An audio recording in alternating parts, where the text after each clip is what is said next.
Namaskar, good morning, good day, Sat Sri Akal, Assalamu alaikum wa rahmatullahi wa barakatuh, Vanakkam, Namaskaram. This is Suraj Singh speaking for Bharat, India, and this is July 12, 2020, Wednesday, and all my friends, hope you are fine and very well sleeping. I always address you when you sleep because you get everything in dream, right? If you see myself, my thoughts in dreams, I come to your soul in dream and you enjoy that. That's what you expect. Sleep well, sweet sleep, sweet dreams. Life is like that. Enjoy life.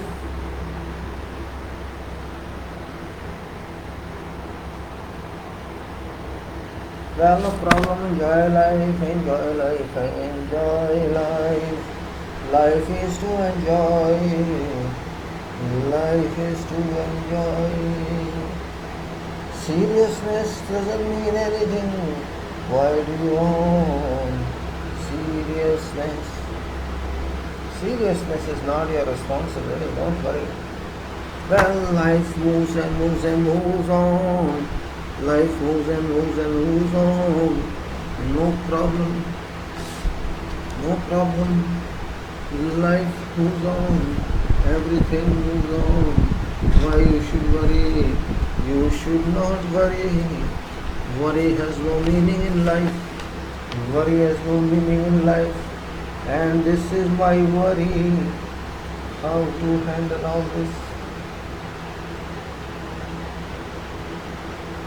Life is full of errors, and errors are to be checked by you, by me. But who shall check? We don't check.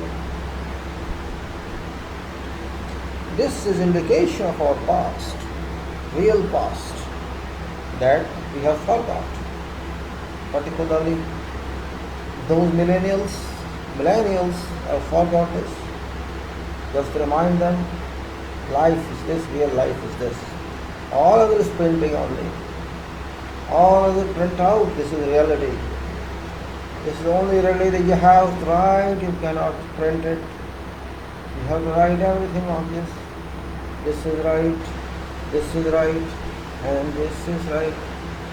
This is what I say, engineering management, contracts, FIDIC, same general and concrete and COVID and all that. Whatever is going now, I'm going now. And I move on to now. Daily issues like we discuss every day. Those issues are here, and this is everywhere. It's be 3 o'clock in the morning, and if you sing like this, you enjoy. Why sleep all time? Sleeping is bad habit, but you sleep, enjoy sleep. Enjoy sleep all time, no problem. Enjoy sleep. Sleep will give you all benefits which you don't get otherwise. You go and sleep, you get benefit and you tell, okay, I got a benefit. And this is your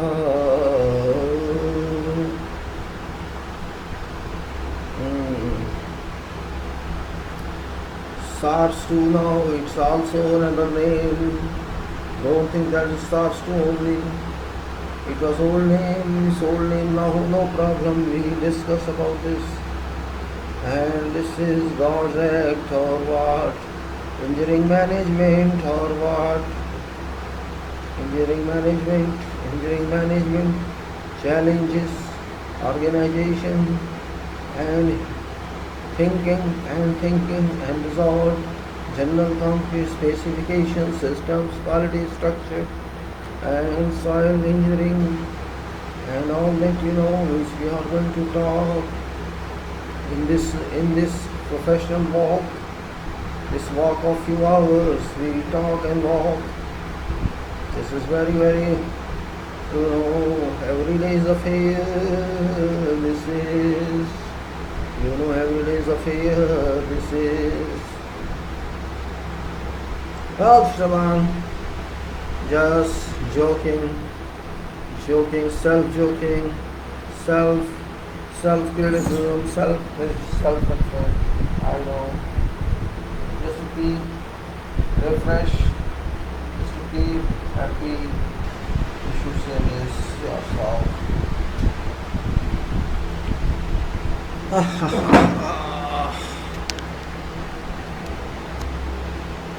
Yes, my dear friends, I am here with you back.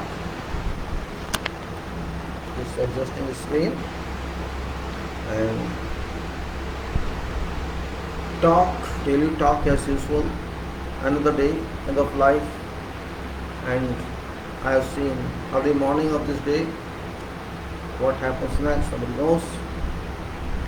COVID rising fast, very fast, moving very fast. I think it's making records now. COVID is making records all over the world. Yes, really beautiful. COVID is really making the record. And it is surprising that COVID came well trained. It has not left any stone unturned. It has not left any stone unturned while doing its job. Very successful partner of life. We can say now partner because it's part of our life. Even if you don't like it, you can't change it. It's part of our life. It has become part.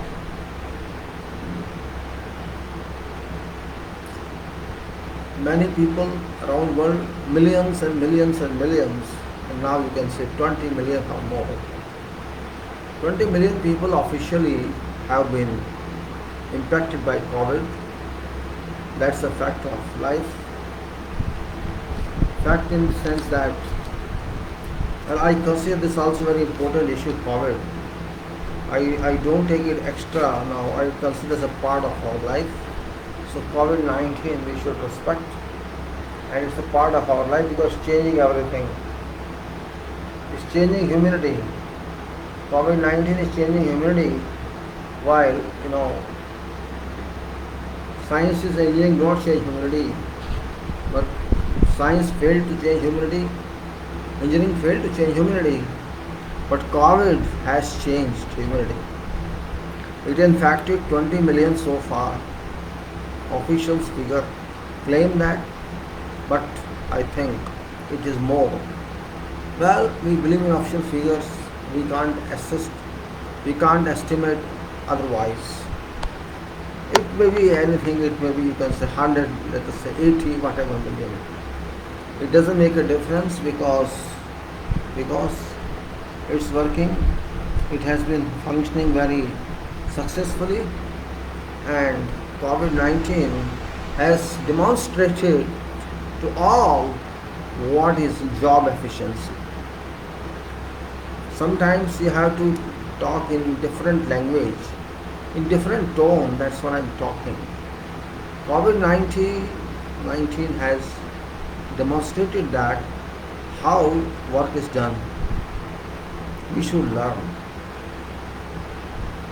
Just like our body expresses how work is done, but we never think of that because this is with us. If something you have, you don't care for that because you already have that.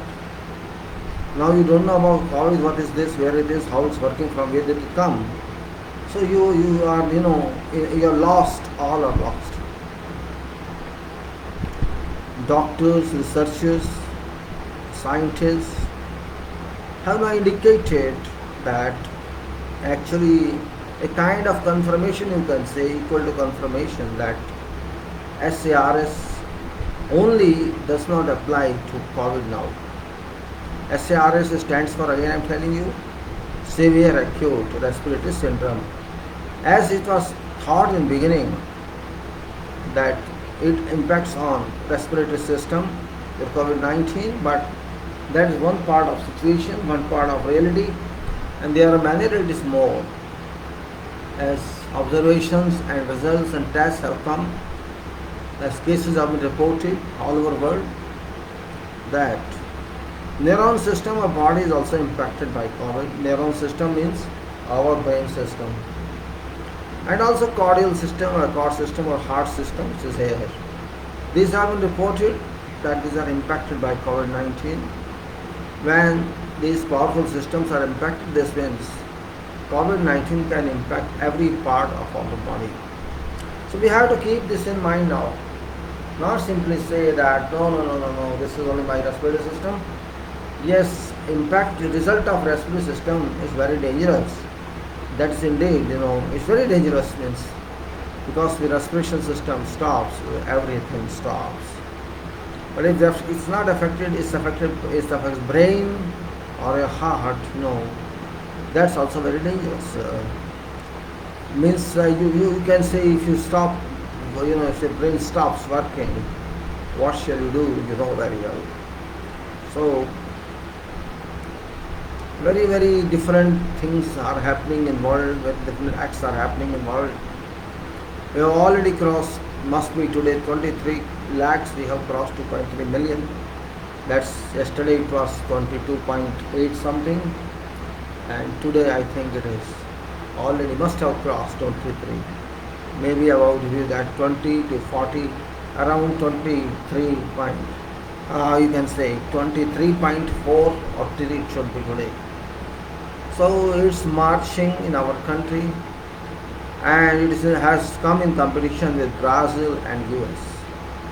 We are in competition with them, though it's no good, but we are in competition with them.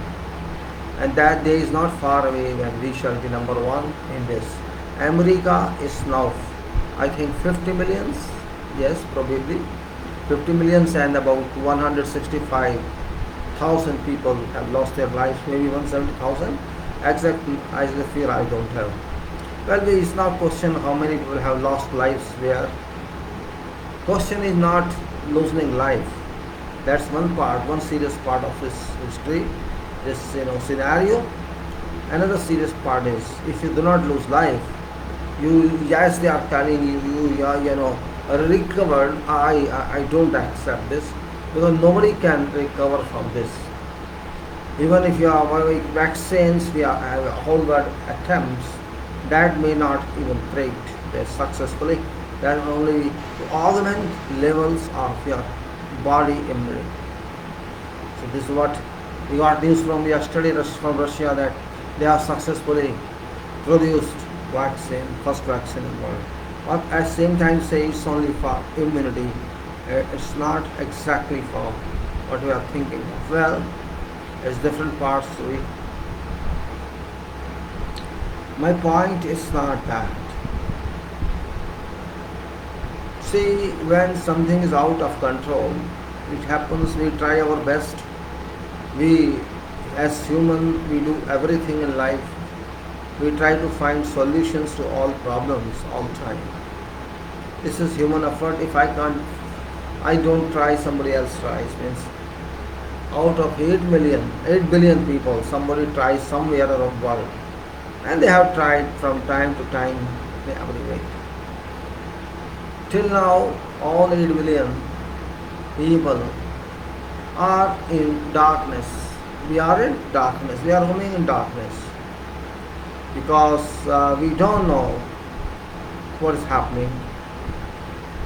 I think first time it happens when science is so advanced, when medical science and other sciences have taken so much advancement that I think when you are very brilliant, means you are excellently brilliant, then you forget small items. You jump onto high skies and you do not see the land also. There is land and sea also that you have to care about. I think same thing happens here. A large pool of scientists worldwide, and I think that's the real problem, that our scientists haven't reached any conclusion till now. What is this all about? Well, it will take time, maybe years together and maybe never. But no question if you do not know what it is. Question is how to take care of this. When there is rain, we use umbrella, or we use to stand in some shade or some cover so that we don't get impact of rain. And same thing happens when it's very hot. We all adopt temporary measures to have some protection from adverse impact of nature. This is human nature. Nobody can say no. You have to shield yourself from those adverse impacts all over life. Means you say cover yourself, help yourself. That's what COVID says. COVID says when I am doing my work, it's my job, and I shall be continuing doing that, whether or not you be pleased or unpleased. If you are unpleased, it doesn't matter to me, and if you are pleased, and even then it doesn't matter to me, because I am not doing anything against you. I am doing my assignment, I am doing my job. You may feel that this is against you, that's your problem, not my problem. This is what COVID-19 expressively or tacitly communicates to all. For COVID-19, life or death has what meaning? It's got no meaning. It doesn't matter to COVID if you die, somebody dies, somebody doesn't die. It's not job of COVID to ensure you are safe. It's not job of COVID to ensure that you are resorting to precautionary measures or you are resorting. It's not its job. Its job is whatever it's doing, it's doing. Our job is to understand it, and if we can't understand it, then we should do something which gives some benefit to us, some protection to us. Cure is not possible, we know. Frankly speaking, cure is not possible. Currently, that's a fact here. That's a fact of life that we cannot say in now or in coming time we shall get some cure, some treatment from this. I do not repeat all time saying, but just like all over the world, public is emotional now. You know what I have observed based on my thoughts, that COVID has done one thing very well, successful, forget killing and forget infections. It's done one thing very extraordinarily, and that is it has impacted upon neurons, our brains of people of world, particularly youth, because they are not matured in their mind levels. They are excited and anxious. So youth all over the world have been firstly directly impacted by COVID. I think emotional rise of public in Europe, in US, in our country, wherever, is because of unclear future, because of no clear road how and where to go. There is no clear destiny seen, and when there is nothing confirmed or no certainty in future, it impacts on minds. It impacts on minds certainly because it gives you stress. You are in stress, and that's true that other people means you seniors and mature, they certainly have reduced level of stresses, but youth who are less tolerant, less patient, they are certainly swayed by COVID-19, and by the sway has gone to right direction or wrong direction. That is different material, different subject, but sway is there. Sway means movement, horizontal movement is there. And of course, economy has been thrashed all over the world. It's a fact. Fact remains, and fact also remains that this COVID has projected that nobody has rich money. Nobody is wealthy in this world. We all used to boast, I have this much, my GDP is this much, and I am powerful, I can do this and I can do that. So this COVID has proved that all are hollow vessels. All They have nothing and only they want to exploit this earth continuously for enjoying better life, which life they consider better. And just to have a better life, human has damaged God's never-ending property, earth, to such an extent that its repair is nearly impossible.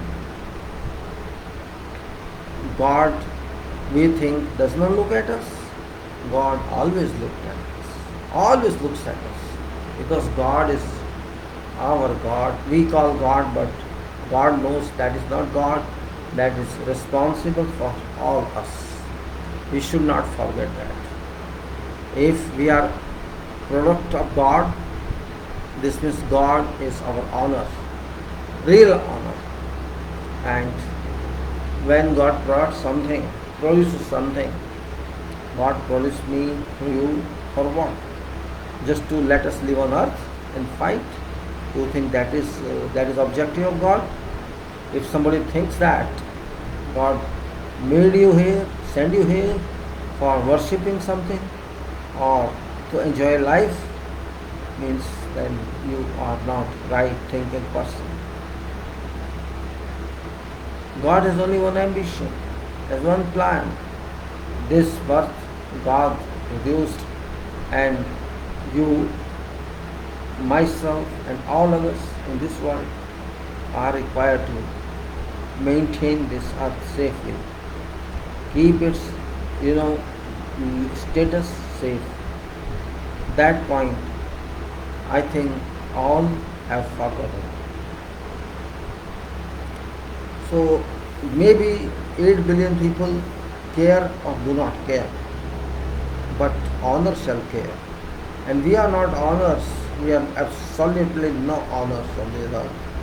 We are users of this earth. We are temporary resident of this earth. We are not even permanent citizen here because we have to leave one day. We have to leave one day without any passport, without any visa, without any entry permit. When time comes, you shall have your own system that carrier of God will give you. Therefore, God has sent in shape of COVID-19 someone who can help us to understand what God desires. It's also true that God rarely comes in self. God has to take care not only for this planet, for all planets and all universes, whatever, how many universes are there, God has to take care of them. And we have to take care of these small objects like earth, but we are not capacity holding, we are not having competency to understand and digest what is requirement of life. Life is very easy if you find it easy, and it's very difficult if you find it difficult. But remember, whatever, you have to live with that. Live with that. You live in your way, how you think to live, you can live.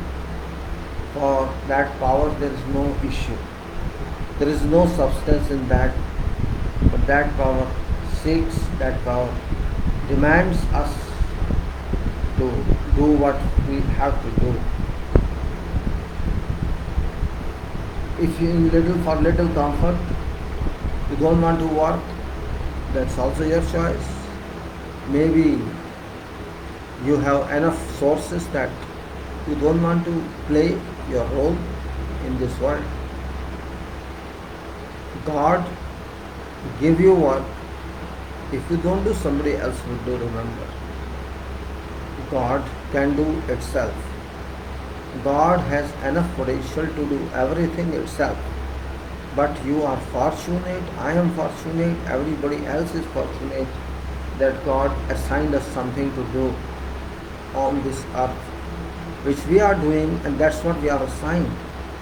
This simply means there is no physical card we have, or you can say electronic card we have, digital card we have, on which our job is assigned. Nature has a sound system that works continuously without any problems, and that system gives you another system that we enjoy physical life. Yeah. We should learn from COVID because COVID is regular, it's non-stop, and it doesn't count what he has done. It keeps on counting, it keeps on doing and doing and doing. And it is in no mood to leave this earth because it has to establish records, it has to break all previous records. It is also told everyone how you should live, what is best way of living. It is not told by some paper, it is told by actions. What we should do, how we should live. So we should understand all these points, that this is a message of God in form or shape of COVID-19. We must respect that. We should not play politics in all these issues. Because if you play politics in this, you are top sinner of this world. This is danger to humanity, and politics has no place in this. And if you think it has, then you are not human being, you are devil, I should say. But devil is also very strong, but don't forget, devil does what it says it does. But you never do what you say, and you always seek from God, give me this, give me this. What you have given to God, I do not understand. What you are giving to God, you are not giving to God what God wanted to have from you. Your efforts, your sincerity, your honesty, your struggles, these which are your wealth, you are not giving to God. You simply want to enjoy life only. Do not forget that God is also very busy. He has no time for you to listen for every problem. God has given you some charter, some decision making power. They make decisions and do what you want to do. My only message is understand life, understand nature, then you can play safe, and COVID is your friend because it is teaching you. It is also your non-friend as it has resulted in many casualties. So both it is yours, but choose that as your friend because teacher is biggest one in personality. So when it teaches you something, you should accept. Now management of engineering or engineering management, which is very interesting one. I'm getting interested day by day. When we talk here, we walk here, we understand engineering, we understand other sciences as well. We have to do something in life, and that is where engineering is our resource.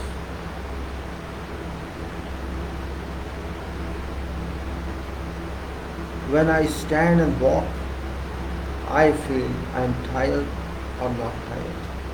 After walking a distance, you feel you are stressed like that. And then after walking further, you feel further tired. And then you want to relax. Yes, you can relax for a few seconds, few minutes, and then you start again. This is where life lies in.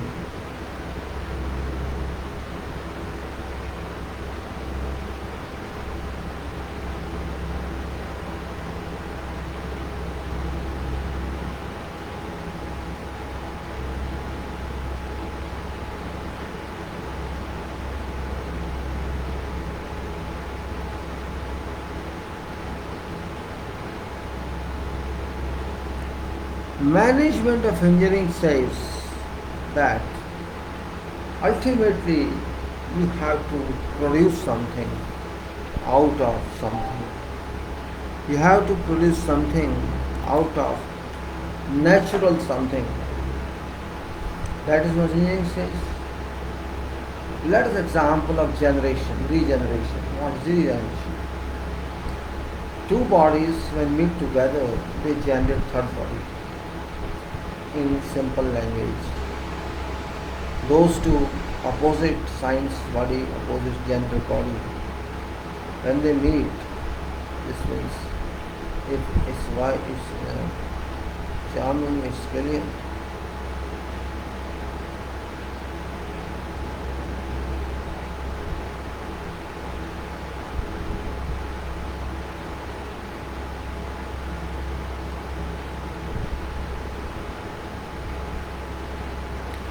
When we produce something, we take care of that as I am father of that thing.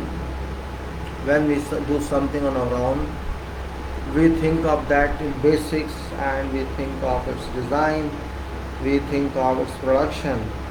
And when we get something, we don't want to lose that item. You never want to lose that item. This is natural. Oh no, this is my product. You feel as it is yours, and if you lose it, you feel it very badly. Even if you charge money for that. Oh, this was my item, it happened, this and that. So you start feeling very unhappy. Why this broke? Even though it broke, you got money of that, you feel it should not have broken. Because it was your product, and if you lose something, you feel it. And this applies to all humanity. That if you lose something which you made, you feel it.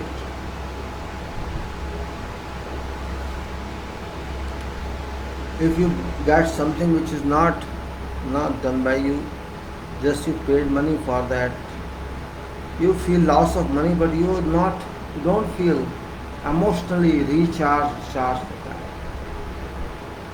Because you just paid money, you have a contribution in that product. So you're just a buyer in that case. Why I'm saying engineering is a spirit. Engineering is a soul within soul.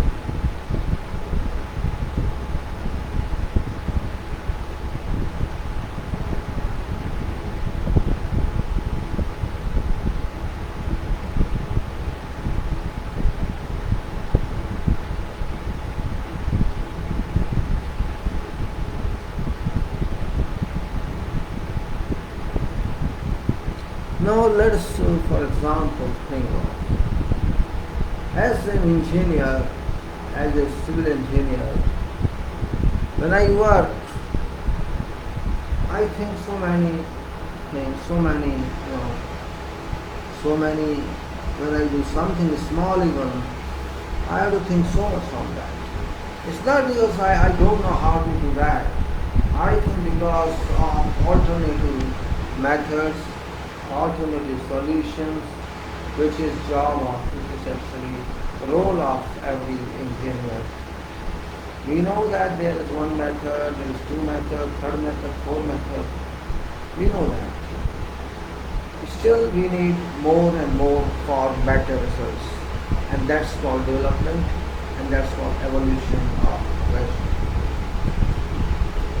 That's okay, we have formula mostly for many designs. Formula also either drive formulas or empirical formula. Even then, hunger never stops.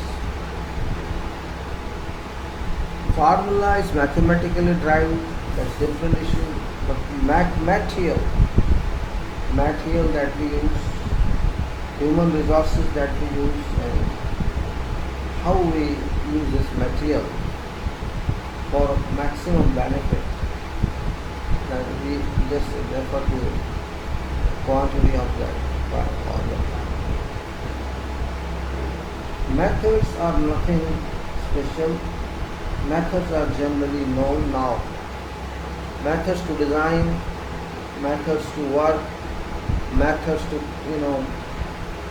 all activities between designs and work delivery.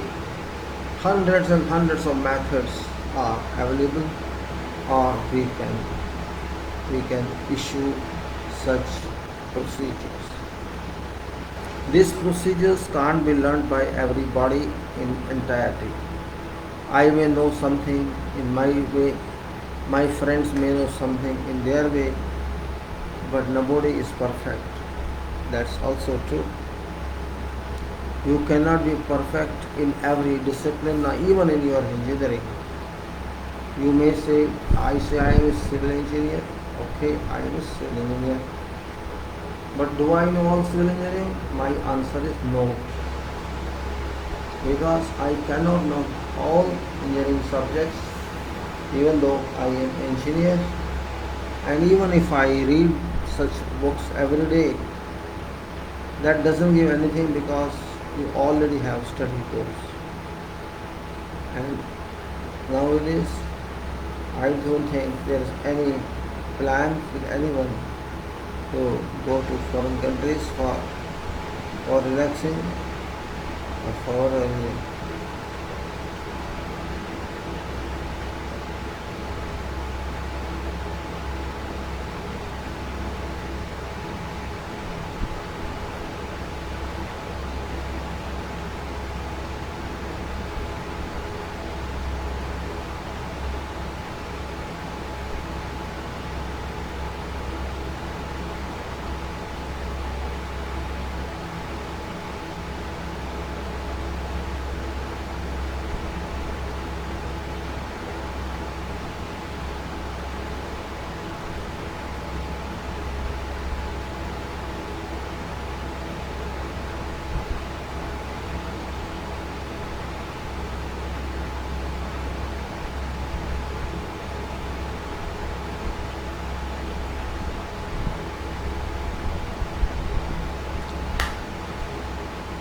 There was a time in my life when I used to think how we get money. See, why I'm talking this, I don't know how to get money. How money comes, from where it comes, and how do we get, and then where it goes. Because I, being innocent, never thought to think of economics. I used to think very innocently, and I didn't ask anybody to explain that to me.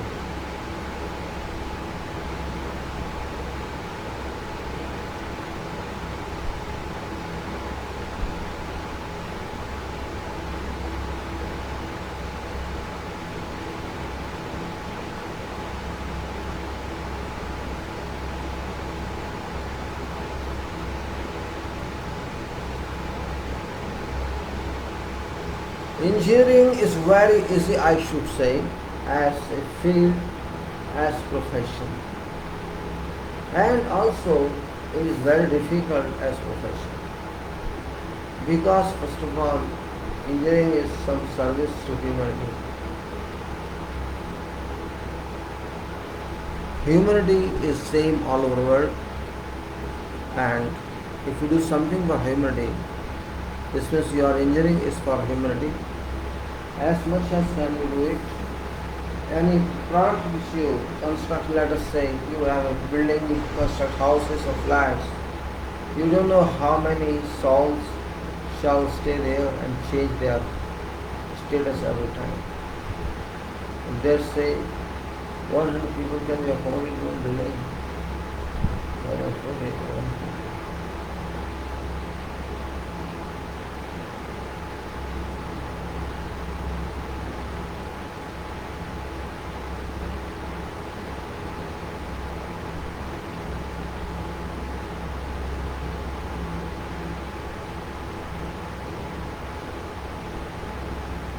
when I say engineering makes life, people are not surprised. You know, engineering is only a profession that makes life. And other professions make it further better, like electronics, like computers and like many others, which are not directly linked to, or I say, civil engineering.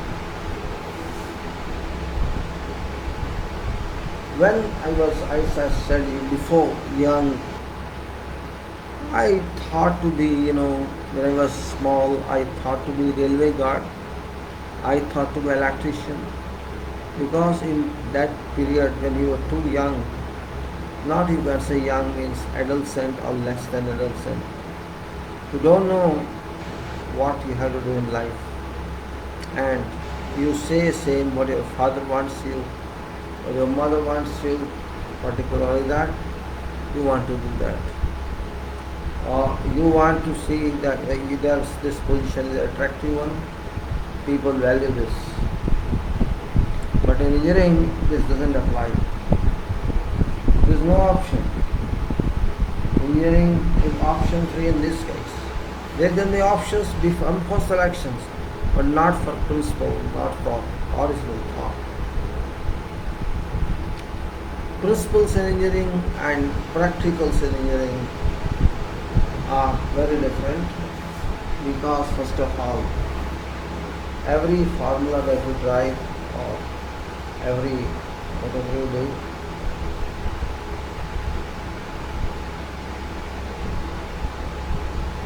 are all different. If I start talking of engineering and based on my experience,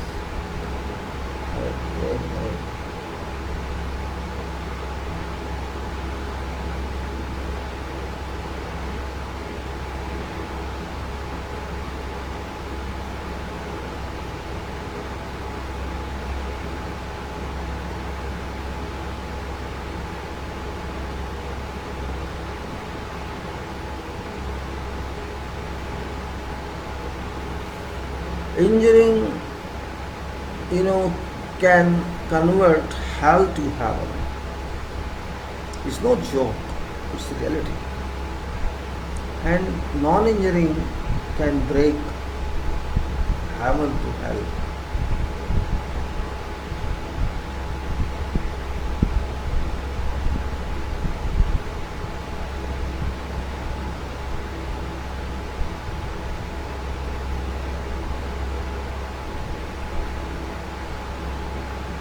When you ask some boy, some girl who's too young, what do you want to become in life? That boy and that girl, they don't know. They know only what their parents do, and accordingly they value. They value only what society says, but they don't value according to requirement, according to life, according to their value. So our system is little tedious and different. When I say engineering is not everything we know, but without engineering nothing is possible, that's true. Directly or indirectly, engineering rules our life. You can say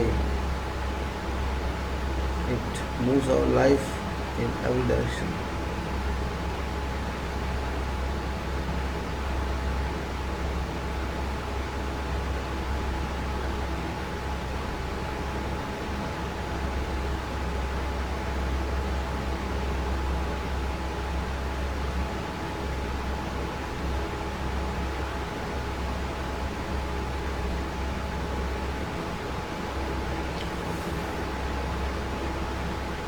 When I joined engineering, I think diploma first, I didn't know what I am going to study.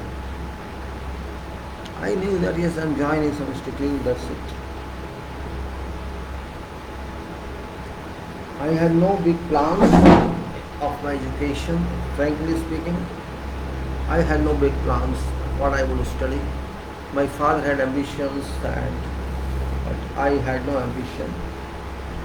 Just because there was nothing I had to study. Study was important in those days, and there were ways also for all. And I got also some benefit out of those government policies. It's not question who government was or not. Question was government pro-public policy, where poor were benefited.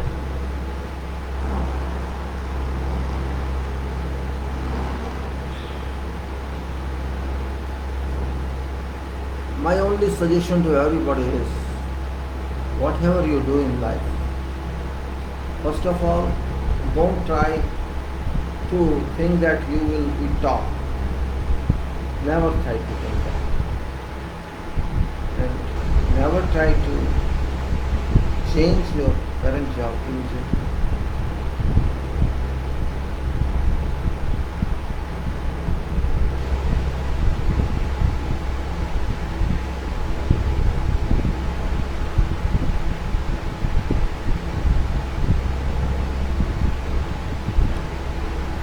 I am little slow, very slow today. I don't want to move very fast, because sometimes you move fast, sometimes slow. Some material must come when I speak or write. You should get something out of that. I always expect engineers, particularly young engineers, to understand that communication is very important part of engineering. Communication gives you a sense of belonging, because first of all, when you communicate with someone, you shall remember, you remember that. I communicated to this person, that one. That's very, very good, very. I find these days communication is falling everywhere. I don't know reason for that. I think it's lack of interest. Communication is particularly our communication. Our communication is in our country. That medium is English. It's because of our culture, our past lifestyle, where British regime ruled over us for centuries together. So we have been involved with them, and that's where I say our culture has turned into that. We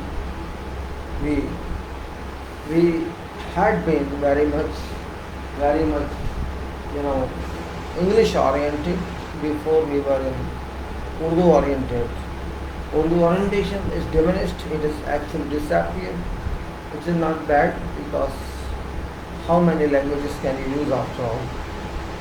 English is still very powerful in our country. It's not question of hate or love, it's question of what you know. After all, every language is human language. If you know English, you know Tamil, or you know French, or you know German, it's up to you. And it's question of medium. It's a medium. Language is a medium. Nothing more than that.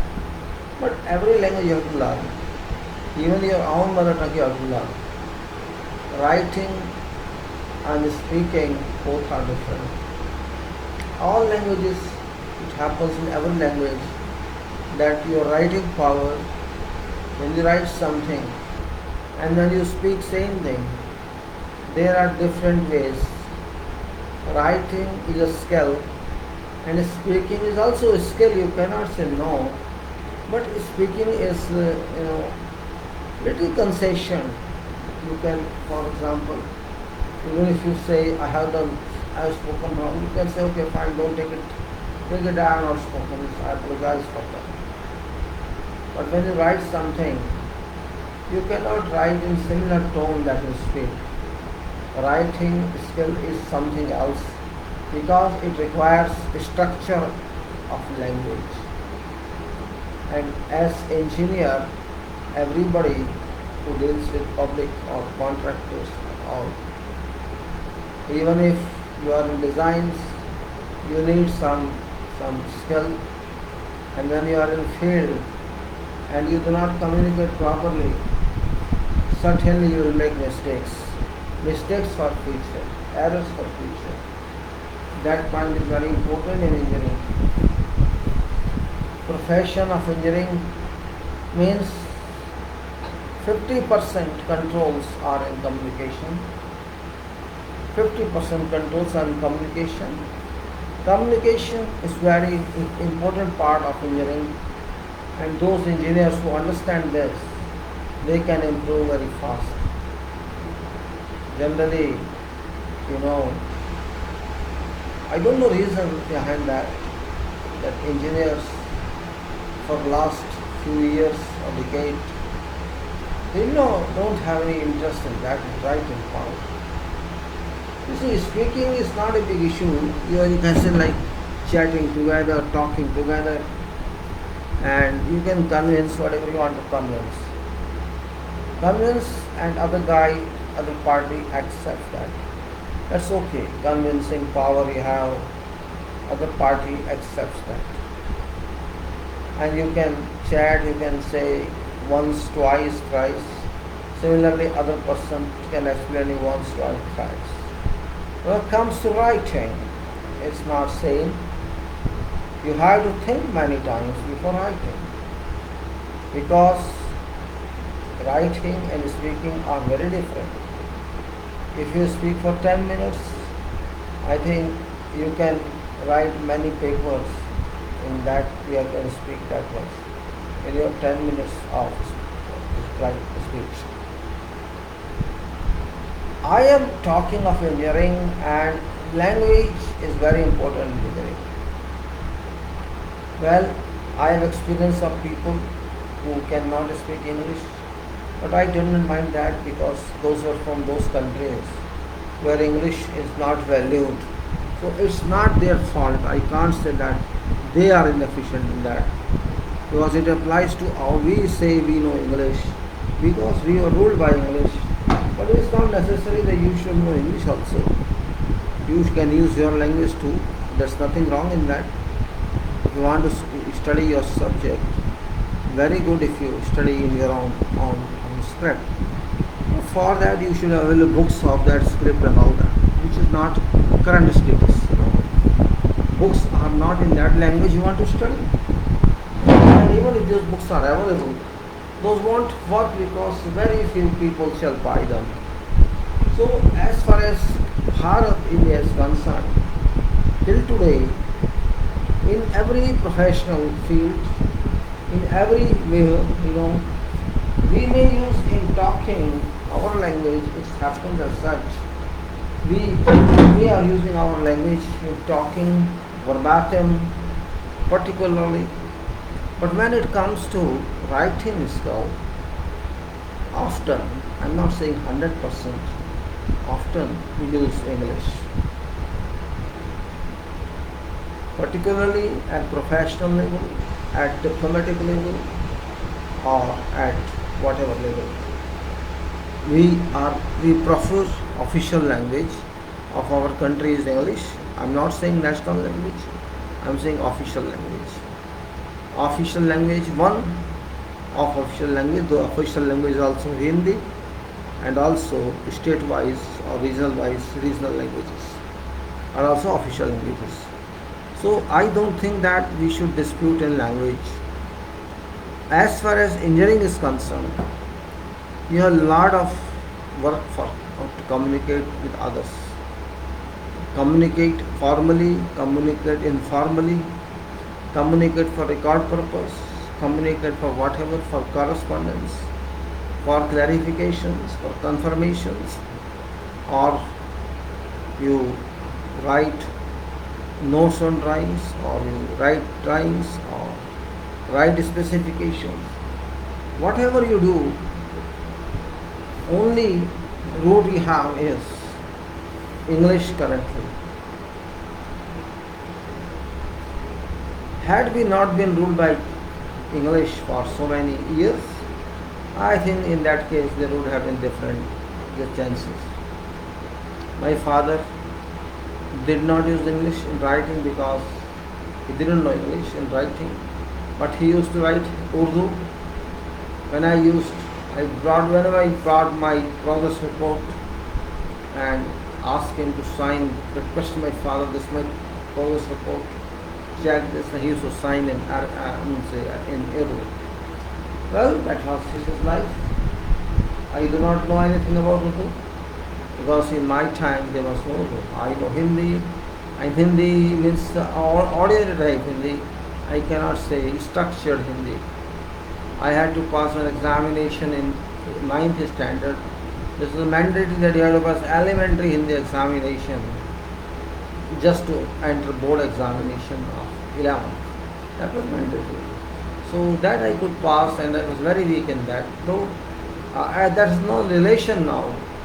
At that time this was mandatory. You can't appear in examination if you cannot pass board, it's elementary examination. Elementary Hindi.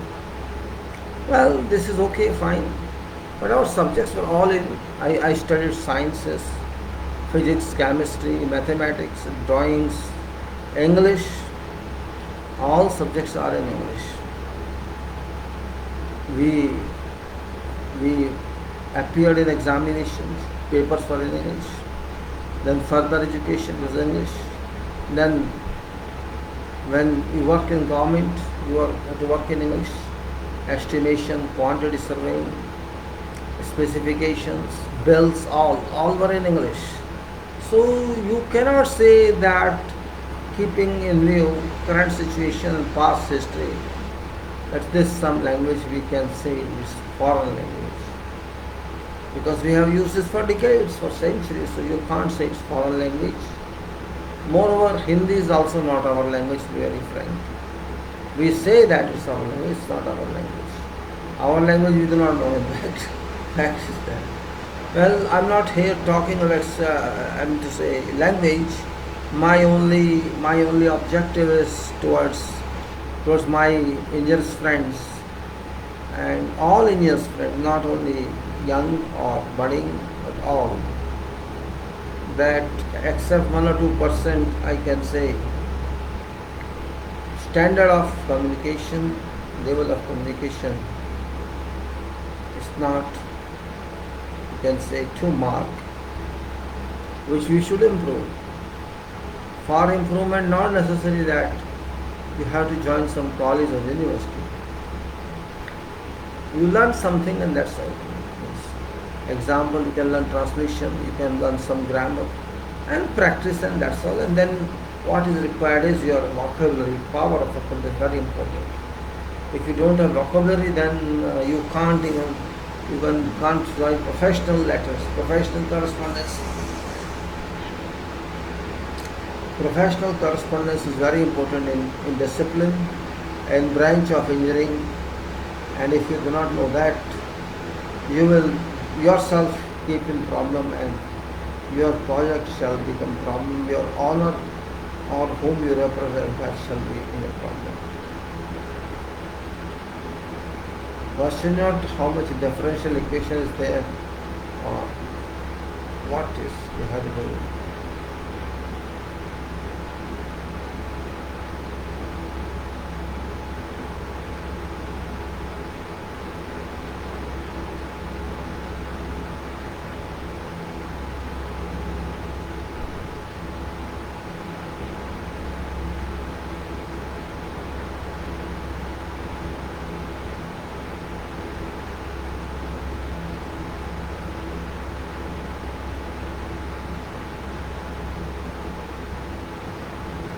Communication is very important. Again, I am telling you, designers you may be, or site engineer you may be, or project manager you may be.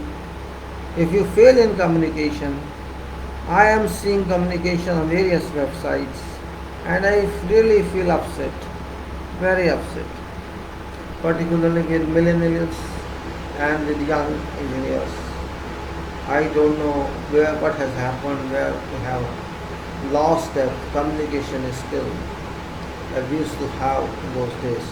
Not myself, but when you see records, you will find that communication was very powerful, speaking and clear. That communication. I am stressing on communication because communication is very, very important part of project engineering, design engineering, and field engineering, and interdisciplinary engineering, and every engineering. No communication means no engineering. If there is a question, you have to communicate. If there is an answer, you have to understand by communication. If there is some document you have to write, means you need communication. If there is something technical or non-technical, you have to communicate. Whatever you do, you have to communicate. Because you cannot remember everything. You cannot remember everything successfully all the time. Yes, you can remember for a few seconds, few hours, few minutes, and then those your questions are covered and some other questions come in, then maybe after some time you shall forget that. Moreover, communication should be in your mind. That communication should be in your mind, and you should have grasping power of that. So for that, what you should do? If you think that you are not good in communication, first thing you should do is very easy, I'm not saying you copy everything, don't copy anything. I know my weakness and I know your weakness because we are in the same field. I knew this weakness from very beginning because of some reasons, and because I worked in government. I mean, to the government sector, I cannot say with government, where contractors are available and we have to handle contracts of construction, or you have to handle some other activities, and you have to handle communication, means you have to deal with contractors, vendors, all. Vendors may not be that much because we never used to take supplies directly. Contractor used to get supplies as well. And moreover, I have worked with sometime in my life with government of this country. I worked sometime with governments of Libya also. I worked in private corporate sector, but that is in contracting Arab world, where sometimes in some countries they do not find engineers who require skill, and they change their skill. If somebody has to change my corresponding skill, I don't accept that. Corresponding skill indicates my personality, because when I start writing, I write what I think. Only thing is that I just frame that in communicable language. In your career, you may have sometimes to face court, sometimes to face other cases depending on projects, and sometimes you have to deal with bids, sometimes you have to work on bids, and sometimes you can say social service. We have social rituals as well. Social rituals.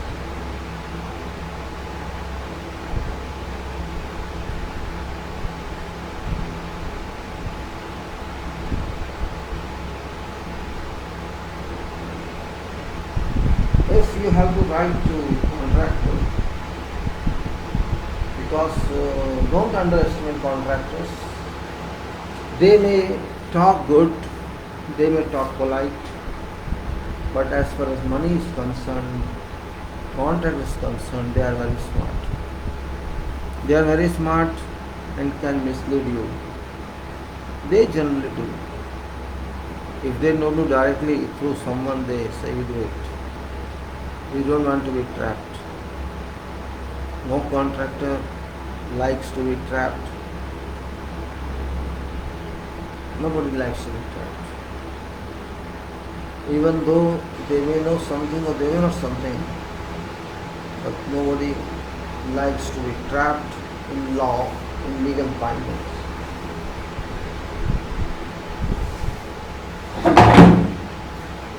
That's the reason I'm giving some time to communication today, because in management there are knowledge areas, 8 or 9 knowledge areas, and out of them communication is one of those. Just like cost, quality, time, and resources, all resources, machines, money, human resources, risks, safety, quality, whatever is there for you for project. But those cannot separately talk to me. There's no such way. You have to have patience and get information first your way, how this person is writing like this.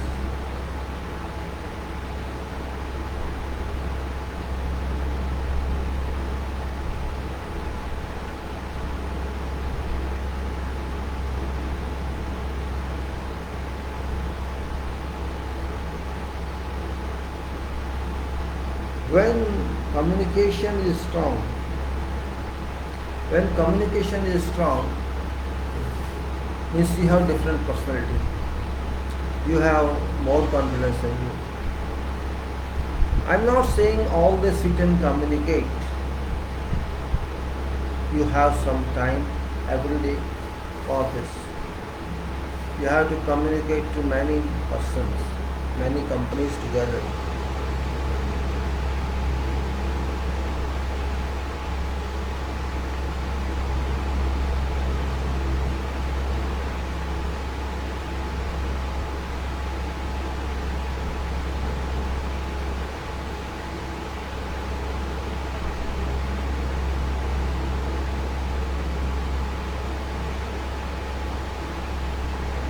When I started my career and I understood that somebody made me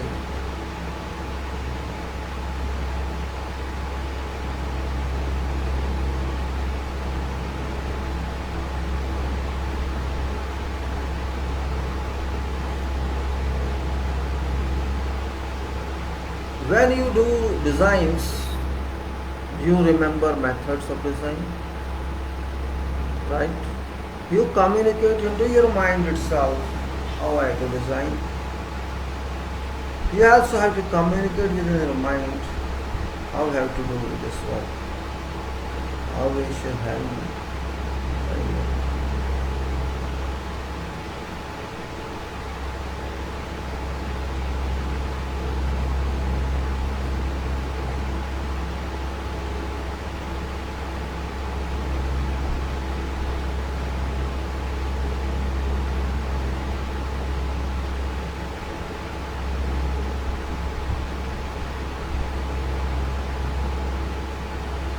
I started learning communication myself, because up to higher secondary classes we had English language.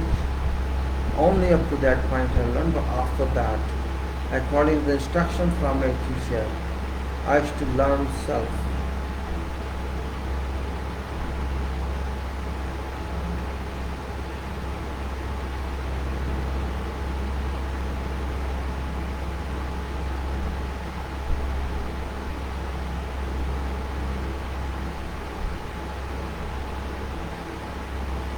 You communicate yourself, you talk to yourself. There are few sentences, few tenses, not 100 tenses, just 12 tenses are there, and out of that if you learn some, you shall help yourself. There are some grammar parts which you learn yourself which will help you. Or some active voice, passive voice, or verb, first form, second form, third form. There's some only you have to. There's no maths in that. There's no nothing. You must have They were plant on your body.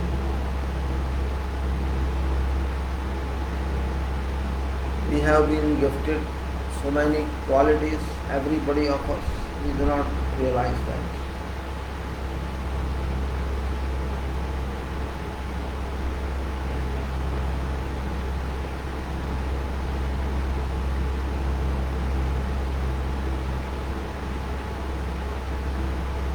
Well, it's up to you. Gentlemen, my only advice is improve your communication skill, technical skill you have, and if your communication skill, you shall perform much better than you think. Because first of all, you will not move to heaven and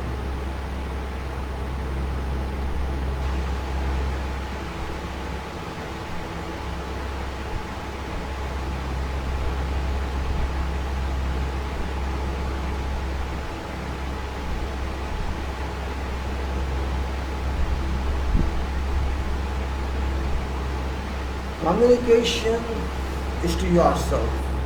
Talk yourself, write to yourself, edit your work, and you will communicate. You can write on Facebook so that others can respond. That's also communication.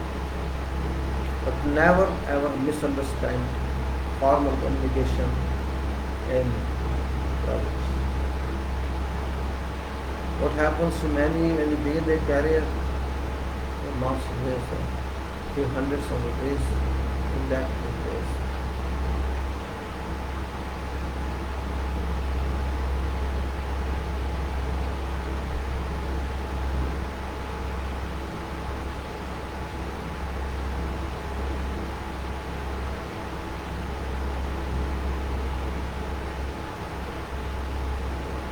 We now move on to other types, other issues of engineering.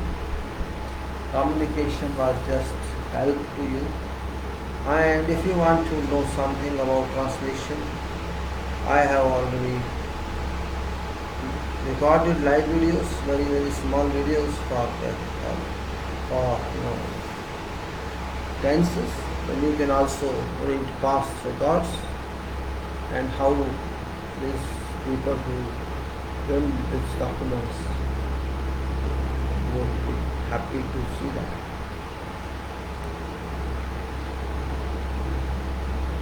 Let me take some water now and we move further. I just spent time on COVID-19 and communication, because after a lot of thinking I thought that I decided that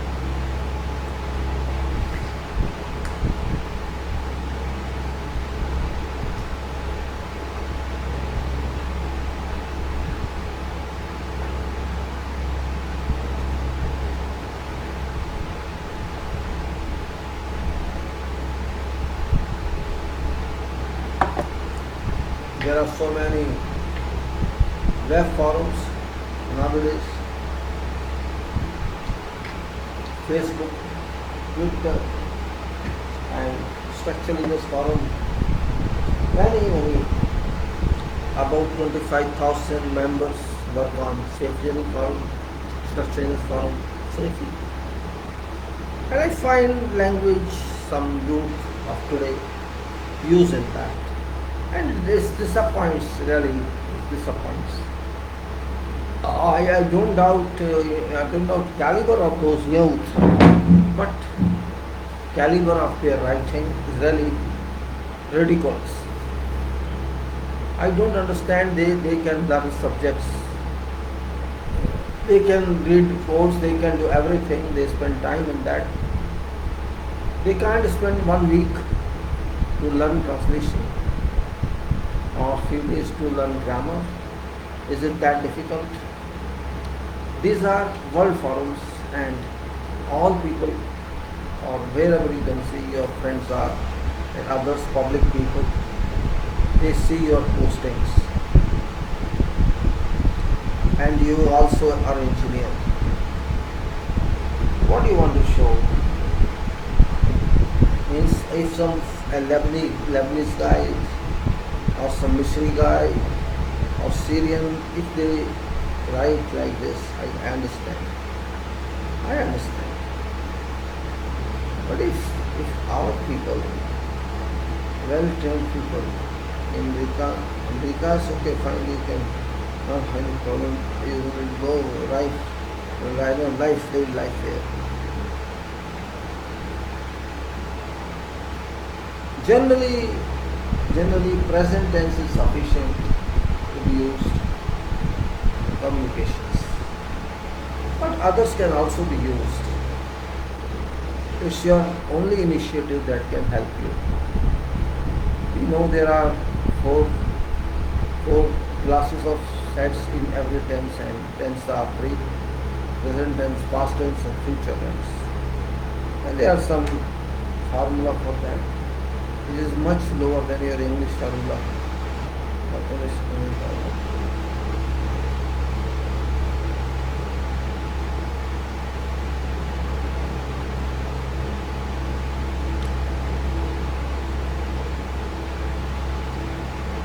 Engineering means done. Understand? Done. If some engineer says done, you know meaning of that?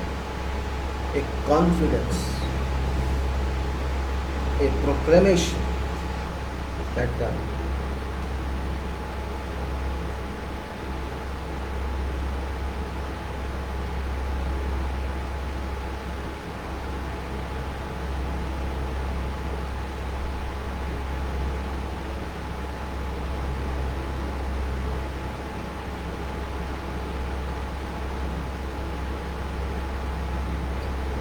I'm little, escaping from engineering. You think, no, not at all.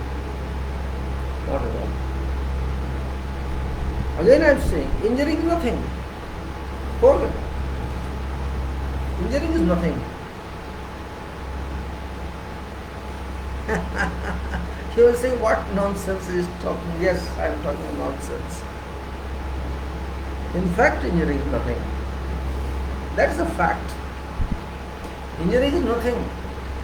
It's just your view. Your concept, your mind, what does it say? Is engineering. What we learn in this university? We learn formula, derivations, theories. That's all. Do we learn common sense? No. But engineering is common sense. Yes, it is common sense. If you have common sense, you are already engineer.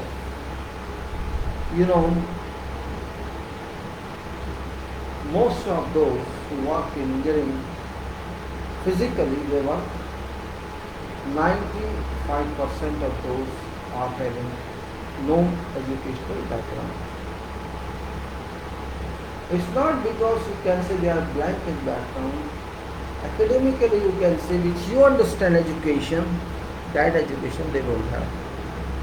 Which you understand as education, or I understand as education. They have education of different kind, and that is respectable, very powerful, which your academics cannot provide you. You cannot be that. And they use their education, whatever they have. You cannot use their education because you are not well educated. They are practically educated. They are practically educated and we are only theoretically educated. That's the difference. You know what I am referring to?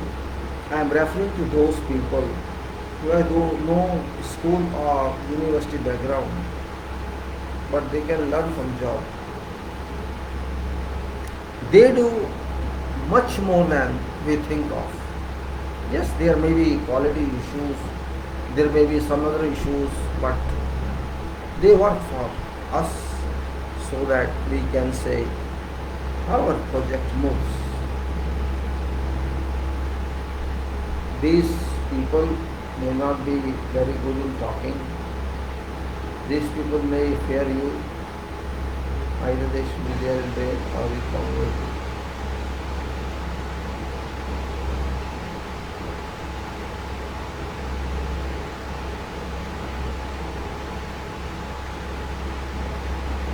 When I say we constructed that room or that roof or that slab, who constructed that? I say we constructed that. We who? We did not do that. These, my friend, workers do that. These powerful people do that. This point you should not forget. My education does not teach me this type of work. My education taught me all what I am telling.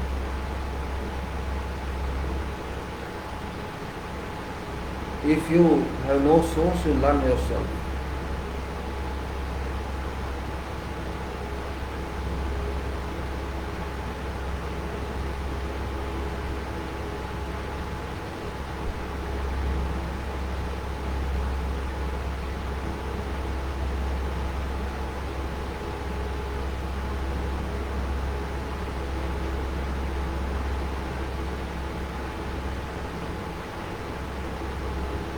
It's my habit to write something when I work and to publish to those company people.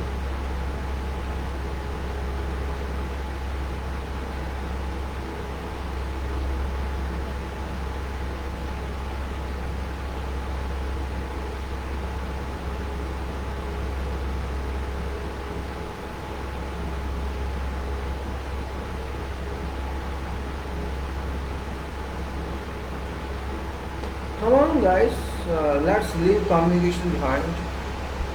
It's enough. You should improve your communication, no other way out. Improve your communication power, grammar, translation, all that. And then feel how you say.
Engineering is a freedom, I can say.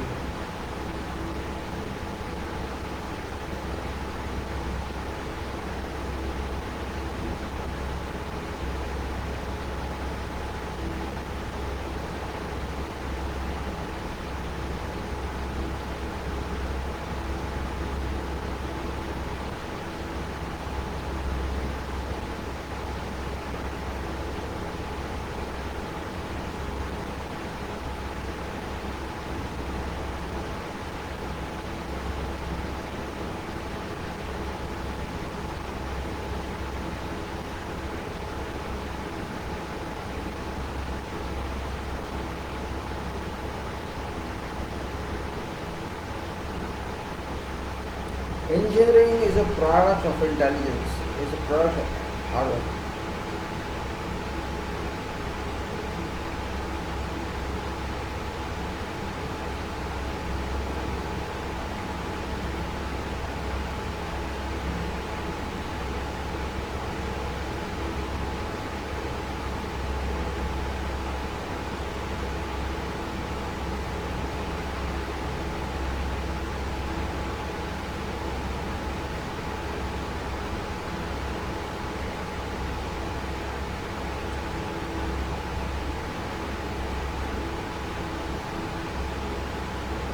Engineering, I remember it. I remember engineering. It's now, you can say, game for me.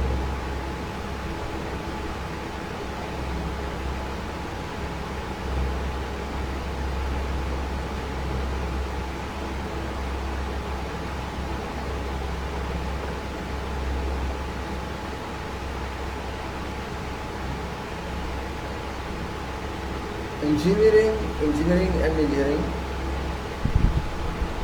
Is it raining? Just a minute. Let me see. Is it raining or is it feels raining? Let me put off on fan and see. I can't listen.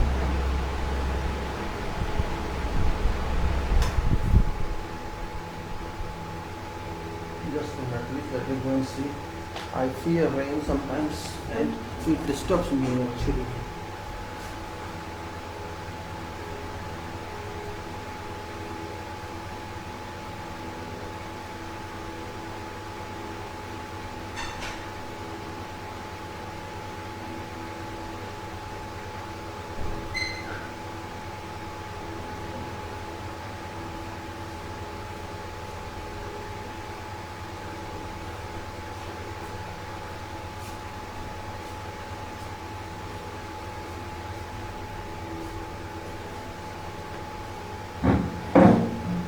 Okay, no problem. After 15 minutes, I go for close. Well, gentlemen, I was just talking to you about what you say. Maybe your talk. I will not serious today. I am very serious. That's why I'm talking to you. I hope you got my message. Improve your communication power. And if you want help, I'm there to help you. If you want this question, you can raise questions. I shall certainly answer you. My videos of English are available on Facebook, and I also posted my URL register many times on various sites like Safi. All various types of URLs are there. It's regarding engineering, it's regarding code, it's regarding language, and if you want to benefit of that, it's translation only given. There are 12 tenses: present, past, and future, present indefinite, present indefinite, present continuous, present perfect continuous, and then present perfect, all that's in your past indefinite, past continuous, past perfect, past continuous, and future indefinite, and future continuous, future perfect, and future perfect continuous. These are the, you can get some information of that. If you like, I can talk once more about language. My purpose was that to improve your language. I'm not talking for seniors, they know it, but for those millennials and fresh engineers who have no back. And I have seen teachers also, unfortunately, have same status of language. They may be having high profile degrees, but status of language is not high profile, unfortunately. So if they want, they can improve their standards.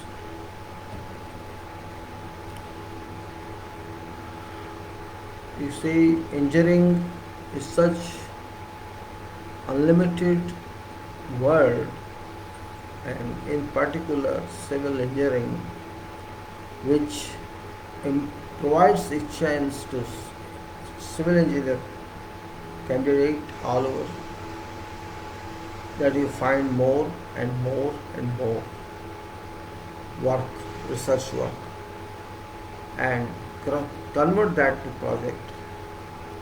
If you are supported by society, you convert that project and do that project. It's no repetition, no project is repetition. Remember, no project is, every project is made. That's beauty of civil engineering. That civil engineering does not have any relation to repetition.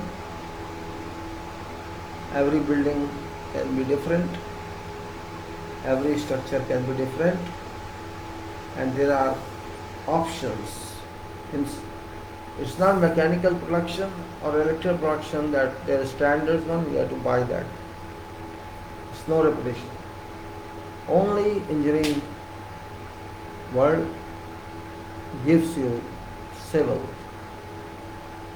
Civil.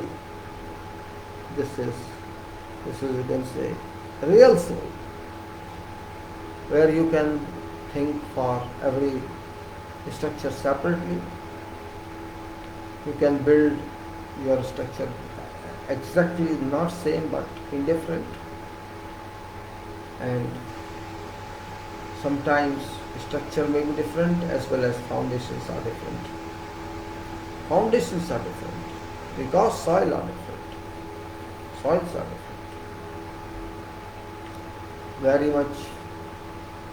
Very much impressed by world of soil. World of soil, which generally often this you can say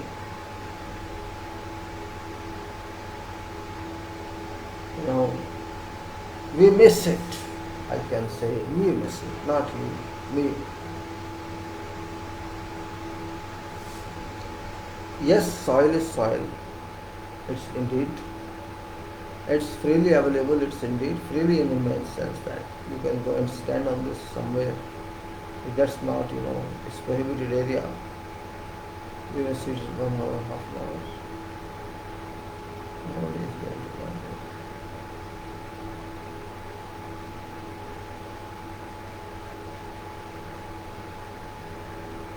it. Engineering gives an opportunity to broaden your vistas, to broaden your thinking power, and believe me, every project engineer does is research.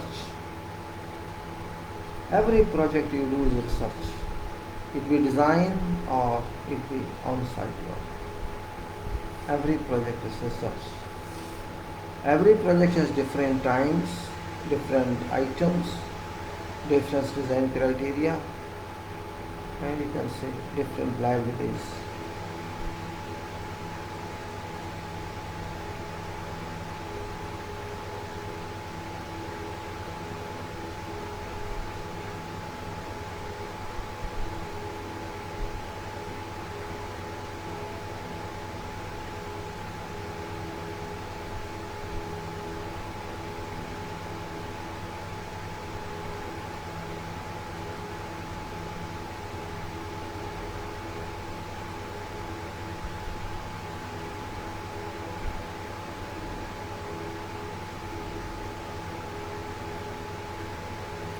When you do so many projects, you feel that you did a lot. You did a lot and you have moved away or distance away from your education because you did not learn what you taught. You actually thought and then learn. Do it and then learn.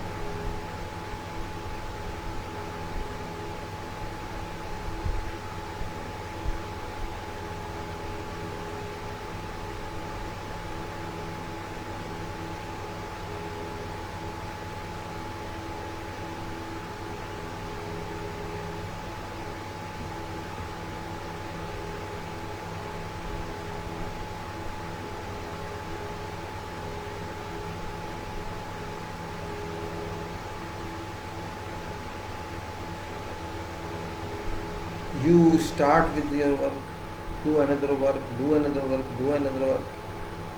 You start quantities, find quantities of all items. Design, I'm talking of quantities. Design, you can do. Then you can find reinforcement, you can find details of reinforcement.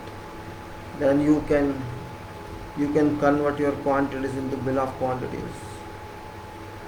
These all processes you do all times. You of course use efficiency power. Okay, that's very low.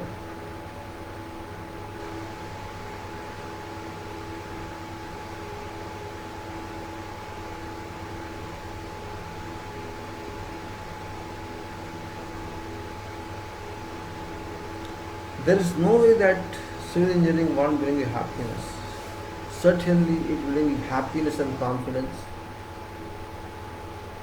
But don't forget formula. Don't depend exclusively on software. This is my suggestion.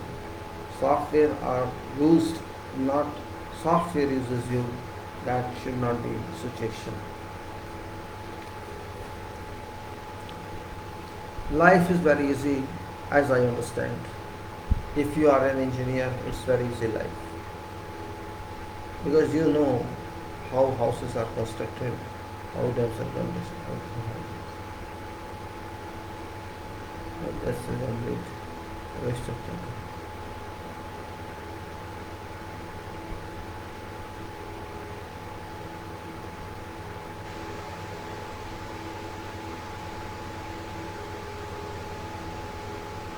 Don'ts and do's in engineering, there's nothing as such.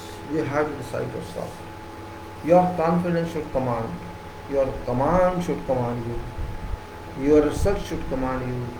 Your confidence should command you.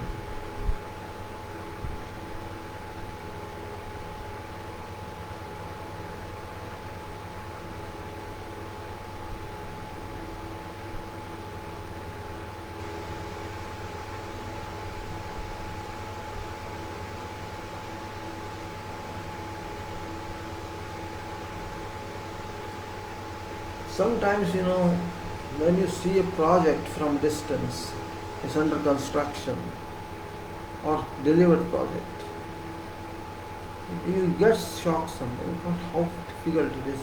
How could it be constructed like that? Despite you are an engineer. You forget when you start a project, it's nothing there, it's ground. You have to go one by one. That's what engineering is all about. You go one by one. You go to study all drawings whatever given to you, and all specifications. Then you chart out activity, and this work is first, this is next.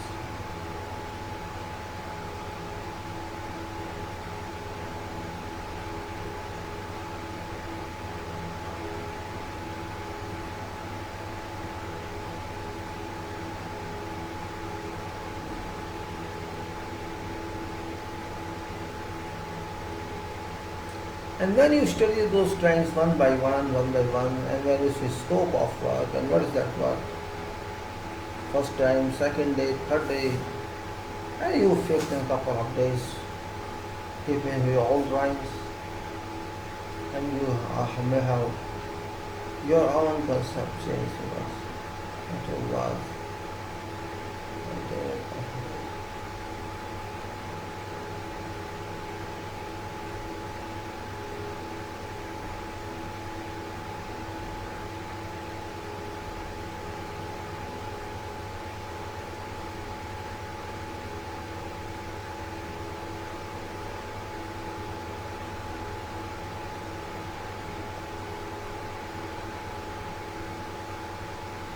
Authorship in engineering. Authorship. What is authorship? Have you ever thought of? You write too many small posts on various forums. That is also authorship, but that's not that level authorship. Authorship means where you give something to others. That's authorship. Author. Every engineer is an author, remember. Keep this engraved in your mind. Every engineer is an author.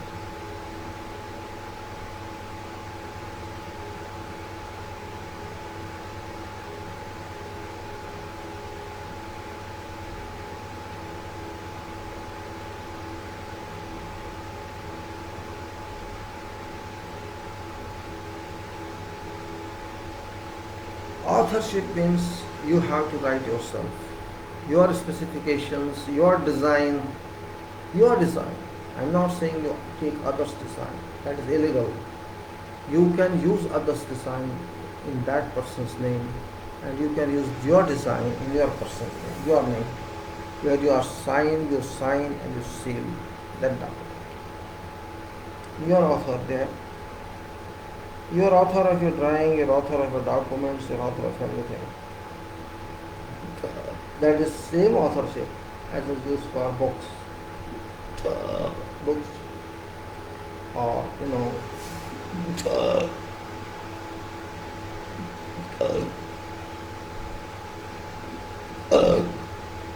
Design is your it's your right. If you design, it's your right.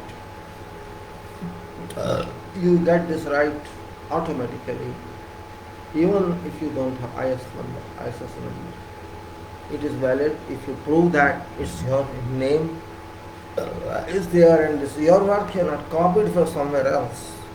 And even if you copied from somewhere else, that's illegal. But if you refer to that, I have taken this information from that, that's also, you can say, reference authorship. But I am just trying to advise you to keep your status up.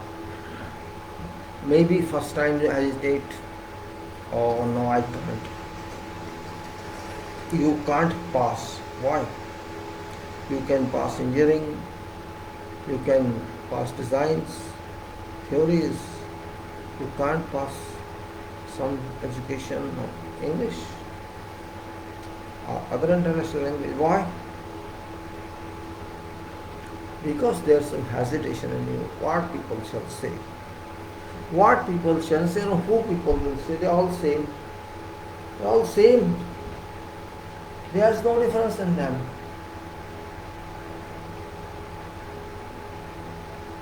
I also say I'm not expert. I'm not expert. Expertise is not required, attempt is required. And once you start 1, 2, 3 times, 4 times, 5 times, you'll get your expertise.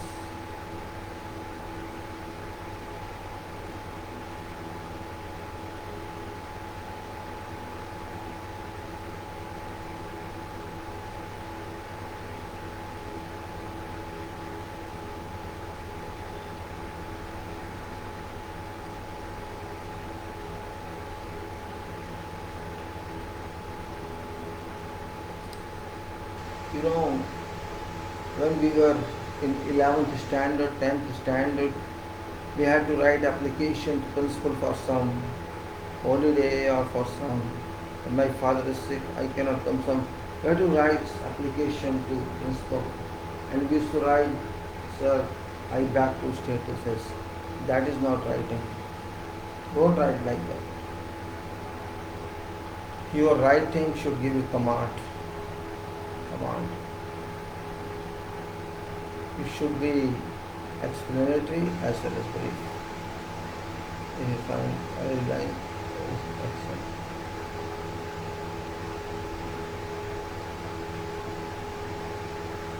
If I go there for, I think, 5 minutes, or not 5 minutes, 2 minutes, and come back, I will talk to you.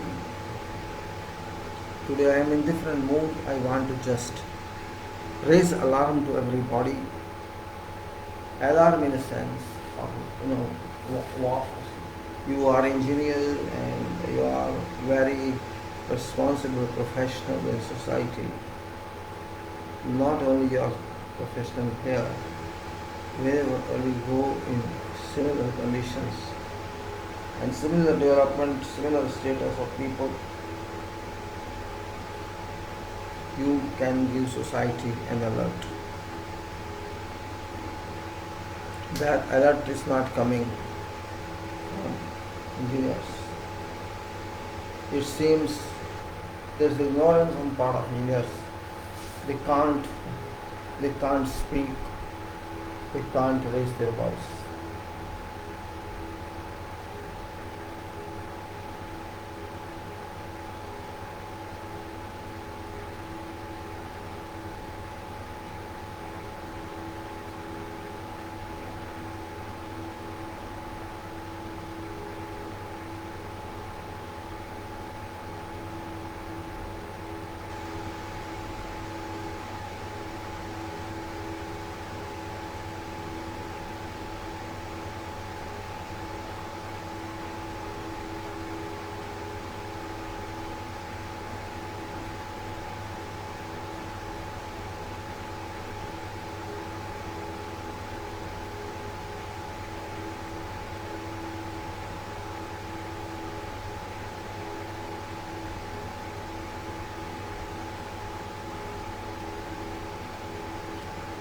Dear friends, life is not as we think it is. Life is actually struggle.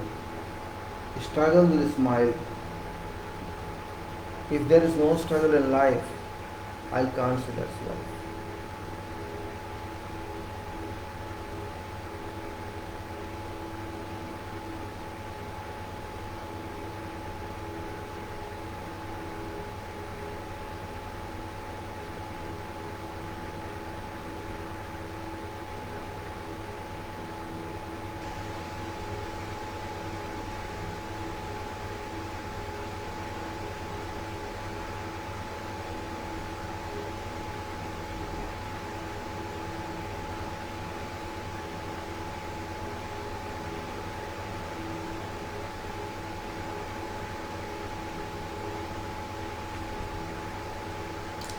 Engineering is world.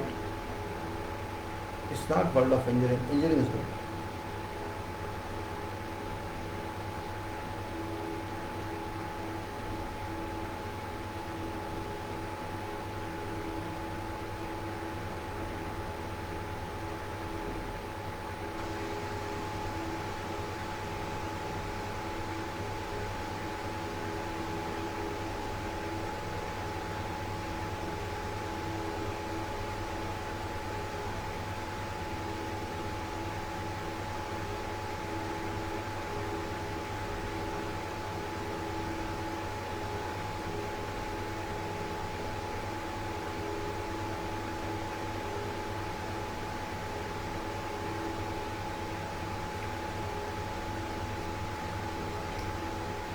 No, there was an incentive song in English.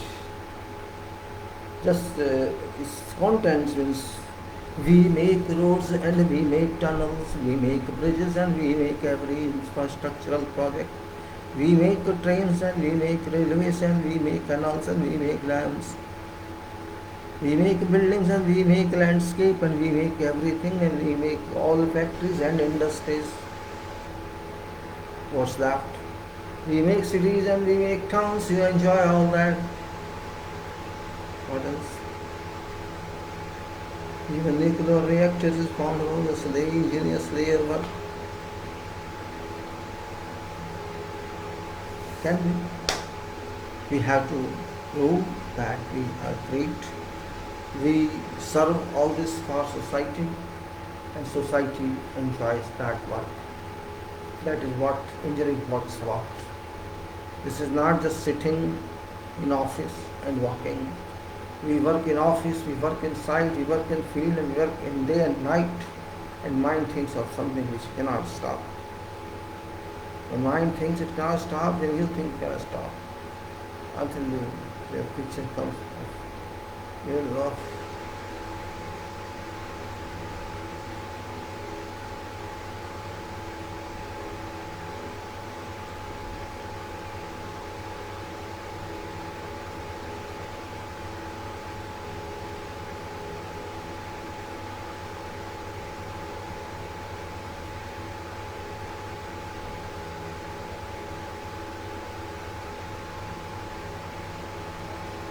Now, give a few seconds, I go for half 1 minute and come back.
back, back, again here. To my friends,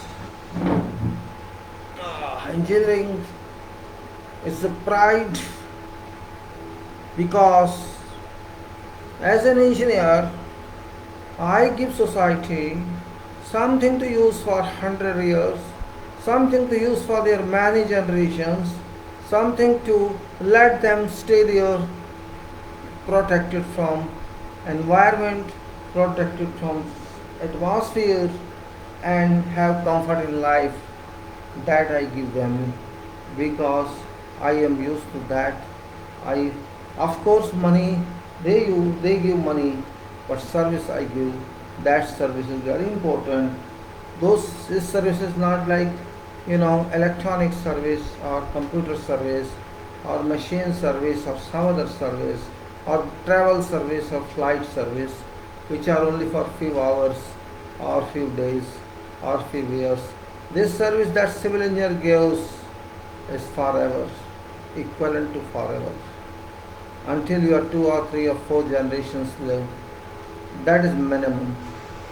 When we say we construct airport, we provide service forever. We can say forever. When we say we provide petroleum plant is for say 30 years or 40 years. So that's not small. Small you can say. No such long duration item can be produced by some other people, some other professionals. And when we say we give you water resources, we also do same thing. Dams are resources of a nation, canals are resources of a nation, railway track is resources of a nation, road infrastructure resources of a nation, sewage and water treatment are basics of life. Like that we say we give you basics of life.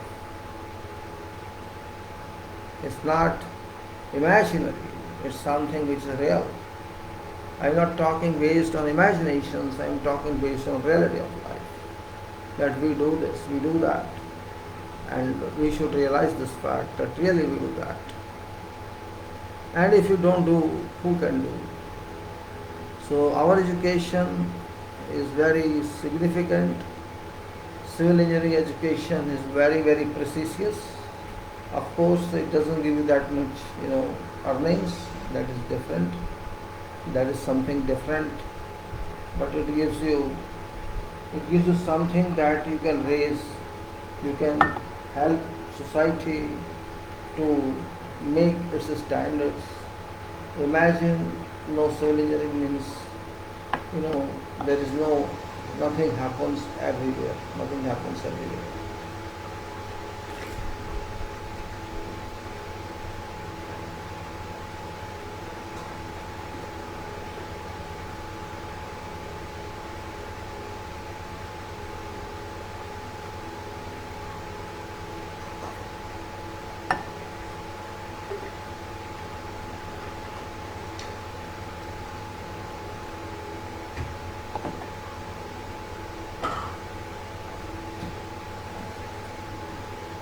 We use natural materials, we all know.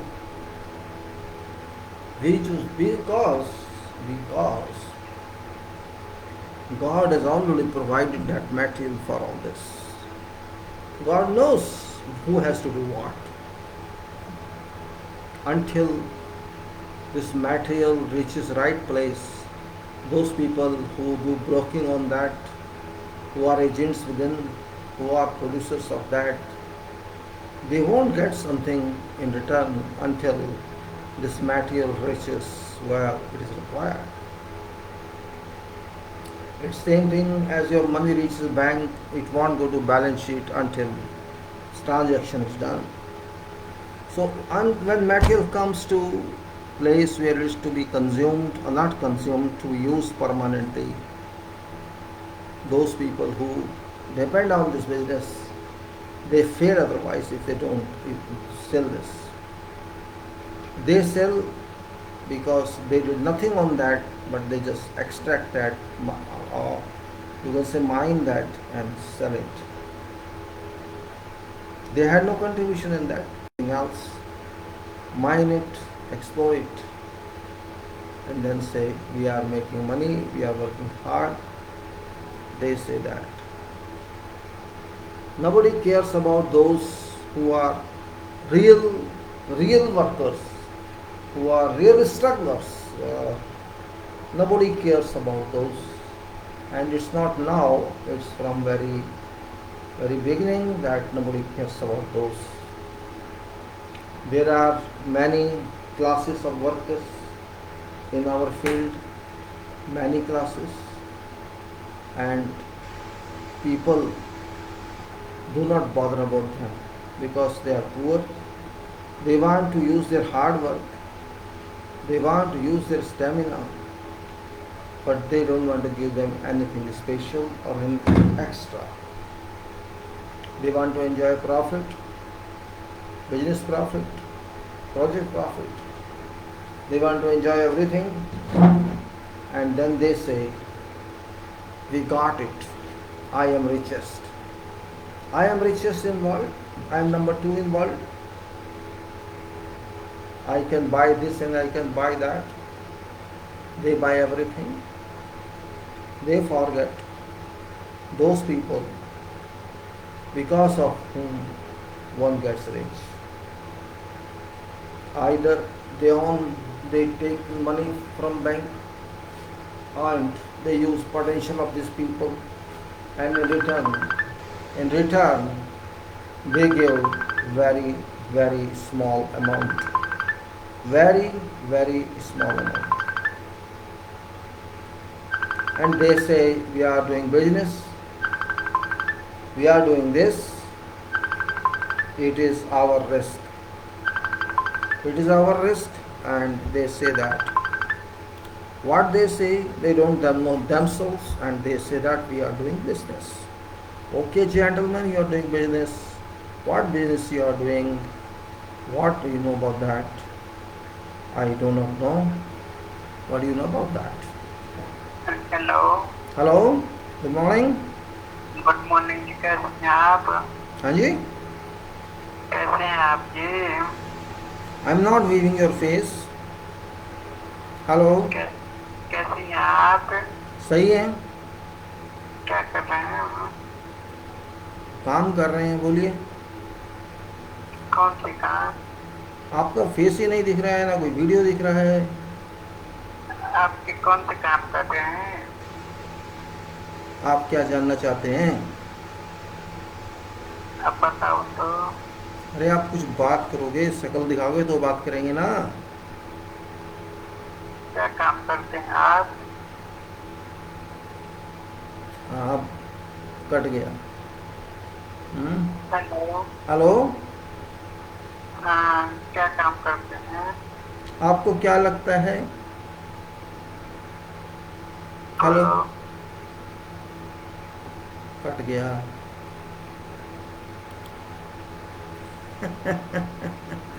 Somebody called me and they don't want to show face, want to ask what I am doing. Yes, this happens. I don't know why people want to be personal, There is nothing to be personal. This is public forum. They want to be personal. Well, no problem. Let them be happy. Let them be happy. It's no big deal. If people get up early morning, it's now 5 o'clock here. I don't know where you're talking about. Somewhere means maybe here or some other country is maybe around morning, and they can talk to you in the morning. Means for being personal, means no question and nothing, and they just it's okay, fine. What I'm saying is that I was talking for this industrialists, those money people who boast a lot that I am running this company, I am running that company, I am doing that much for this country. They forget that they are not doing anything for this country is doing for them. We should realize this fact. If you have got plenty of money, you did not get this money because of your hard work or because you excavated somewhere and got daily wages, or you worked in some factory and got daily wages. You got this money from public funds, you got loans from bank, you can say billions of rupees or dollars you take from bank, and then you boast about, you use public of this nation, I mean to say, use people of this country or where we work. Here we are not very expensive people in our country. You use workforce, we call it workforce, or you can say human resources. I don't want to call this labor or mazdoor, because I don't want to degrade that power of human resource, which is actually making these people rich. In fact, this is power of this resource, this people of our country, normal people, not highly profile but very low profile people who just by doing hard work, make their livings, and because they do this under compulsion or whatever reason, they leave their homes in villages and come to cities to work for various organizations. And if they do not come, these people cannot even imagine, these industrialists and business and these political leaders, what happens to the nation. You go and ask those Arab people, go and ask those Iraq people, go and ask for these people, Libya people, what this value is. You can, and I have seen them, how they treat those, because they are short of human resources. They were short of human resources, and whatever resources they had, they never had to work like this. This is a very big question I am raising. Very big question for engineers itself. That you too must understand, you value your resource. It doesn't matter they are poor or rich, it doesn't matter they are very low qualified in education, but they work for you and they successfully work for you and for your honors.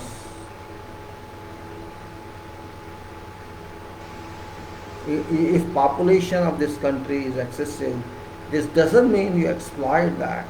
It doesn't mean that. This is a part of engineering management. How can you exploit people like this?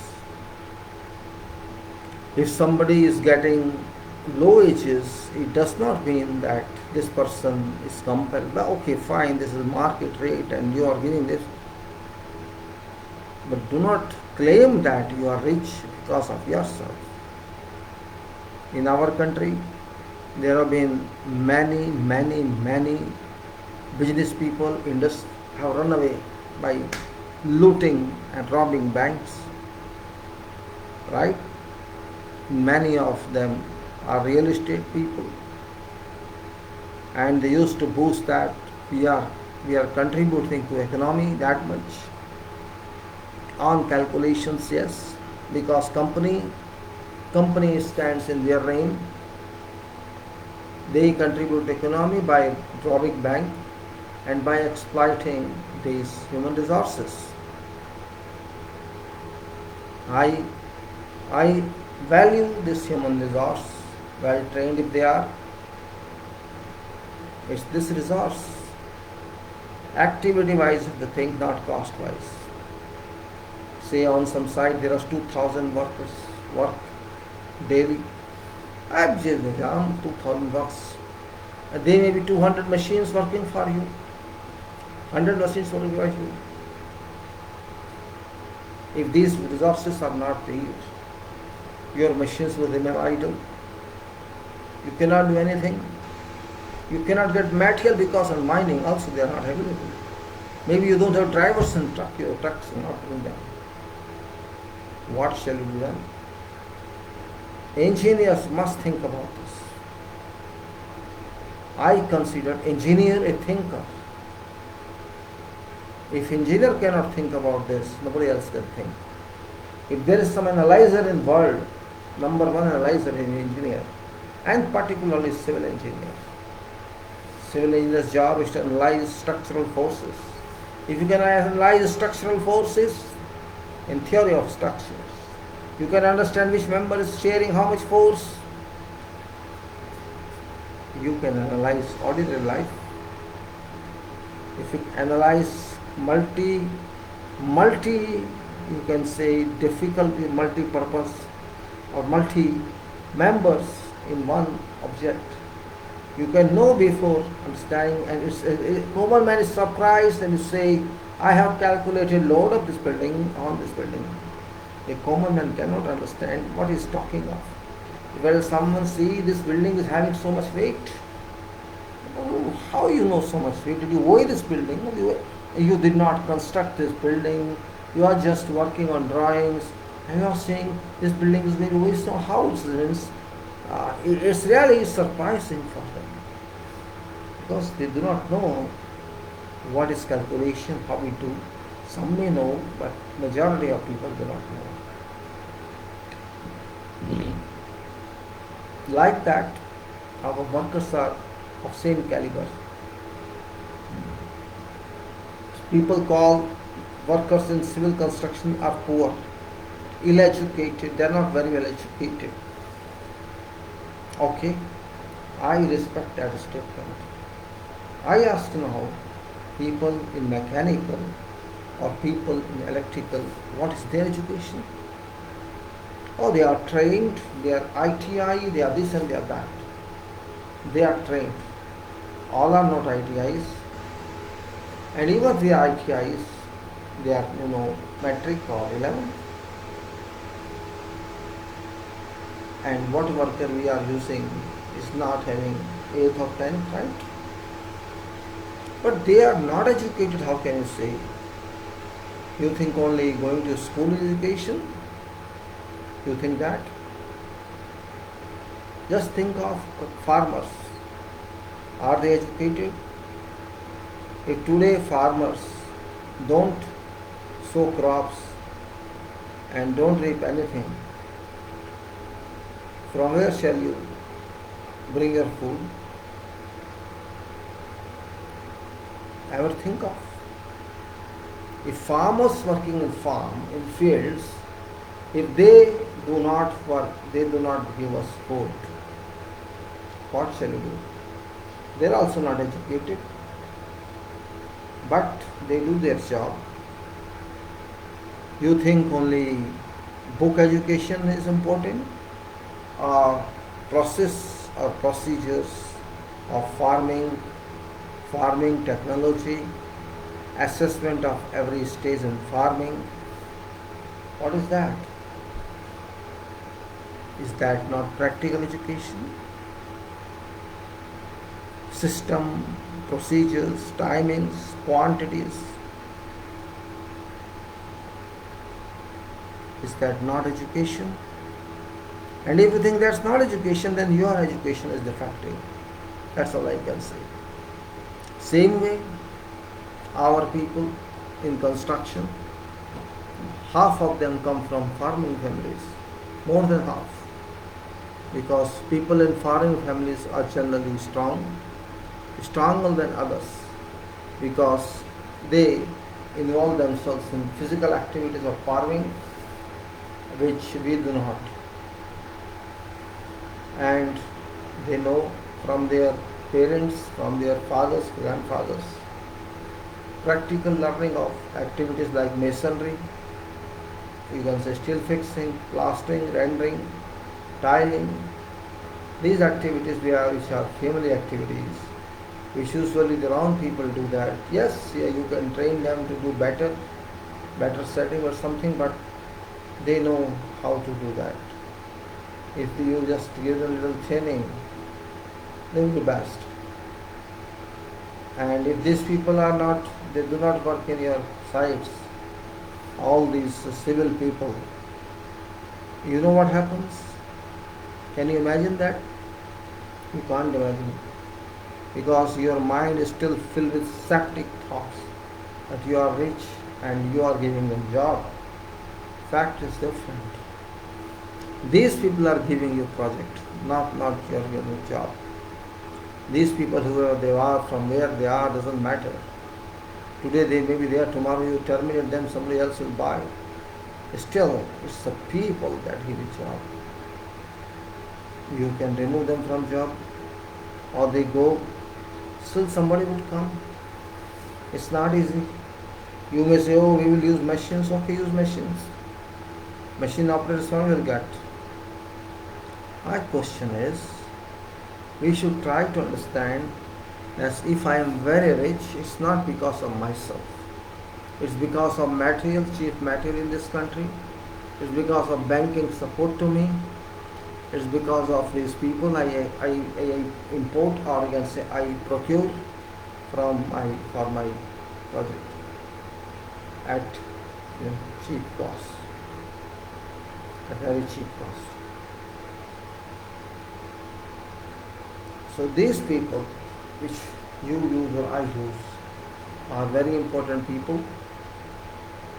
They are very important people in their callings, and if these people are mixed up or these people are exploited,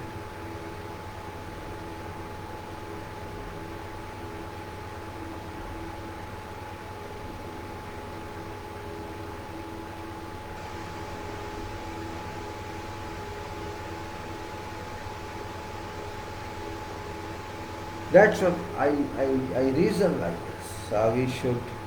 We should this our resource, why we call it workforce resource, because they work for projects, they use machines, they use their skills, they use their potential for giving roles to government.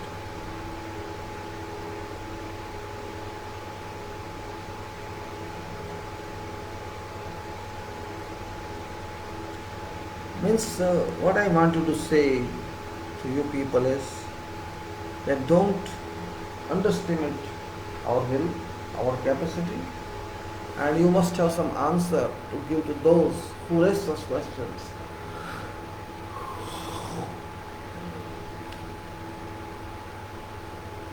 It's habit of these press people to show, see, this man is richest now, this is top 10, this is then.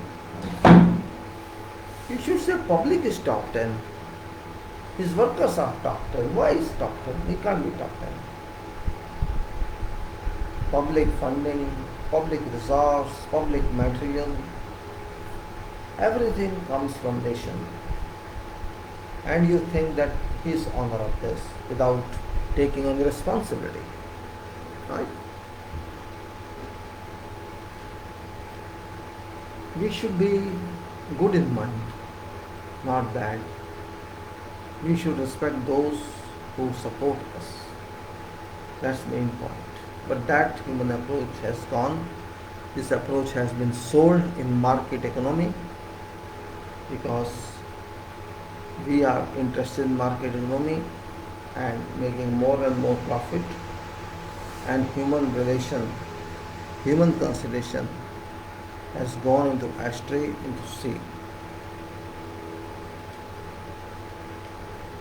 Now come on, now we move to other subjects.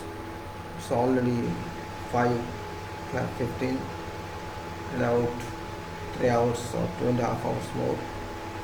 I was talking of soil yesterday. Soil, and we were talking of, at length we talked of exploration, soil exploration for foundations,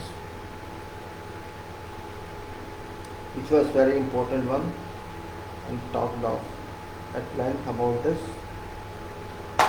Now we move to how to know about soil further, means how to evaluate soil strength, because soil has also strength, and this strength is only when it is lying in its natural state, undisturbed state, or we excavate and we have reached to some level from where down we don't want to escape. We have to ensure bearing capacity of that first. That bearing capacity indicates us the strength of this soil in direct load.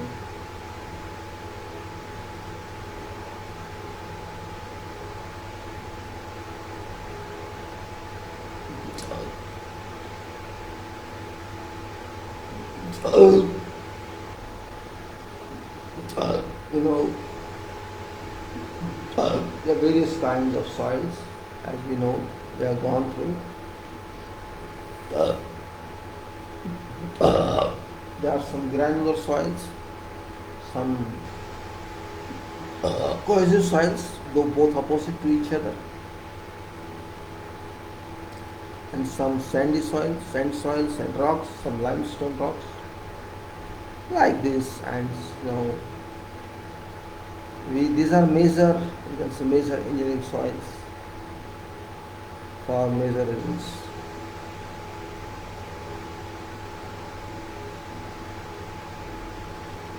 We classify these soils according to our way, our system, according to codes. You can classify whatever way.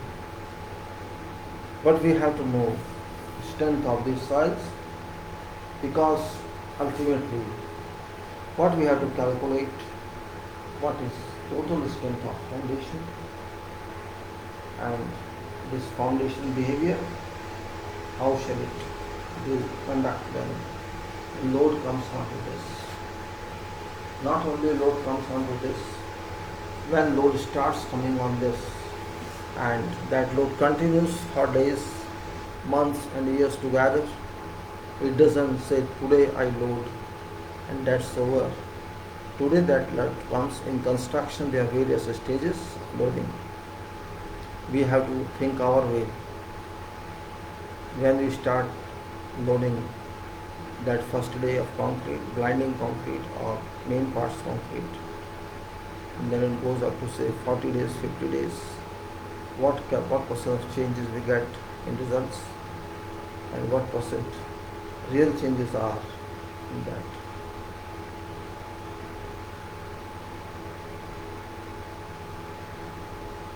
If we can understand that point, we can understand a lot. That's where our point of consultation lies. And in this regard, we know what is subject, what is topic, that is,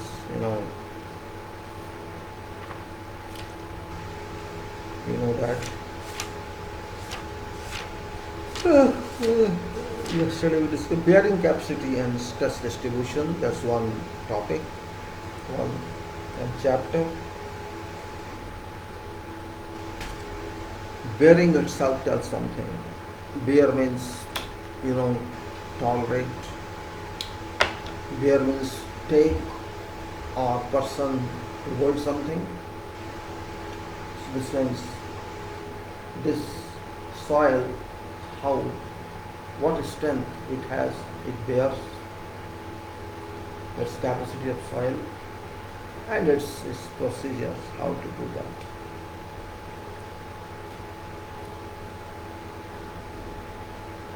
Now,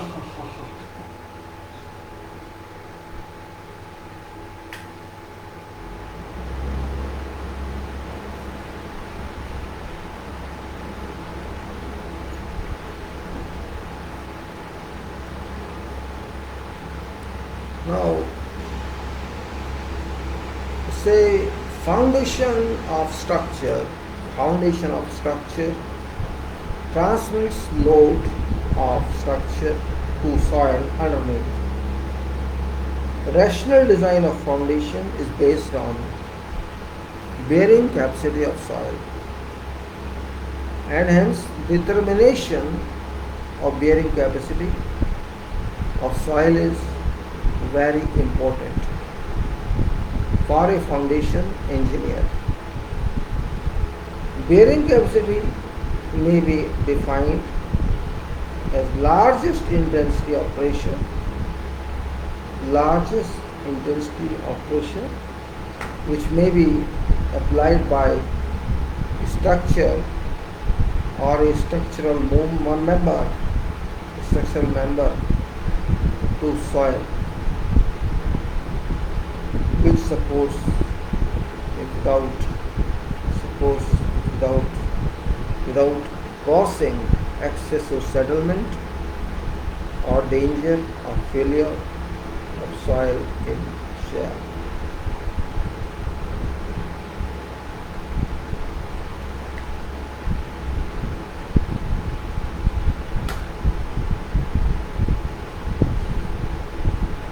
Once again I read this for freshers.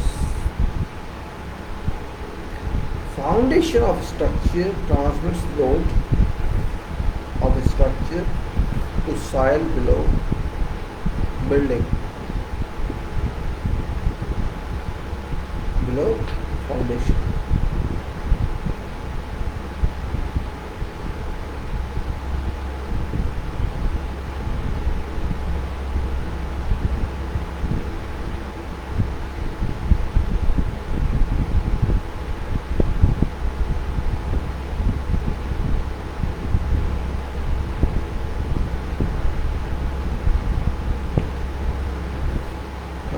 A rational design of foundation is based upon bearing capacity of soil, and hence determination of bearing capacity of soil is very important for a foundation engineer.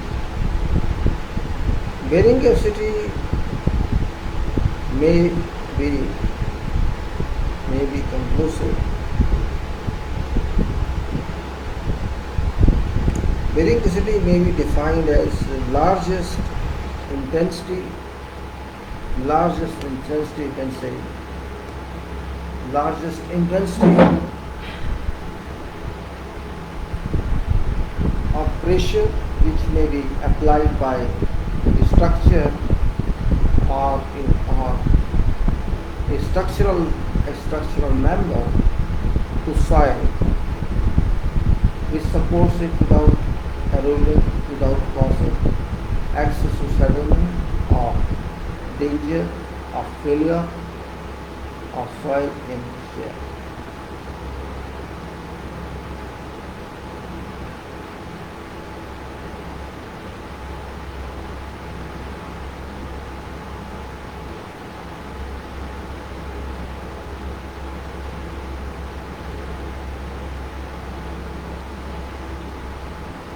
Which supports may be applied by structure or largest intensity structure or a structural member to soil which supports it without causing excessive settlement or danger or failure of soil in shear.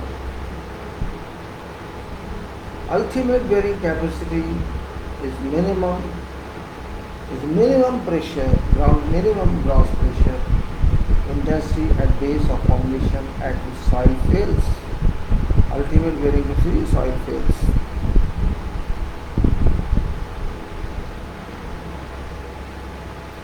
Let me open my shirt. Excuse me, just for 5 minutes.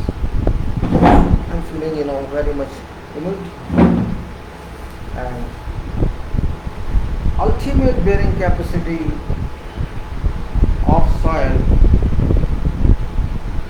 gross pressure at base of foundation at which soil fails in shear. Net ultimate bearing capacity is minimum net pressure intensity causing shear failure of soil.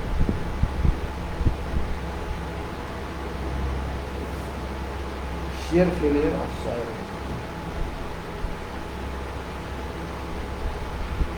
That is net ultimate, but this minimum net pressure intensity causing shear failure of soil. Safe bearing capacity.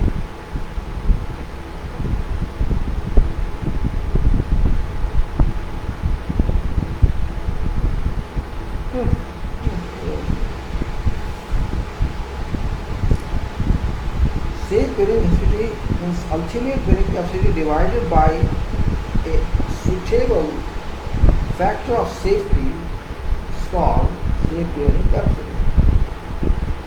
Value of factor of safety may range from 2 to 5 or even more. This value of bearing capacity is used while designing foundations. Now, factors affecting bearing capacity. Bearing capacity depends upon a number of factors which are given below. Number of factors which are given below. Type of soil and its physical properties such as density, shear, strength, etc.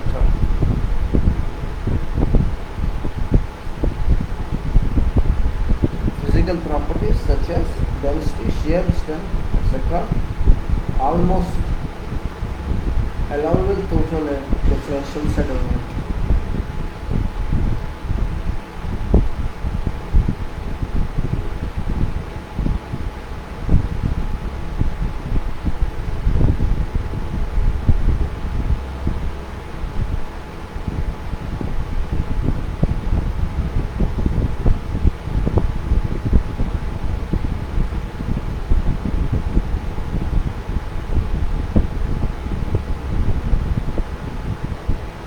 Of course, factor of safety is that factors depends on type of soil and bearing capacity, properties such as density, shear, strength, and almost of allowable total and differential settlement, position of water table, and physical features of foundation, which are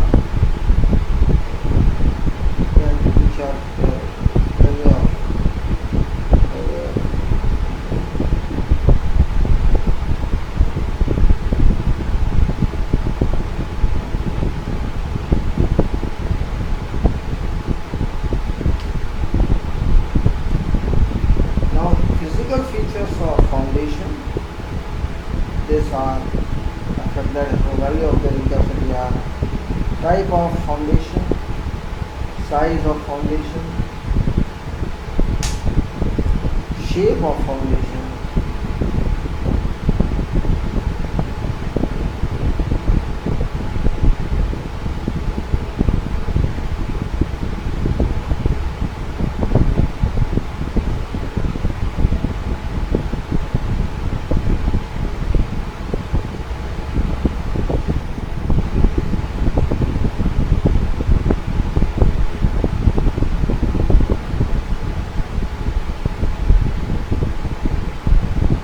so it is type of foundation, size of foundation, shape of foundation, depth of foundation below ground level, and rigidity of structure.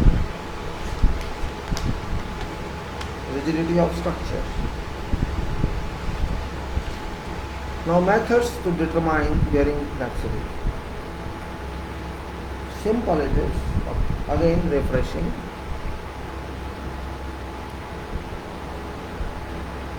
Bearing capacity can be determined by at site or by theoretical methods. Following tests are done in site for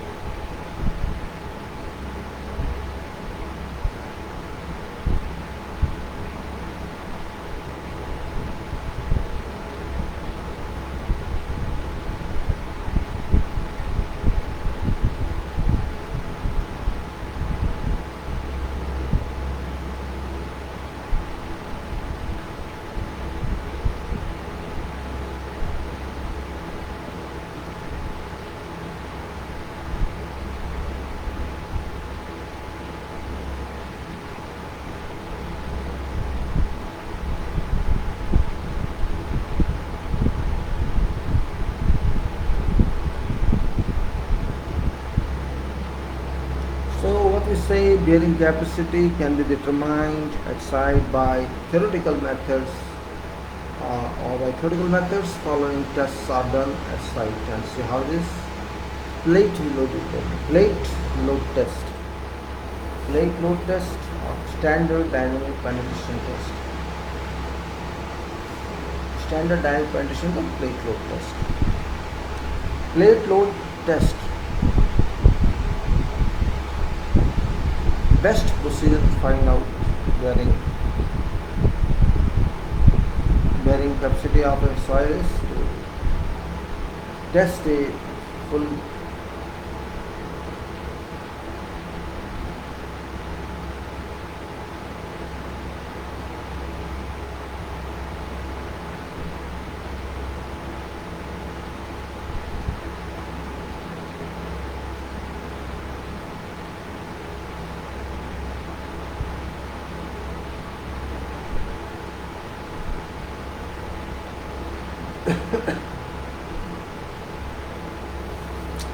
plate load test is standard dynamic penetration test. You know this, I'm refreshing. Best procedure to find out bearing capacity of soil is to test a fully sized foundation under its design load for a considerable time to observe its complete settlement, but such procedure cannot be adopted due to high cost of testing, large amount of load that required, and large length of time for testing. Hence, short-term test is used, and that test is called plate load test. Plate loading test. दर्द चला गरबा बोका I don't know. Gardua boka versus. Well, plate load bearing test.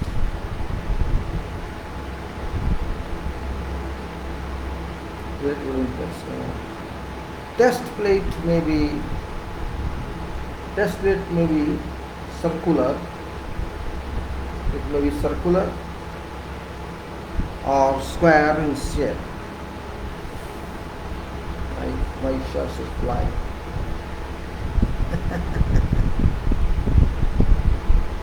See, pages are also flying. Shirt is flying. Okay, it's my fan, no problem. Size of plate may vary from 30 to 75 centimeters square. Minimum size recommended is 30 centimeters square minimum. Now for clay, silty and sandy soils, size of plate should be 60 centimeters square, but for gravelly and denser sandy soils, 30 centimeter square plate can be used. Size of test plate should be as large as possible, depending upon capacity of loading.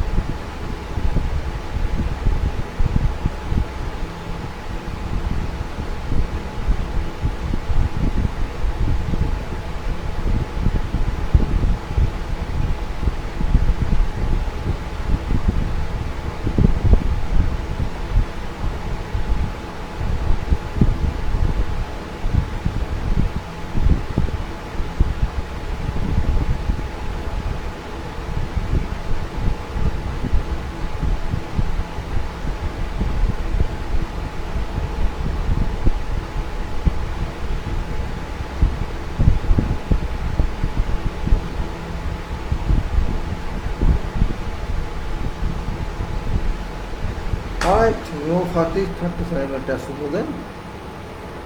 30 centimeter remove in this case. Now a test pit should be excavated to a level of foot before performing load test. Test pit should be at least 5 times width of test plate. Means 150 minimum, 1500 mm minimum. In this case, otherwise if you are using 60, then it should be 3 meters. So test pit should be dug to level of foot before forming.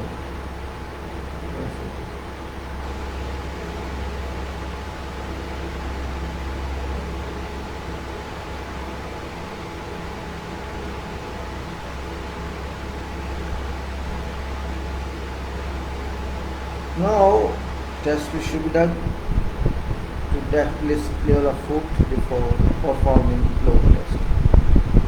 Test pit should be at least 5 times width of test pit.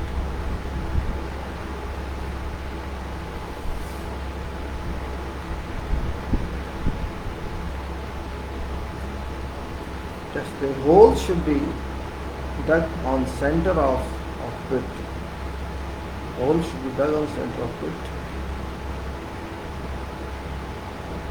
having same area as that of test plate. Depth of hole should be such that ratio of depth and width of loaded area is same for actual foundation.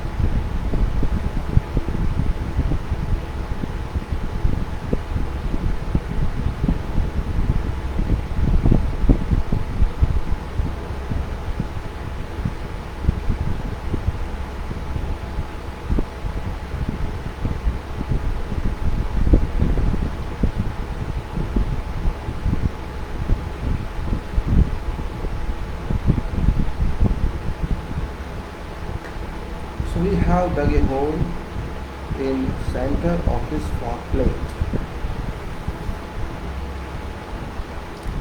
Now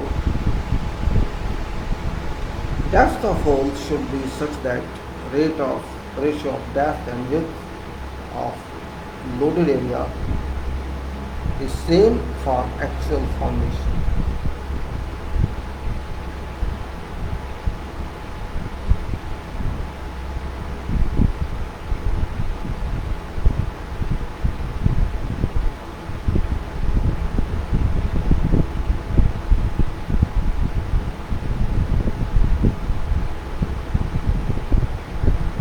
So I say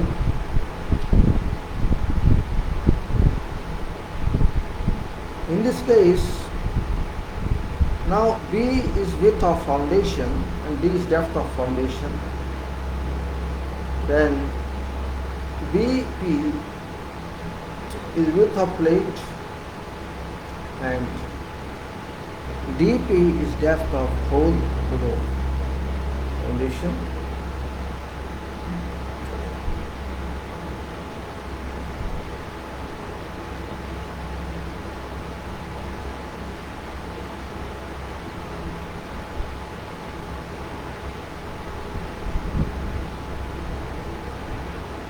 Move further,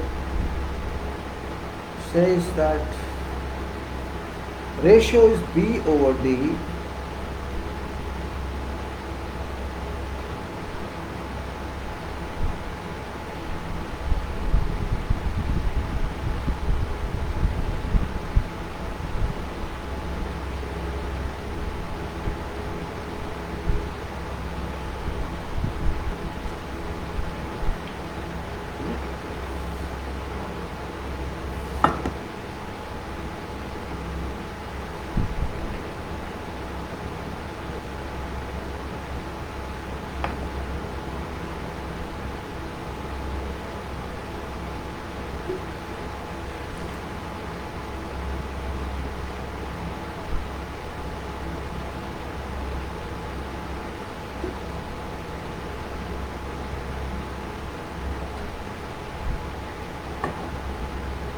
So small b over d, small b of big D, capital D, depth of footing, depth of foundation, width of foundation over depth of foundation equal to dp, which is width of plate, over dp, that is depth of hole below bottom of test pit. So B is width of footing, D is depth of foundation, that's D capital, db is depth of hole below bottom of test pit, and width of plate dp. This ratio are good for that. Test pit and hole should be dug at a shortest time. Test pit and hole should be dug in shortest time in advance of test as possible and as possible.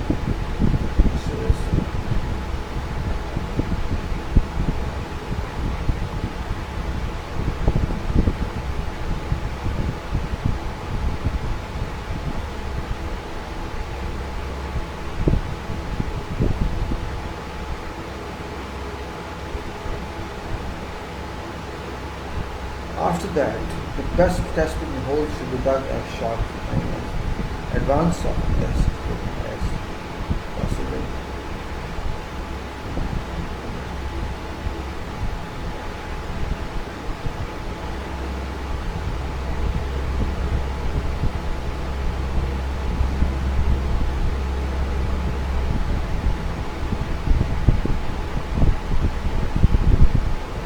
After that,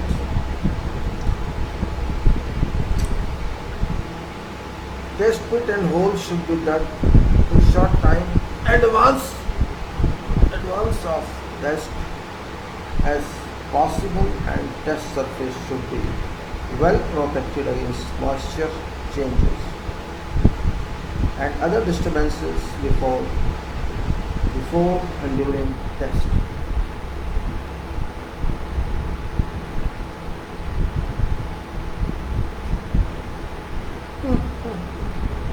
Test plate is then placed at bottom of hole.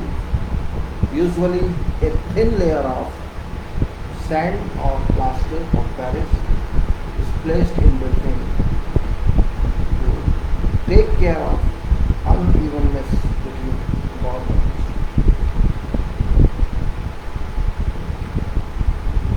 Of the plate and pit. It must be ensured by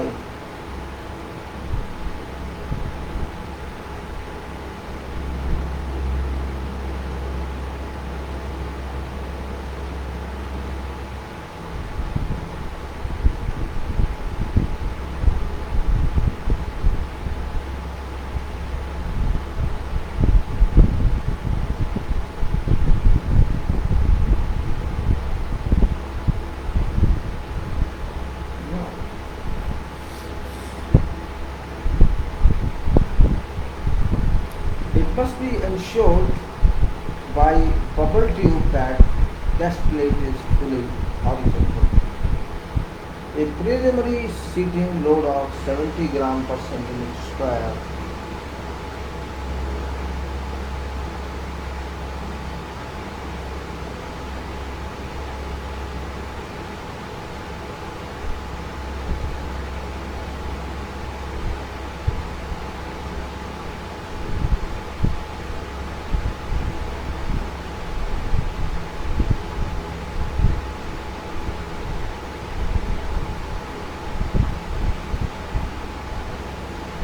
what to do then? 70 gram per centimeter square preliminary seating, 70 gram per centimeter should be applied as per Indian standard, must be released before actual test.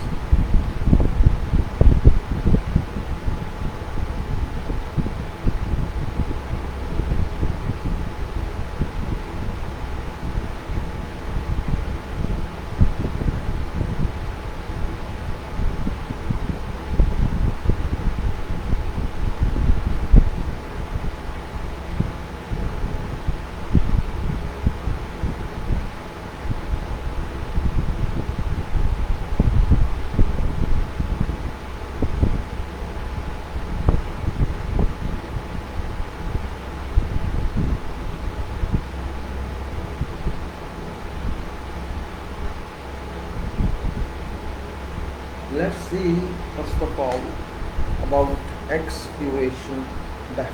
What is that? Little lazy I am today. Don't worry, this is life. This is your test pit here.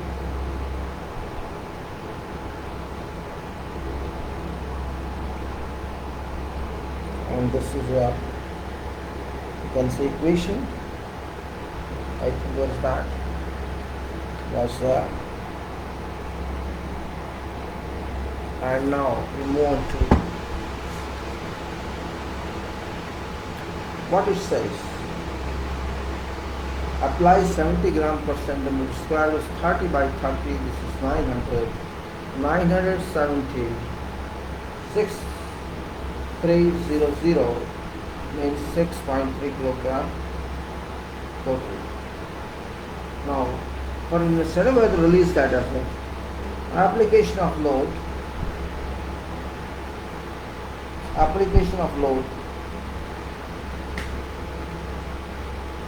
Loads can be applied to test plate either by gravity loading or by reaction loading. Gravity loading or reaction loading, both can be applied.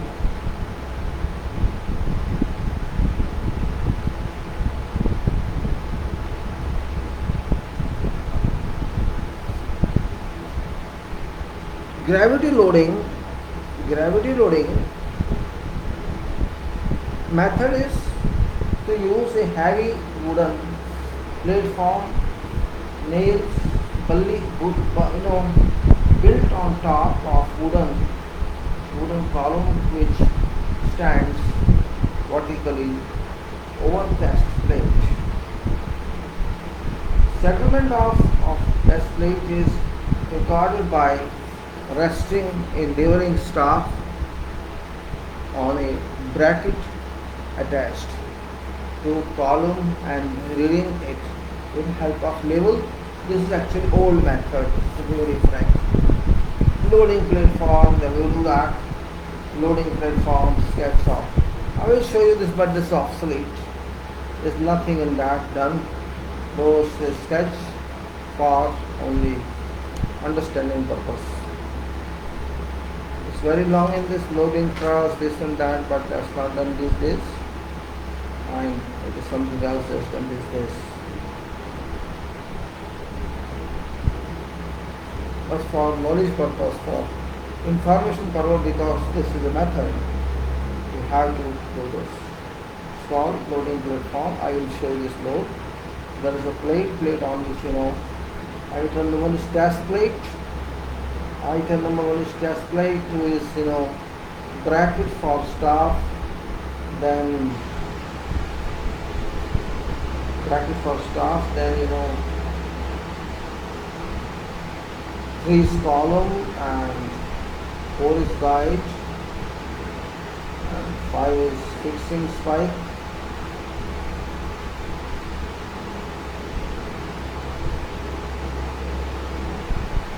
And 6 is brick wall. 7 is turnbuckle.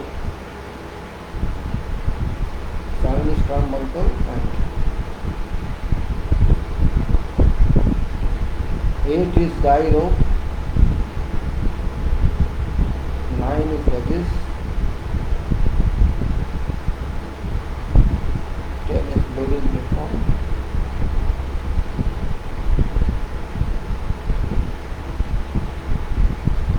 11 is start. 12 is wooden piece.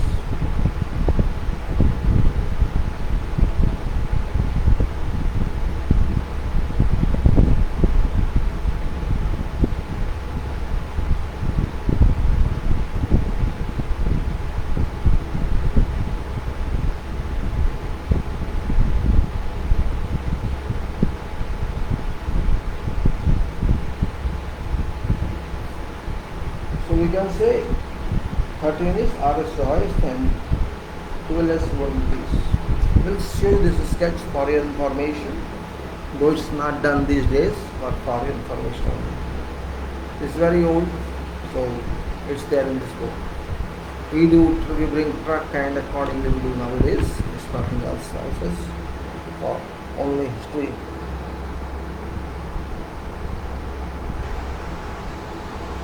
There are numbers here.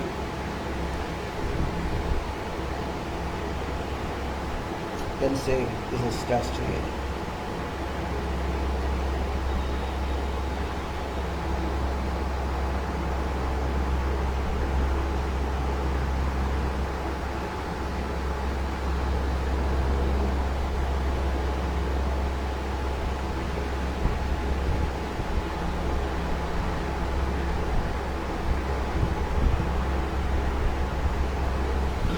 Now, this is just for test and just for loading platform shown.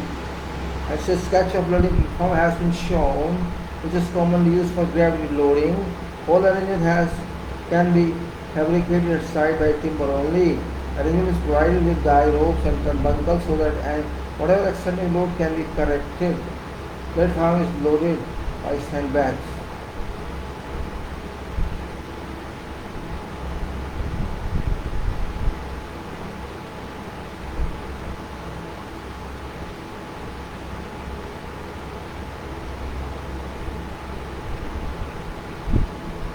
So you can see whole arrangement can be fabricated at site by timber only. Arrangement is provided with guy ropes and turnbuckles so that eccentric loading can be corrected. Platform is loaded by sandbags, cast iron blocks or concrete blocks. Such type of loading device is very cumbersome. Construction of platform, filling sand in bags, weighing and bailing.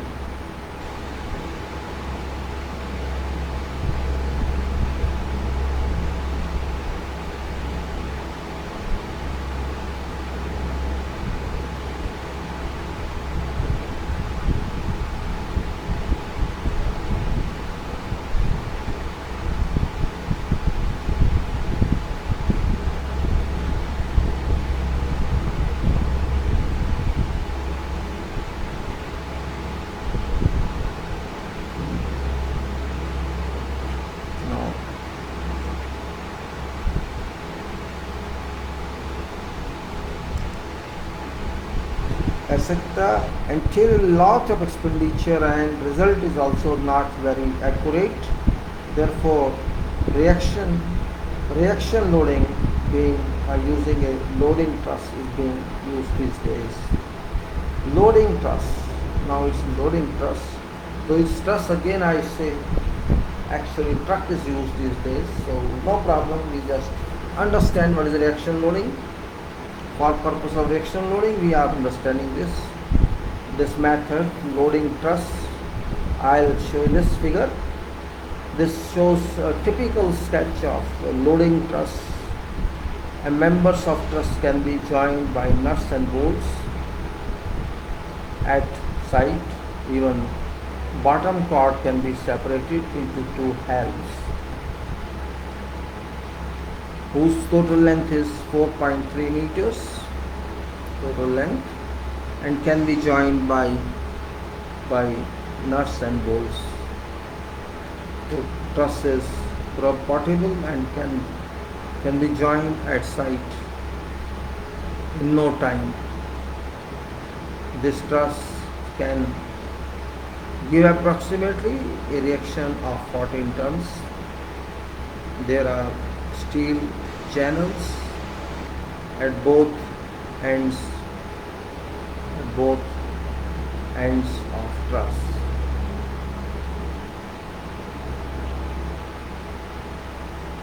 These are joined to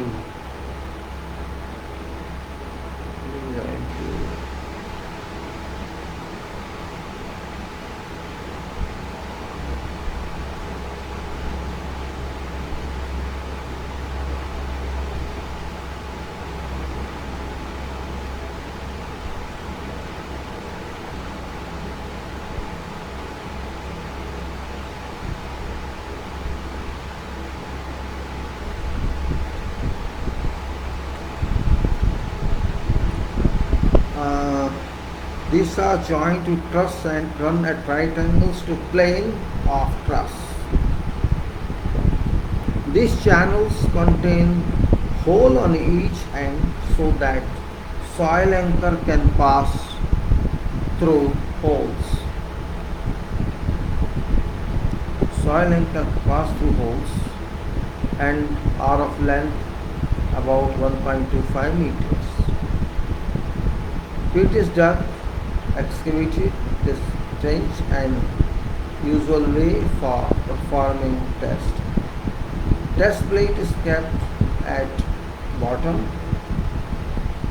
Hydraulic jack fitted with pressure gauge is kept over test plate.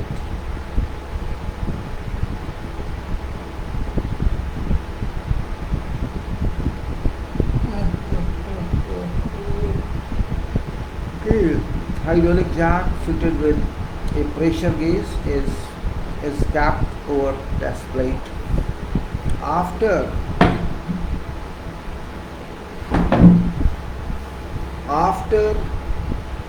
that soil anchors are driven into ground in their positions. Driving of anchors is done in same way as screws is driven in boats.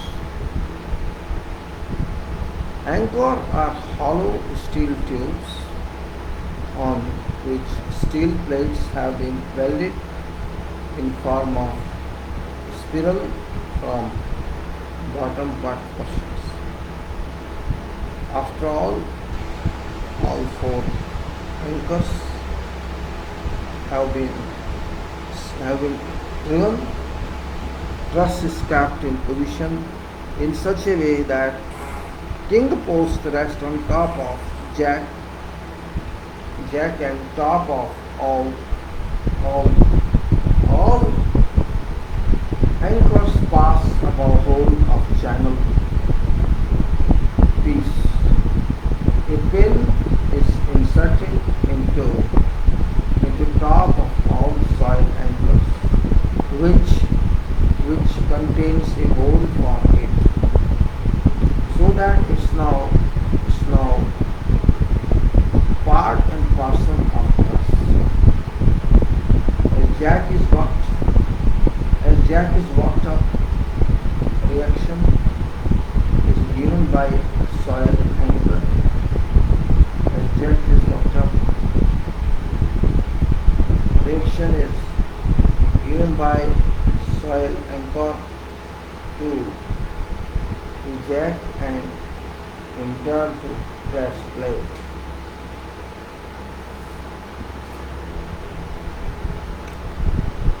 Test plate. Pressure gauge in jack records load. Settlements are measured by two dial gauges which are clamped to a datum bar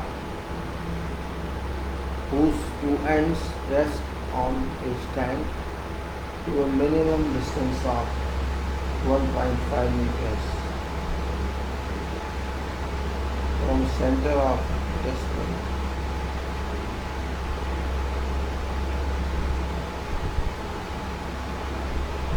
Load is applied in convenient increments. The maximum load corresponds to 1.5 times estimated ultimate load or 3 times proposed allowable.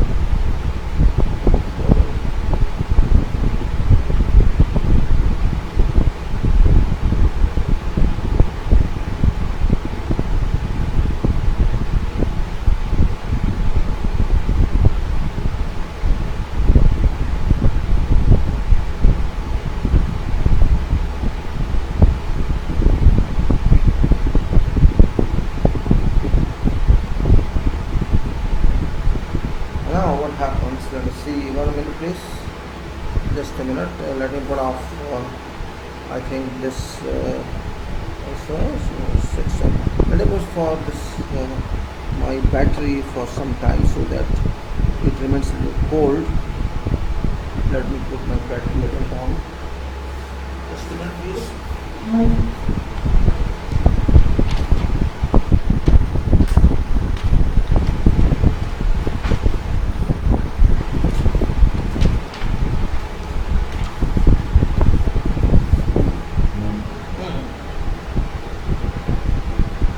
Half an hour let it rest so that I can move further. Yes, let me show you sketch first of all.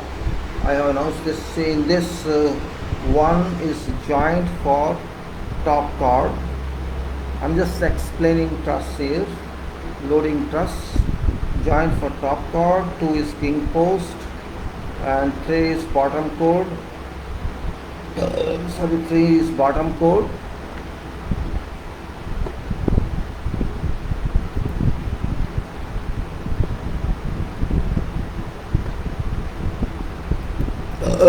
Sorry, 3 is bottom chord.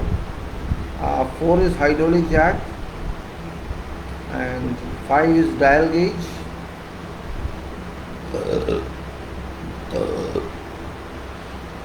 6 is test plate. 7 is top chord. 8 is pin. 9 is channel piece. 10 is datum bar. 11 is stand for datum bar. Then stand for datum bar. 12 is soil anchor. 12 is soil anchor. 13 is spiral anchor. Just have a look on this. Just for your information, nothing very big. It's very normal truss, and you can understand this very well. It's nothing very deep, and so why not waste time on this so much? You can see this. This is truss.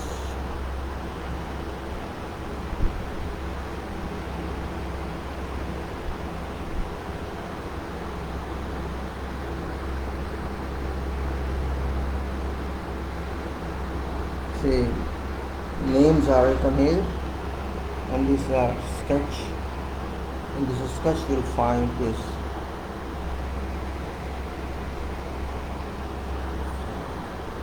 Just for your information it is. Now we have loaded this, and incremental load we are applying, and this is from 1.5 times. Estimated ultimate load 3 times proposed allowable bearing pressure. 3 times is 1.5 times ultimate load, estimated ultimate load, 3 times proposed allowable bearing pressure.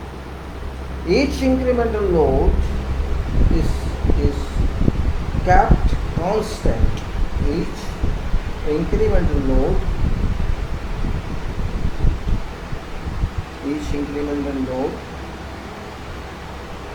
is kept constant, and settlement observations are recorded at regular but increasing intervals, say 1, 2, 5, 10, 20, 40 and 60 minutes, and thereafter at hourly intervals. Means intervals are 1 minute, 1 minute, 2 minutes, 5 minutes, 10 minutes, 20 minutes, 40 minutes and 60 minutes. This means in 1 hour, 1, 2, 3, 4, 5, 6, 7 readings you have to take. 1 minute, 1 minute, 2 minutes, 5 minutes, 10 minutes, 20 minutes, 40 minutes, 60 minutes. And then every hour you have to take off, until rate of settlement becomes less than about 0.02 mm per hour. Got it? We have to apply ultimate load. If you have ultimate load 1.5 times of that, or if that's a safe load, you can say in that case it should be 3 times proposed allowable bearing capacity. For that you have to consider, and you have to take readings at 1 minute, 1 minute, 2 minutes, 5 minutes, 10 minutes, 20 minutes, 40 minutes, 60 minutes, and then at every hour you have to record it, and you have to record until rate of settlement becomes less than 0.02.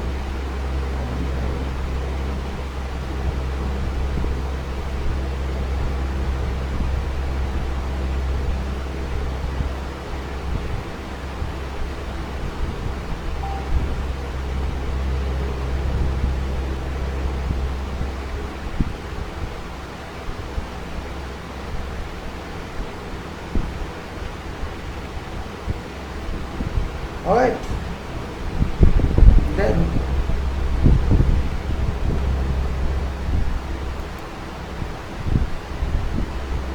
now we see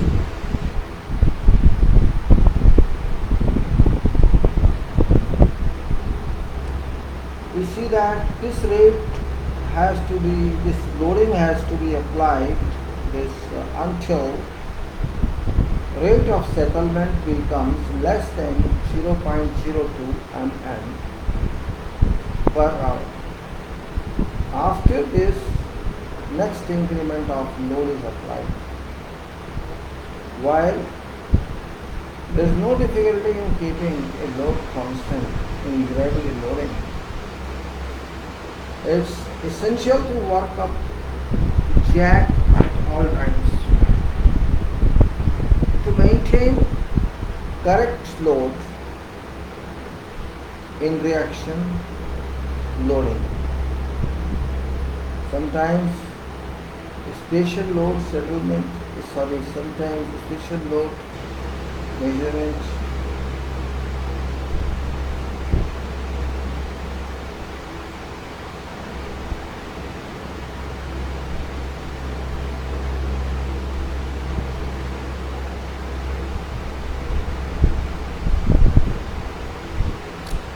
what happens is sometimes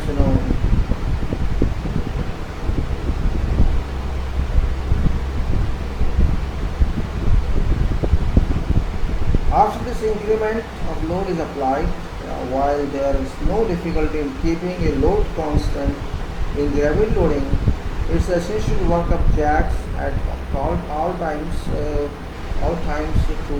maintain correct load in reaction loading.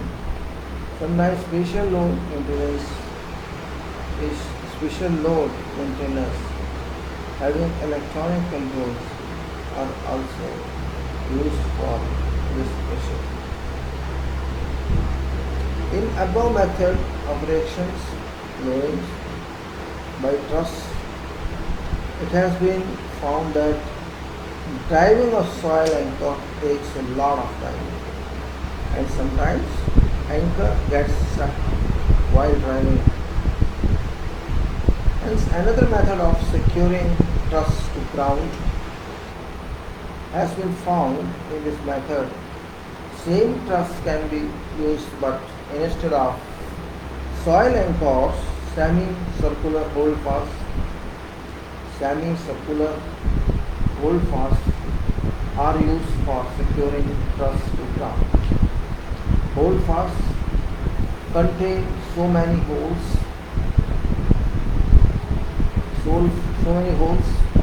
which is dug in usual manner, and test plate is capped at bottom.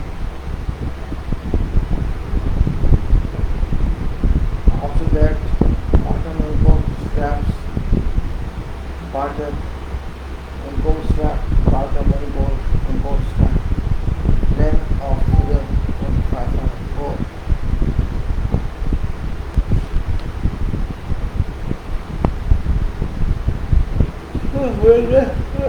Let me stretch my body.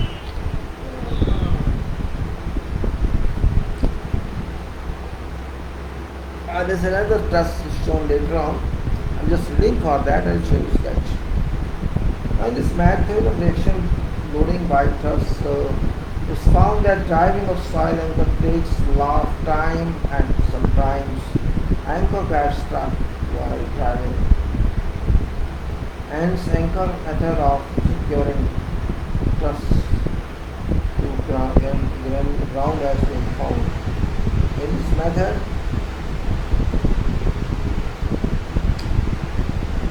same truss can be used but instead of soil or sandy somewhere hold fast.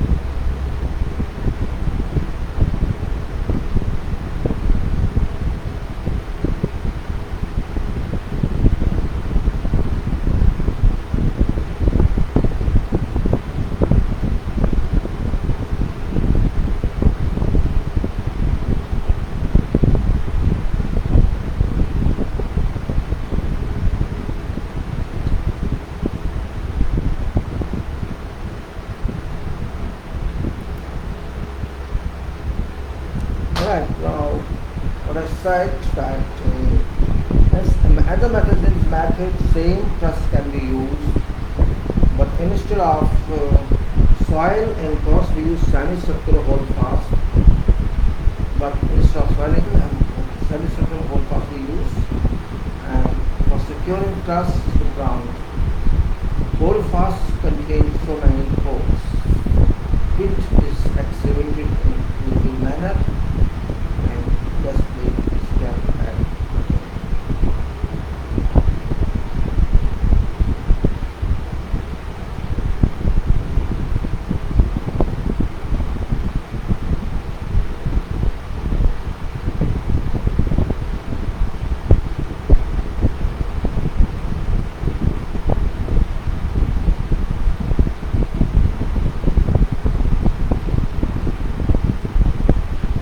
Alright, now hold fast are used for securing truss to ground. Hold fast contains so many holes. It is excavated in usual manner and contains so many holes. It is dug, excavated in usual manner, and test plate is kept at bottom. After the bottom anchor strap is kept on ground on both sides. Then truss is kept in position in such a way that pin post rests on. Pin post rests on top of jack and ends of truss lie on bottom anchor strap. Then hold fast are kept after bottom anchors.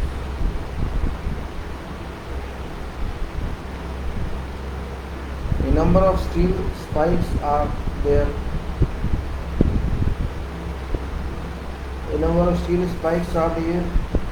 Are then driven into ground in an inclined position through holes of hold fast.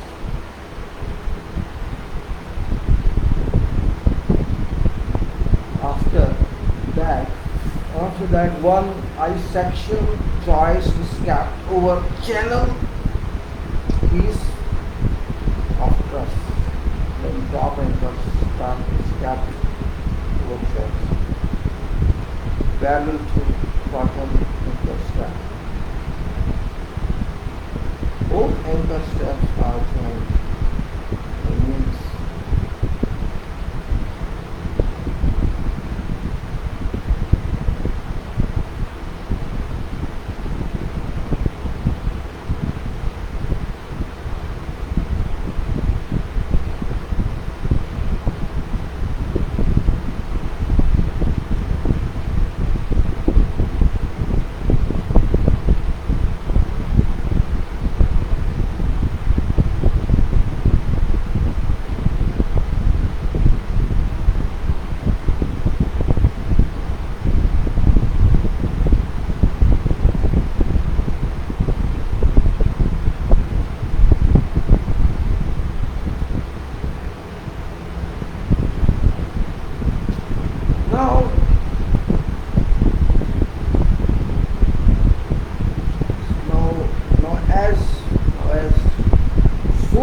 jack be worked for, spikes and handpass will give reaction to jack and in turn test it. Behind this is after that I section runs scabbed over or channel piece of truss.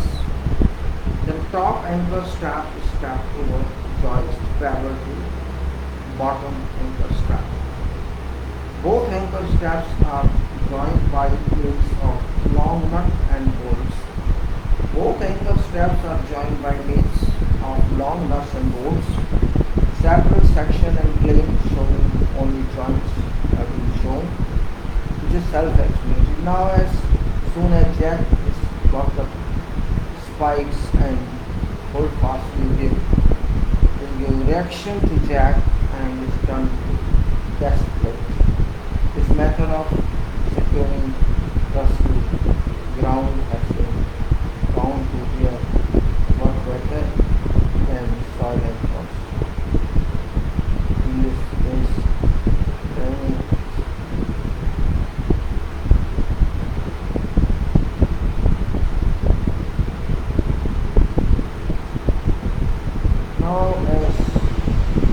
now as soon as jack will work up, spikes and hold fast give reaction to one jack and curve to test plate.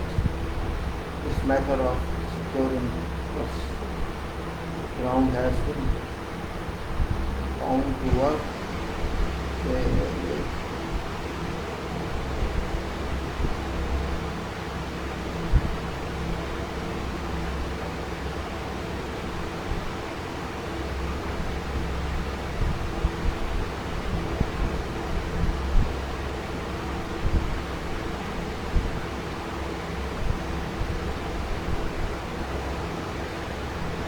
Now in this case, driving of spikes of 50 cm length is an easy process than driving soil anchor. Spikes can easily be taken out.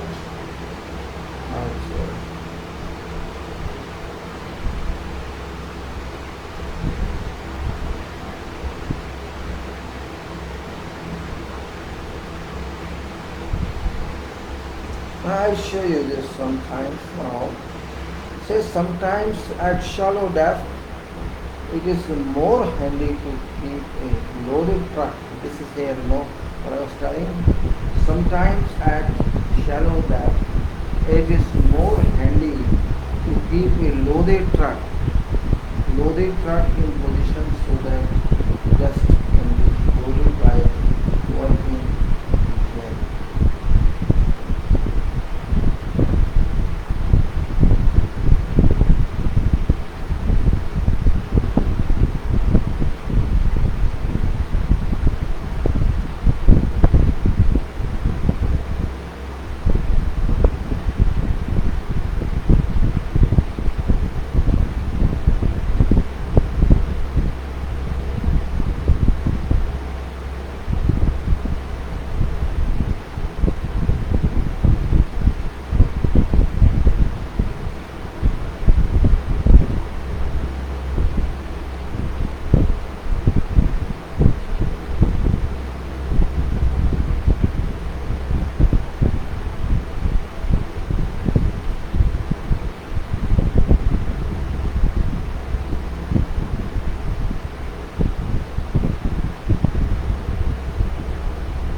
Sometimes at shallow depths, sometimes handy to keep a loaded truck in position so that this can be loaded by working jack against chases of the now.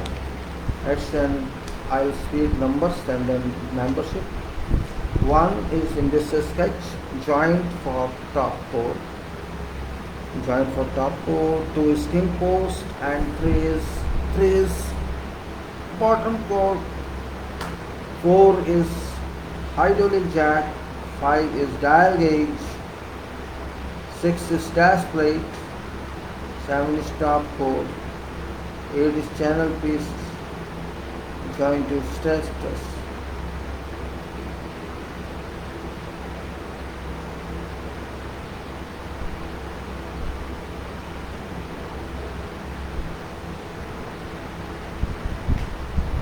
Then top code, 8 is channel piece, joint or truss, and 9 anchor bolt, 10 is bottom anchor, strap channel, and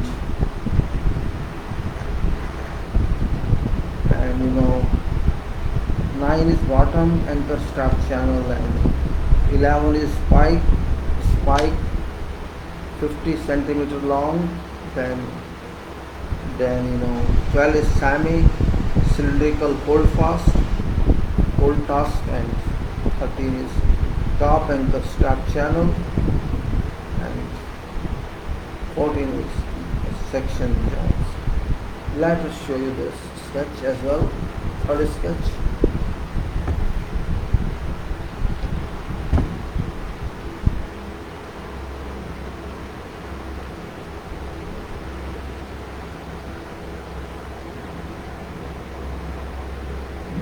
Where is that?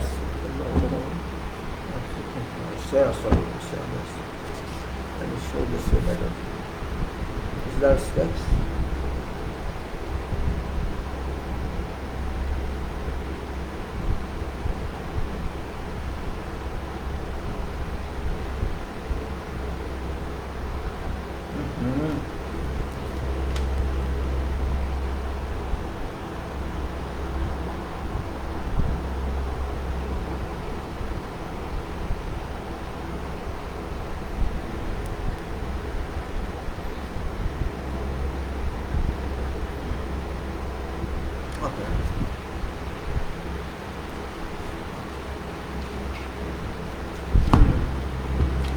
Come on now, calculation, interpretation of results. 6:25. Let's position my battery. 1 hour 11 minutes. Put it on. I think we should put it on. Put it on there.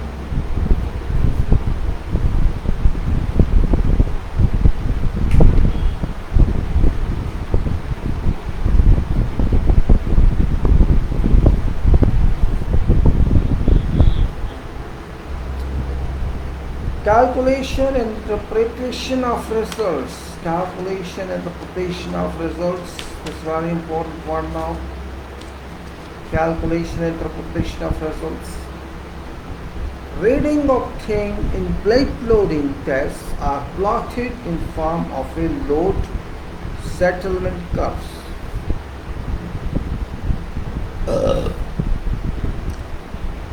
This is a figure I show you. This figure shows three typical curves.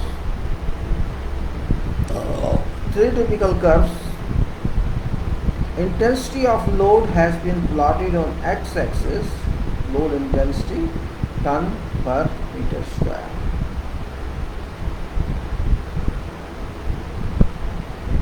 And settlement on y-axis, that is in millimeter.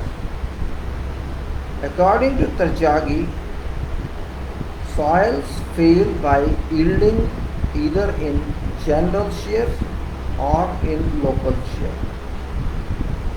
There are no various curves on this: local shear curves, general shear curves, and there is third one also. I will see what it says. Curve A shows general failure. Curve A, general shear failure, general failure of soil. In case of general shear failure, curve passes abruptly into a vertical tangent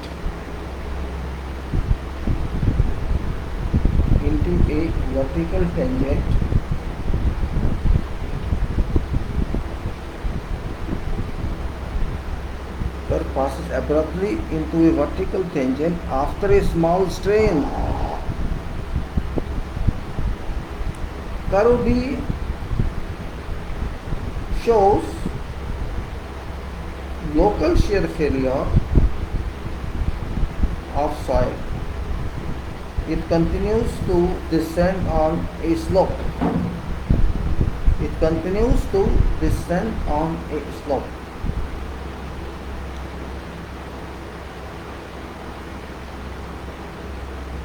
It continues to descend on a slope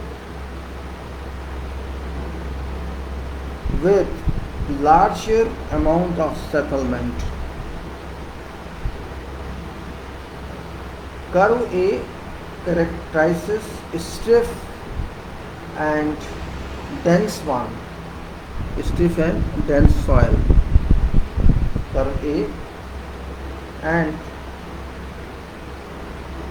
curve B is obtained in soft and loose soil.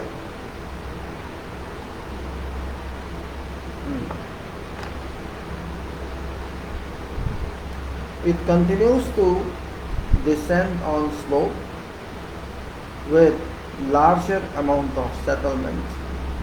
That is curve B.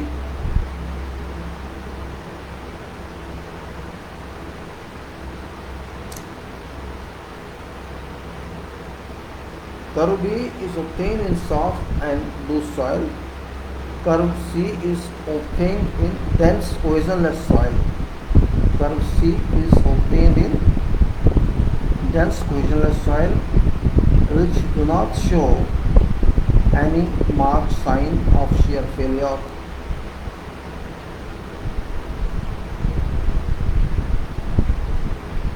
Under practicable load intensity, value of ultimate bearing capacity QQ is determined either with respect to failure point judged from shape of load settlement curve, or with respect to arbitrarily chosen value of settlement, normally 12 mm.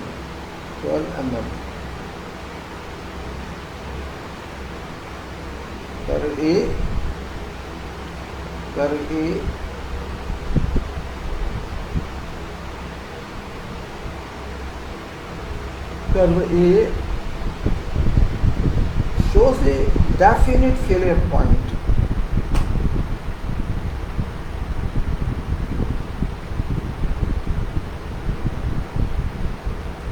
Curve A shows a definite failure point.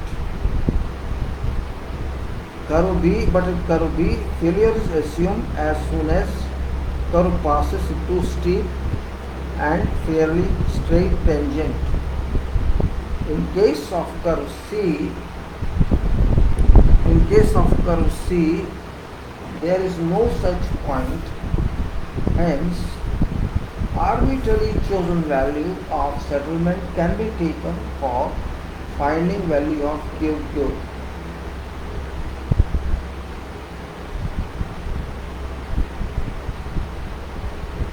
IS 1888, 1963 recommends a graphical method for finding failure load for type of load settlement curve. Following procedures have been recommended.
Right now he says in the stat says plot result of load settlement test on natural scale in usual way.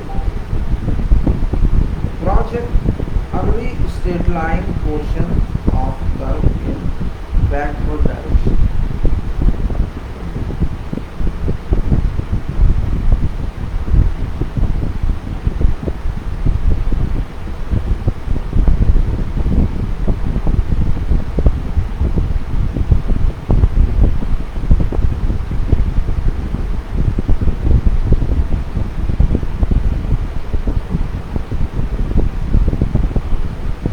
Then you can say, first we say plot result of load settlement test on natural scale in usual way as shown.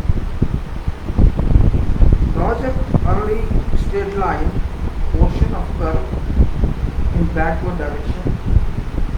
Project early straight line portion of curve in backward direction to cut settlement axis.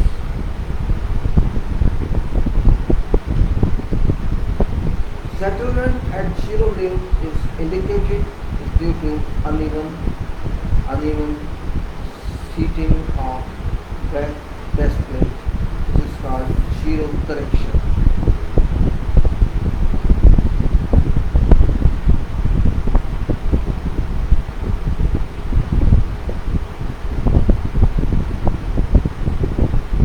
Apply zero correction to all settlement with readings and note down. Plots corrected settlement.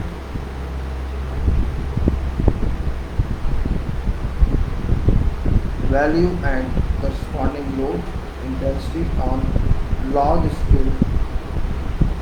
This will give two straight lines AB and AC that deviate from each other.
Now we see,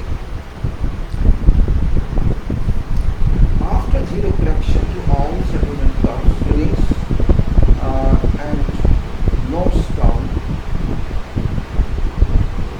plot concerned settlement value and corresponding load intensity on log scale.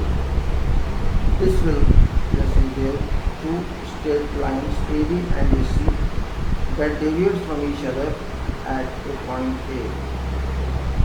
Point of intersection of two straight lines, point A, give value of ultimate bearing capacity, elastic settlement, elastic, and range are also given.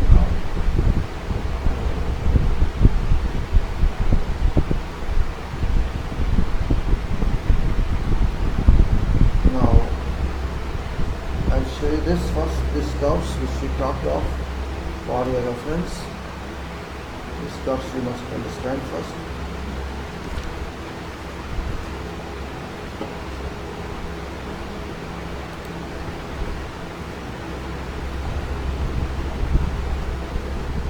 These are curves as we are talking of here. Let me see, I think this axis is not clear, so I'll take on full scale. Axis is not clear, I take this way. It's better for you. Yeah, axis is clear now. Yeah, this is here, you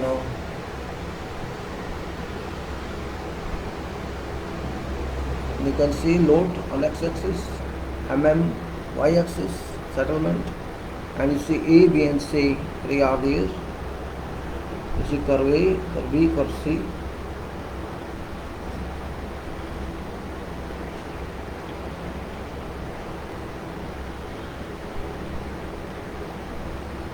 This A, B and C curves.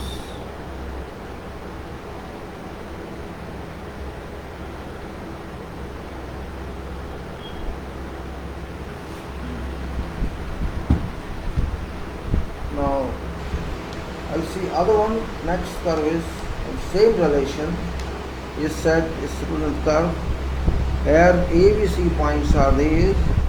That is settlement in on x-axis and load intensity on y-axis, and this is not ordinary log plot it is of settlement curve, and A point is plastic range, ultimate bearing capacity is A, then elastic settlement, BA is elastic settlement, and AC is different ultimate bearing capacity. This is so we can say this is, I show you curve first, then we'll again talk of this curve. This is IS method curve as was said, 1888.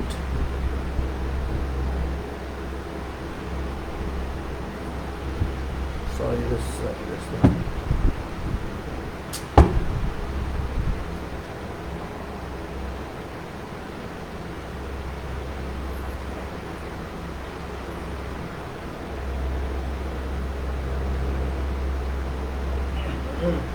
I'm finding trouble in showing you this. Let me show this way.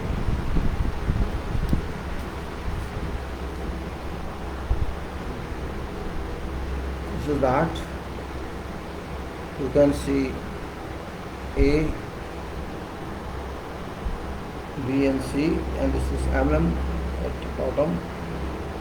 This is load intensity vertically.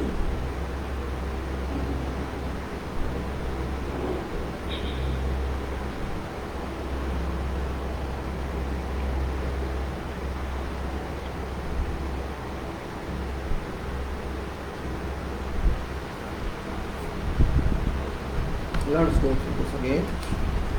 Let's said that. I repeat, Indian Standard 1888 62 1960 recommends a graphical method finding failure load for whatever type of load settlement curve.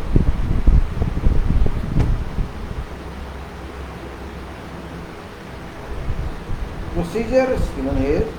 Plot result of load settlement test on a natural scale, usually as shown in previous graph, right? And that was this graph. I show you again. Maybe you are confused, so I show you again. Which I'm talking first. This one, natural scale. I'm talking of this is natural scale. This is that curve I'm talking of. So it's this one. Plot result of both settlement cost on natural scale and usually project early straight line portion of curve in backward direction to cut settlement axis. Now, any settlement at zero load, any settlement at zero load is so indicated is due to uneven seating of test brake. This is called zero correction. Apply zero correction to all settlement readings and note down. Now plot corrected settlement value and corresponding load intensity on a log scale as shown in next figure I showed to you. This shall give two straight lines AB and AC that deviate from each other at a point A. Point of intersection of two straight lines. Give value of ultimate bearing capacity, elastic solenoid and plastic range also been shown.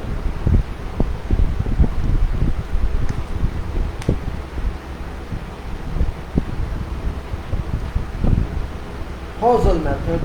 Let's say a Hosel method. Now, a practical method has been suggested by Mr. Hosel to determine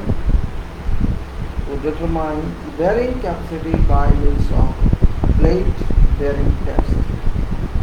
The method is very useful if soil spectrum is reasonably homogeneous in depth.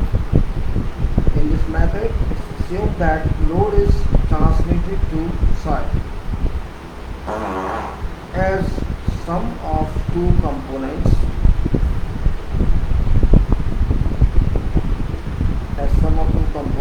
One component is that is carried by soil column directly beneath foundation, and other is that which is carried by soil around perimeter of foundation. First component is a function of area, whereas second component is a function on length of perimeter of foundation. So Q is equal to, Q is total load, AQ, that is area in square feet or square meter, into Q, bearing capacity in kilogram per meter square, is equal to A into N. A is area into N is compression, steel, compressive stress of soil column directly.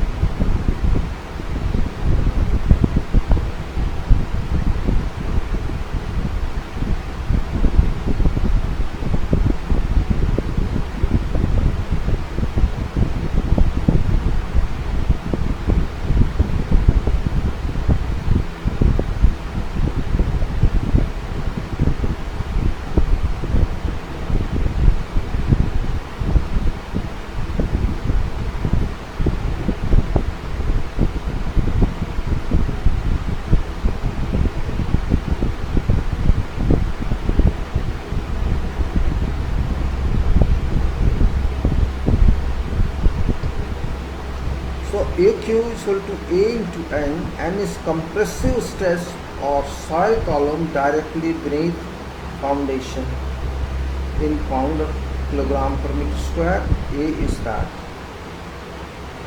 A into N, A is area, and into compressive stress of soil column directly beneath foundation in this.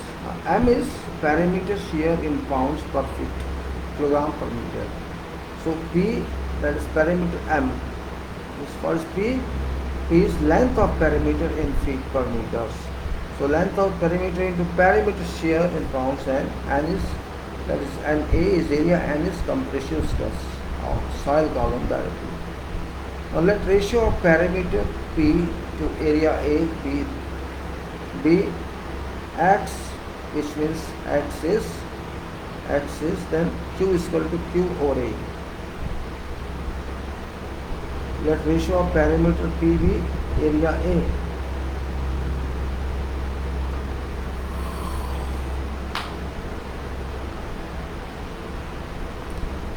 Ratio of perimeter P to area A, that is Bx. So Q is equal to bearing capacity, the Q area, Q is total load over area, equal to M perimeter shear X plus N.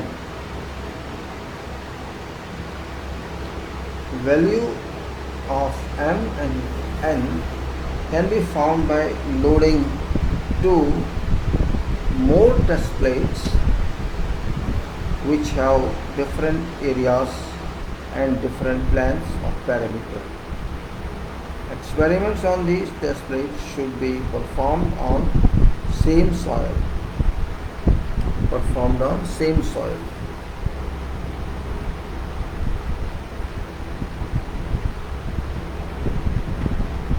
And at same time and same elevation as that of proposed foundation.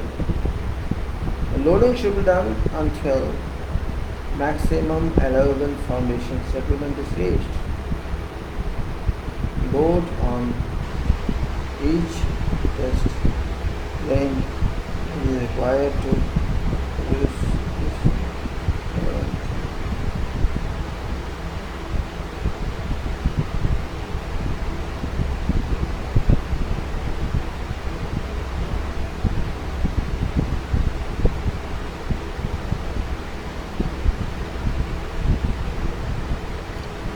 So what it says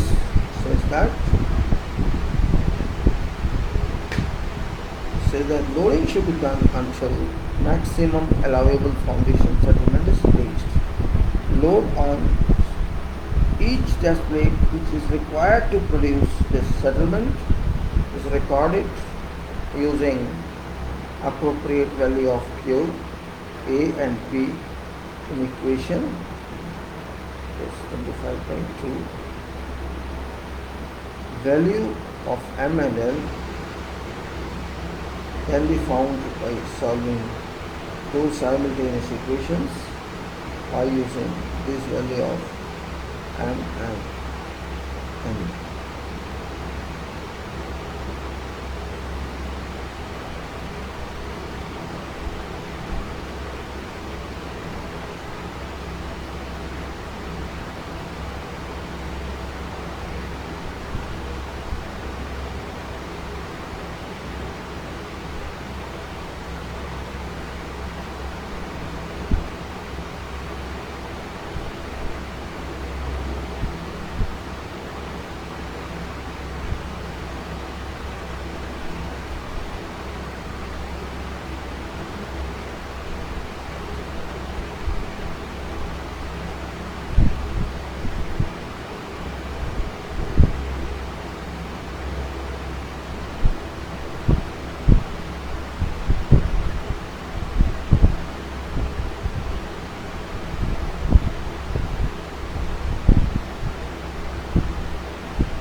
These values can be extracted from this now. The plate load test can also be used for finding appropriate amount of settlement on proposed coating if such is probable as to now assess. In this, the values of M and N can be found by solving two simultaneous equations and by using value of M and N, the determined value of allowable load. So the one equation was small q is equal to Q or A equal to mx plus n, and big Q is equal to A to Q of n into m. So you can find that value. So plate load test can also be used for finding approximate amount of settlement of proposed coding.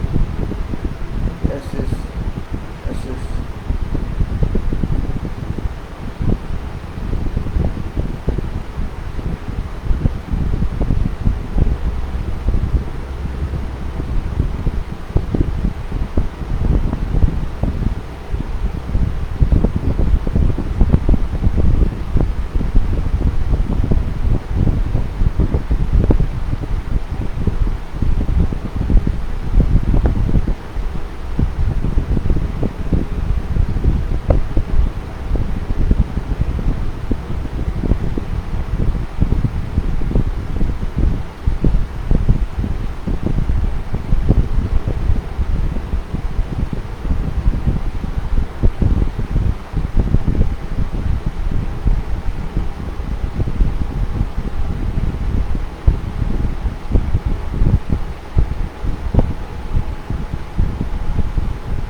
now we go further on this.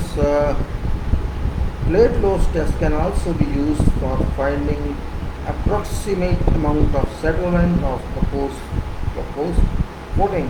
S is probable settlement of a footing. You can say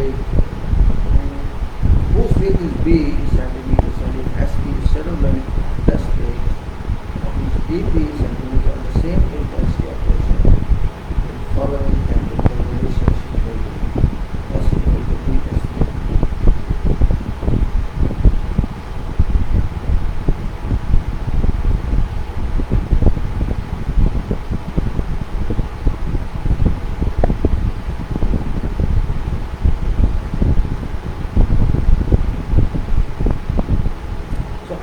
S is equal to this is S is this is S equal to probable settlement is SP is settlement of test rate and this is bracket B into BP plus 30.5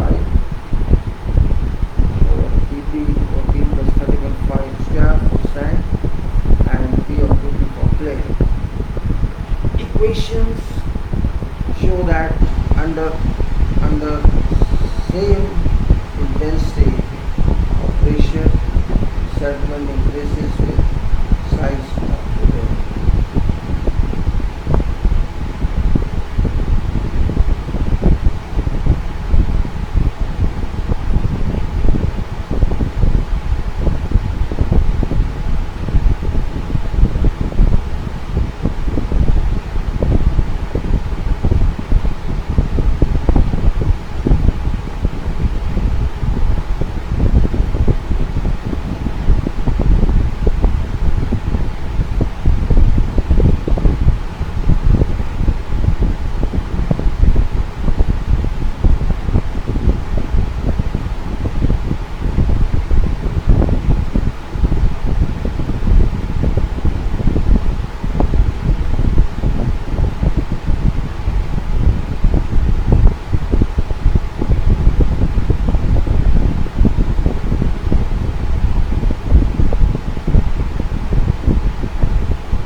Now I'll show you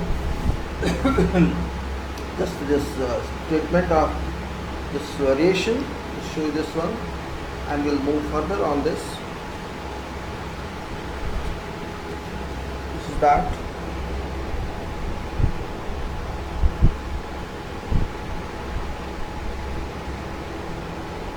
And we'll move forward now. I think I should move or hold it. This is already 6, 7. I think we should talk of something today of FIDIC contracts. We will do contract, hold it now. We'll take limitation load test later. Now FIDIC, talk of FIDIC. Contracts, important item again. I don't believe that by chance. That's much more important than something else. FIDIC.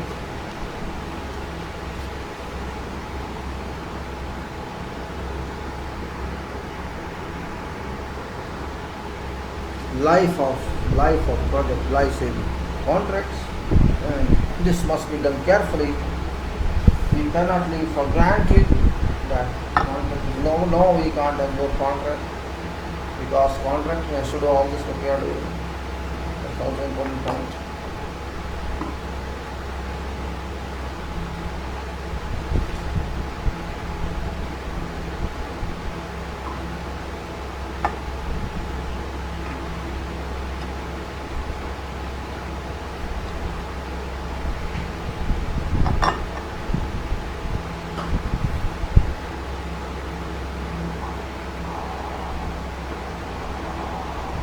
Contract I cannot live in water. I can't be contracts in water. Contracts are very important from my point of view, from your point of view. We should realize this fact. If we cannot do this, then we lose something, we lose something, we lose something, we lose something. Contract, what we are talking technically, all contract is true. Bearing capacity, this capacity, settlement, all that is a part of contract. This contract item cannot be ignored. Whatever design is taken was assumed, considered, based on soil investigation, that's required on the site to evidence that yes, this soil which raised here has this capacity. You cannot assume that this should be, you have to see that, ensure that your structure is going to, if there's less or there's a deficiency there, improve that soil improvements required. So I say, we can't live for chance at all. We can't live for chance at all. No chance on this. We have to do that. And that doing is very important point.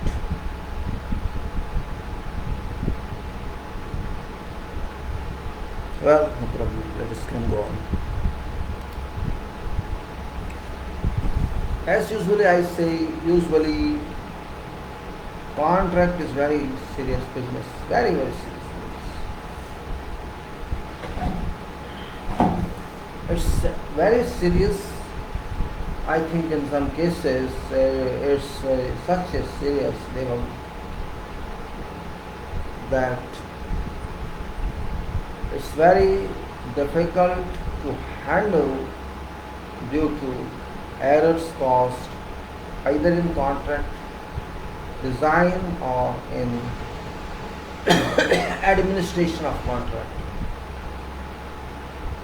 Contract administration is very important part of contract. Whatever is included in contract does not mean that it would work. What happens sometimes, interpretation of clauses, or you can say construction of clauses, is not properly understood, or maybe understood, it's not agreed, it's not accepted that it's like that. That situation leads to complications on contracts, and believe it or don't believe it, that is very grave situation if such state comes in. There may be some clauses which void, should not be. Contract should be, devised keeping in view the scope of it, technicalities of what means. It's very important point. If you don't relate what you are going to do and what shall your contract work for this or it won't work for that, simply copying and paste conditions from some standard forms won't work,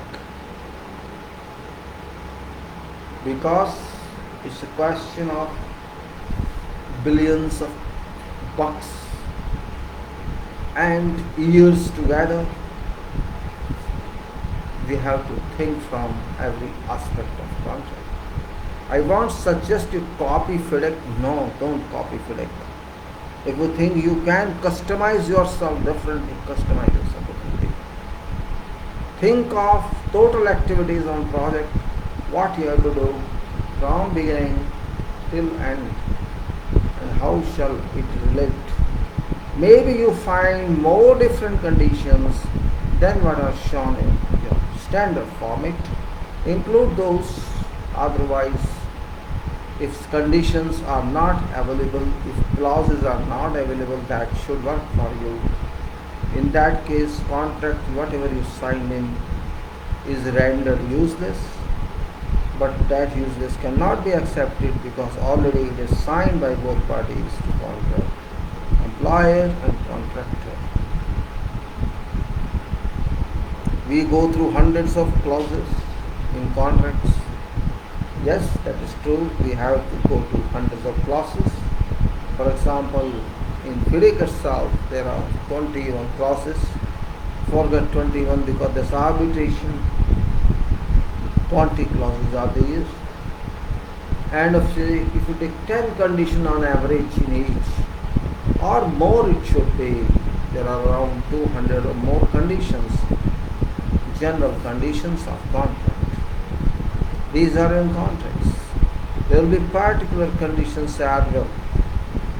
You can say this means there are many hundred conditions in contract. These many hundred conditions means every contract should be responsible for energy.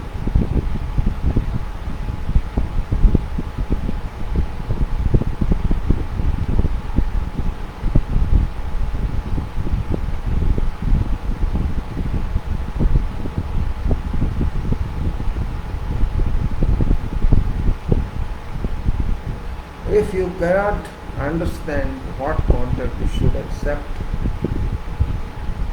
then better don't touch it. Because maybe contractor confuses you, maybe some advisor confuses you. If you don't have experience on contracts, don't do it. Technical work is one part, but don't forget, payment is made because of contract. And if you have excess knowledge, expert knowledge, that is fine. If you know how contracts are operated, that is fine. If you know how sites work, that's fine. If you know how specifications are interpreted, that's fine. If you know what contractor thinks of, it's fine.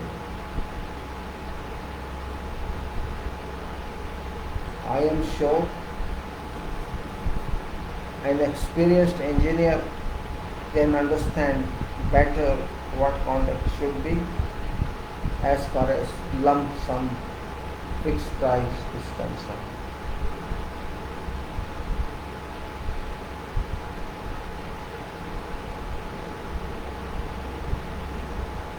Look, when you award some contract to someone, that person becomes a contractor, approved contractor.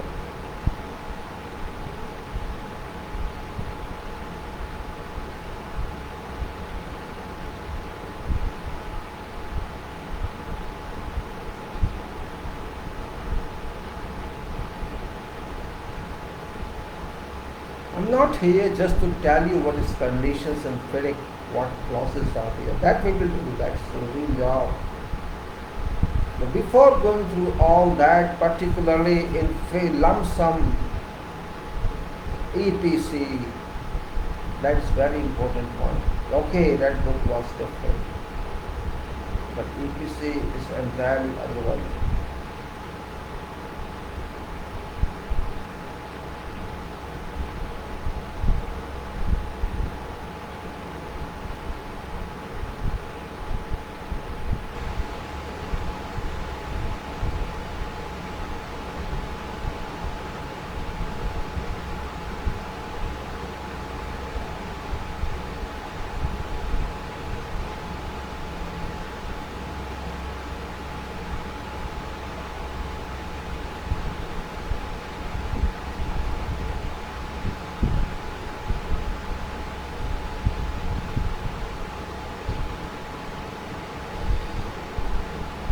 Remember, project construction should move smoothly. It should not stop due to whatever reason.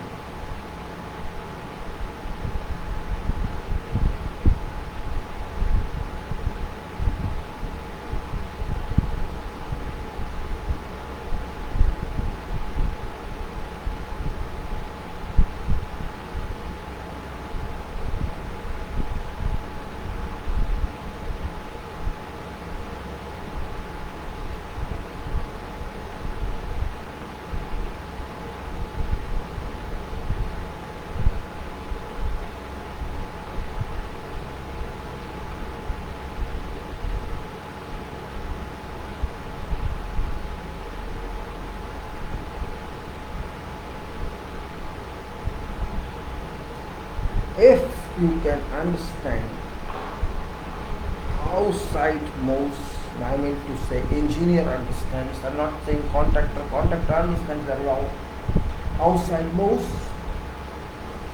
Engineer must understand first, owner must understand first.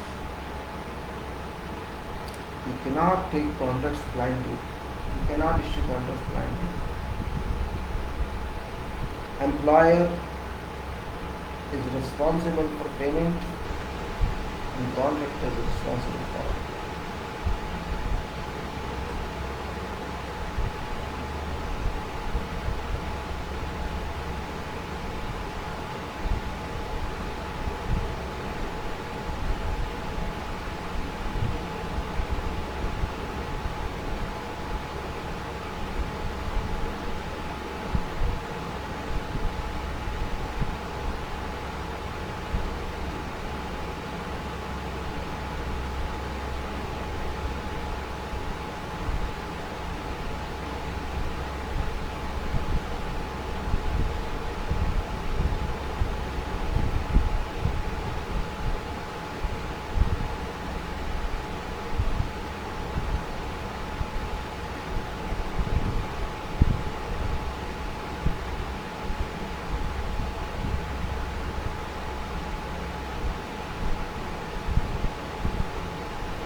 Once contract is very well understood by engineer and employer, well, I think life of contract becomes very easy.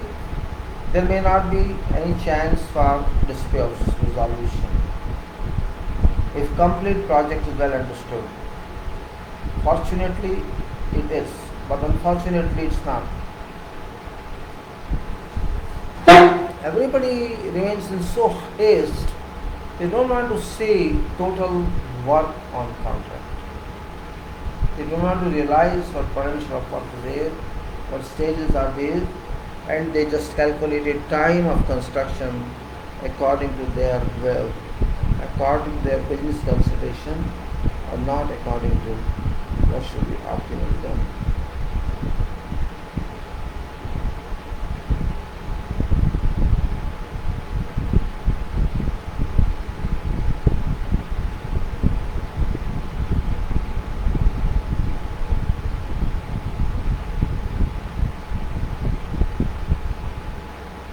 If analysis is done by engineer of total activities and probably what difficulties may be seen, may be experienced, because engineer is not a young man, engineer is not a young boy or girl. Engineer is a matured person. He knows what design means, and he knows what machines, because in feed document which is prepared by engineer, feed document gives all technicalities of how what is done and what formulas are used and where machines may be available. Because machine is a very big part in such contracts, and civil works may not create that much problem except for long lead items, and because such projects EPC are mega projects, these are not for 1 crore, 2 crore, you can say these are for thousands of crores, hundreds of crores projects lie in this category. You can say, just like we make a program, make a scheme, or say bar chart we make for total schedule of projects. That's one part which suggests how sales site move. But frankly speaking, before issuing all this, planning engineer of consultant or resident engineer, whatever you deal with, that must give consultation.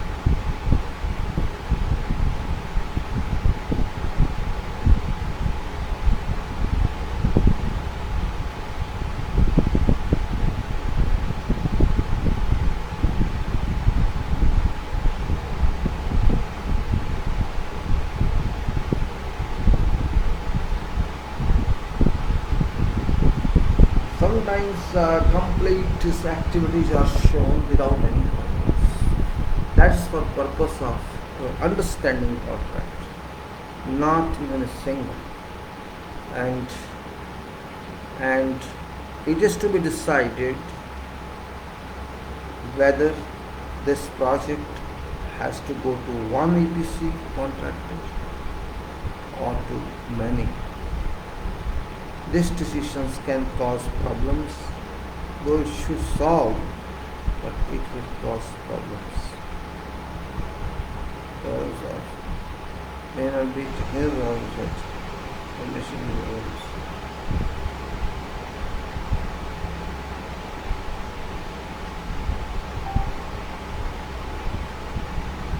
And if you understand that point, if we anticipate what problems could be, which is a matured way of working, means just not to follow what's given by someone. Those are also human beings who are working real. Not necessarily that they know everything. My plan is different, my considerations are different, my objective is different on my contract. It doesn't matter your system match me.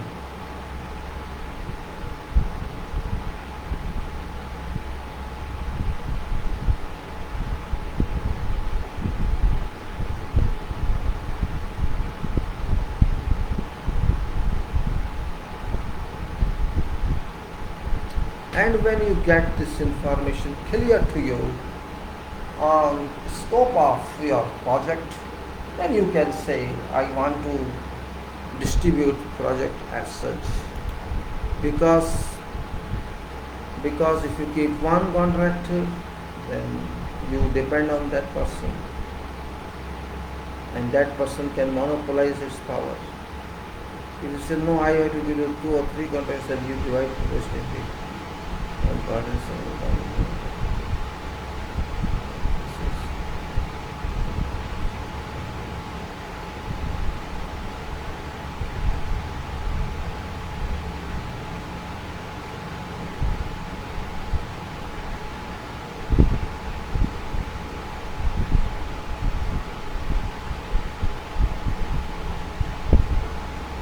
And if you think size of contract is very big, very extensive, what to do? Means you want to distribute that contract to 3 or 4 contractors, that's also up to you. In that case, you have to make sure that the scope of each and every contractor is very clear, without any ambiguity. You can distribute contracts like that, because megawatts can use 50 contractors.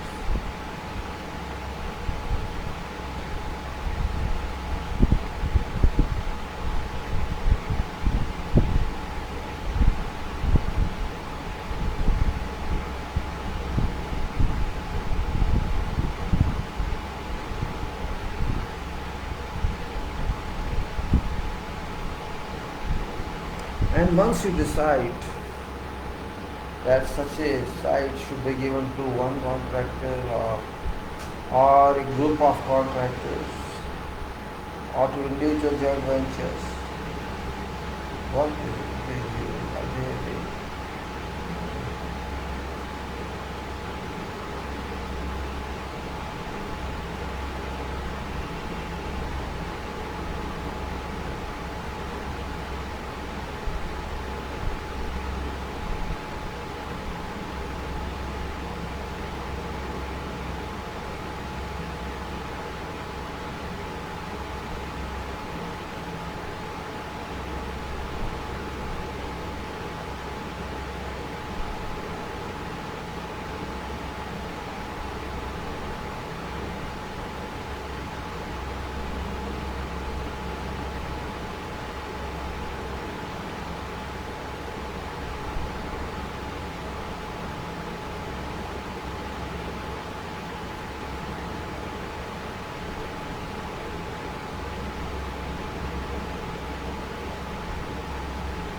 Well, thought a lot again and again, many times. And if you cannot think, there's no use. Thinking is very important at every time.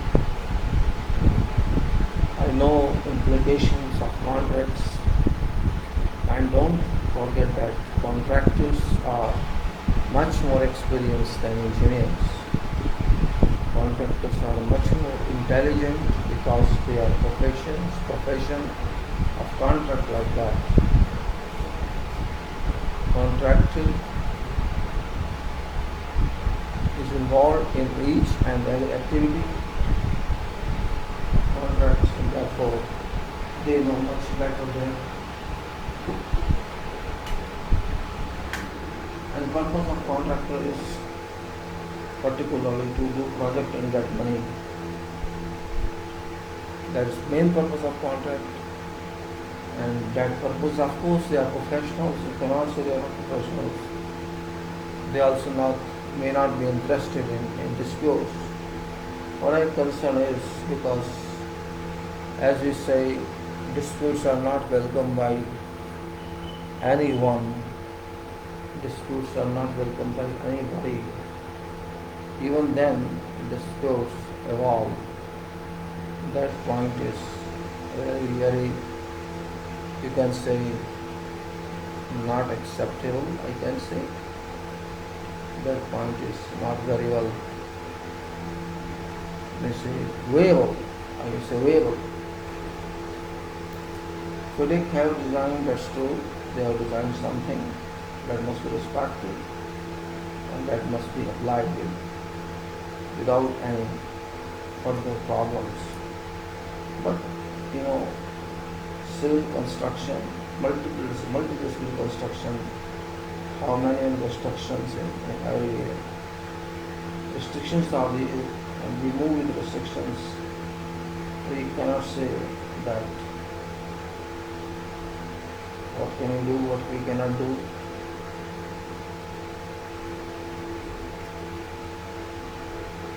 Projects cannot be taken for granted and procedures cannot be taken for granted. That's also part of life. These projects are big and terms are also long. Some projects may be having all disciplines, civil, structural, civil construction, you can say structural steel, pre-stressed concrete, cast in situ concrete, and you can say mechanical, electrical, CCTV, SCADA, and heavy buildings, heavy foundations, processes, equipments, such mega projects where maybe thousands and thousands personnel will work. Dispute is good for nothing there. Ultimately, both sides are genuine.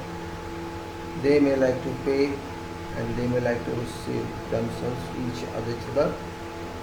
It's the best one. That's best one, you can say. If that goes in this way, it's fine. If that doesn't go in this way, that's not fine. What I have seen, generally people want to avoid disputes. Therefore, conditions should be little flexible. I still remember one case where I was in that company, and I was office engineer, I was coordination engineer for a company just having alliance with that EPC contractor for civil receiver. And though it was not EPC for us, it was different one. It was item rates for us. They were having EPC.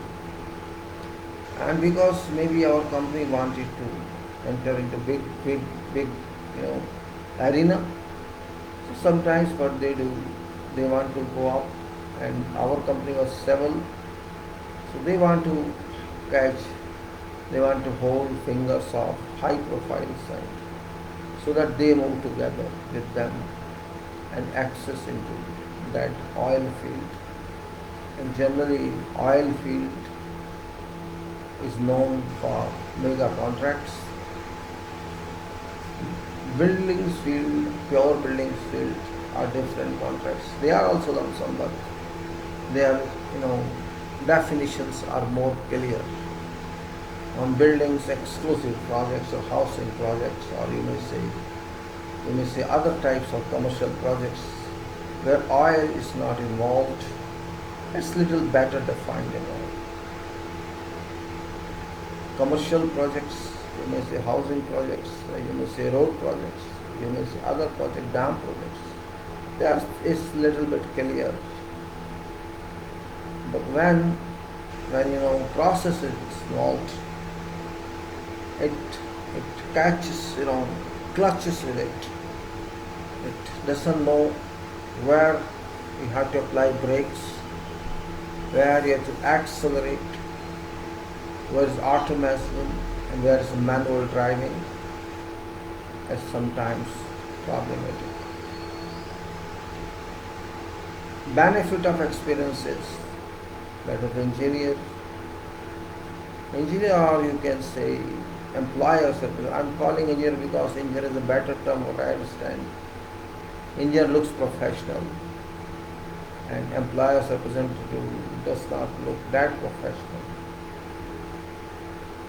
If both, well, at that time of contract design, when you design this contract, certainly other party would be called, contractor won't be available. So engineer has to do a lot in that case. Contract engineer has to sign. Though there may be some consultants for him, those consultants may not be experienced that much. I don't believe that. They may hire some advocate or someone else who can solicit in this field. But lawyer or advocate, barrister, whosoever, that can understand clause, they can advise clause, but they cannot understand how projects move. That's more important point. If there is a skill difference and there is understanding difference, how project moves and how these clauses are linked. What I am saying, there is a sequence of clauses, which is a sequence of projects.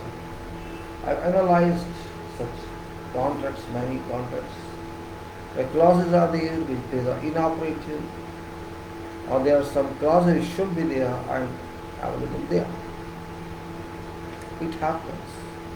When you close some contract, you have to think from that angle, that I have to hand over this job, or engineer must think that job is to be taken back. And how do you close this? One point is that you have to ensure all details are done, everything is done. That's okay, that's technical one. But there's another point is when you say, oh, I have 300 clauses in this contract, 400 clauses in this contract. So we have to make sure that we have to go from clause to clause, from conditions to conditions. It may be general conditions or particular conditions. Where to see each condition is applied or not applied, is operated or not operated. If it's not operated, where, why not operated, what was the reason, or it was a void condition, it did not, it was just included but it was not required to be there. So that gives a very, very bad message about power of engineer. Means why did engineer did not look into that? This condition is going to be useless, redundant condition. So you have to write in that this was not operated because it was not under use required. You should see each clause, means why, if yes, operated, fine, it is operated. this clause was successful, each clause and each condition we have go through. That is a professional closure of contract. If suppose there are many conditions which were not required, and we just include it for sake of that, this means there is a deficiency in that contract. The contract we don't say this is void, but it wasn't used. How it is possible to be used? How it's possible? Yeah, you can say dispute result is okay. Dispute result is something else. That's not a part of contract. It is a separate contract in the same contract. Conditions is included in the same contract, but it is a separate contract. So dispute resolution, arbitration conditions, that's just excluded from that one. You cannot say that you have to check that was applied or not applied. No need application because there was no need as such. Other conditions, except financial terms which have to be applied, come what may. You have to pay, cannot say was not paid, and like contract bond or performance bond, or insurances, or third party liabilities, or all those okay, fine. Workers and accommodation and staff and all that, that's okay.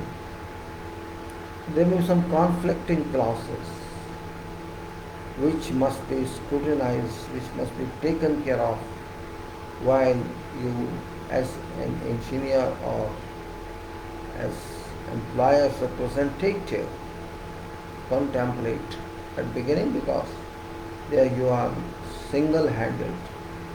You won't get any feedback from future contractor because you do not know.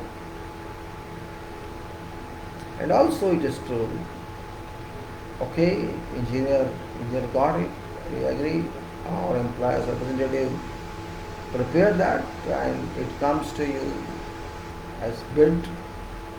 Okay, that person missed something, that person might not contemplate that. But you being a contractor, do not take it for a chance that I can play with this in future. Don't play in your mind that dirty tricks. Because if your startup project is playing with that, I will play with this, I will play with that. You keep playing and everybody play on you.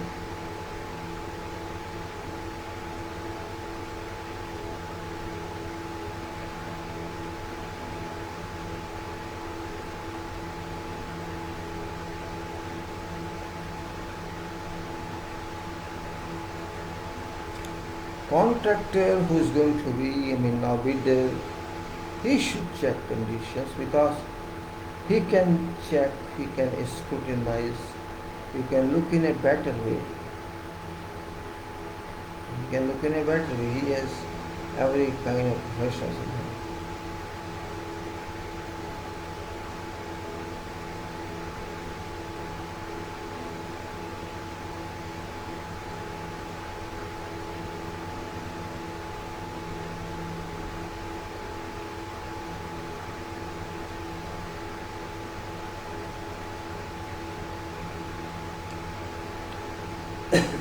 if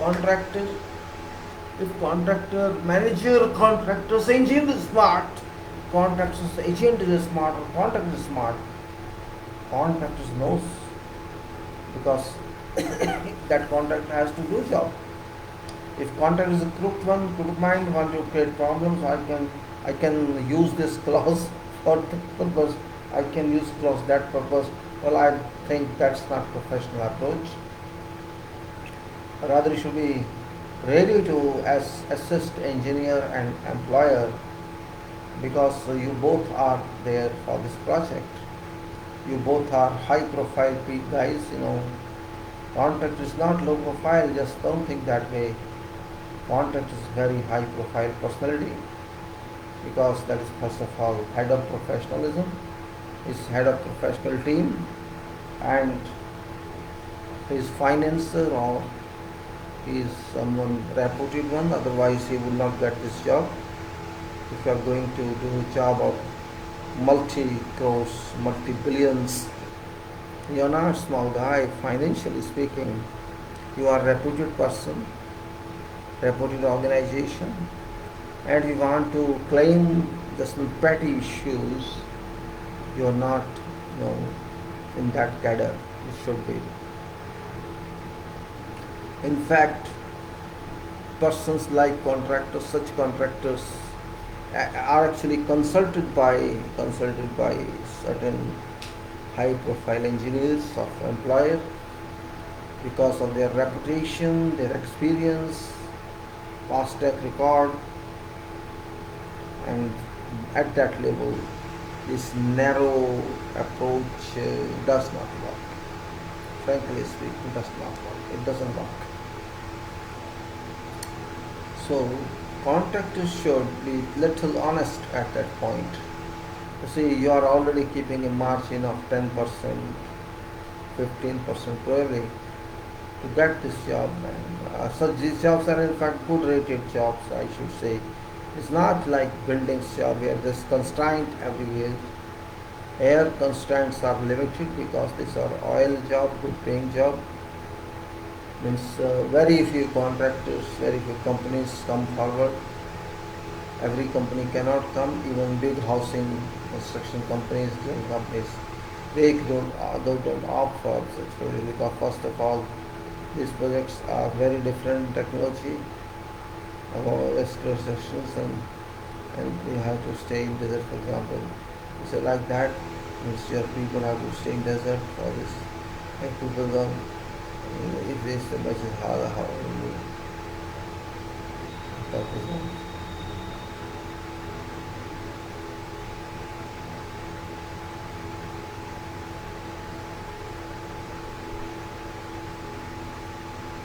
So that person who is responsible for bidding, well, I think this responsibility goes to that person. Should understand the scope of work. In fact, when bid comes to some, for example, used to come to me, some organization, means they got, it looks, just check this, means what's that. So it's not difficult in fact. Once your experience, it's not word by word reading you have to do, just to understand which pages, which one, you understand which part of contract is for you, which is not for you, and which is more reasonable. Sometimes there are so many parts which are schematic and designs, forget those. Because where design is yours and everything is yours, you have to know which clause is yours, you understand? But you are going to design, you are going to procure, you are going to do everything. And this means you know which clause is suitable for work, which is not suitable for work. And there may be about, I think, 5 to 10% clauses as such, which are problem creators either for you or for employer. Why to create problem for the ultimate project? You are being paid. You shall be paid a lump sum price. Why am more than that? I think this is a force major. This is a force major. It's not a favorism. It's not a favorite condition. Means unexpected events. Now you call it condition. It's not force major. What about them? Why to worry about that? You worry about a normal condition. And if you go through each and every clause, you will find that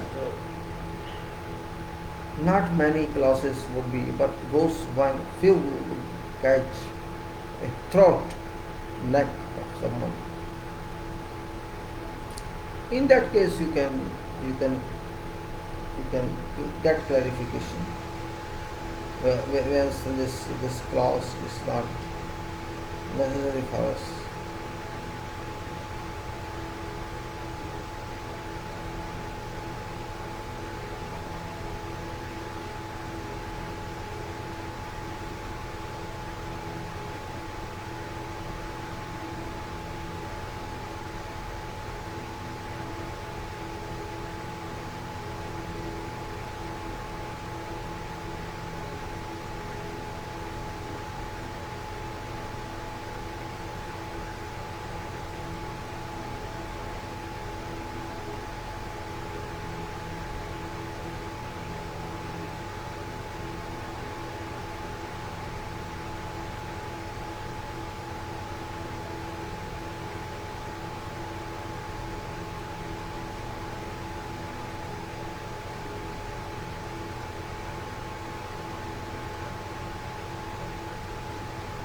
So that engineer who is attached with contractor, that must be smart enough, and that can raise certain questions. So why you are using this condition, and it's irrelevant, and you can help yourself.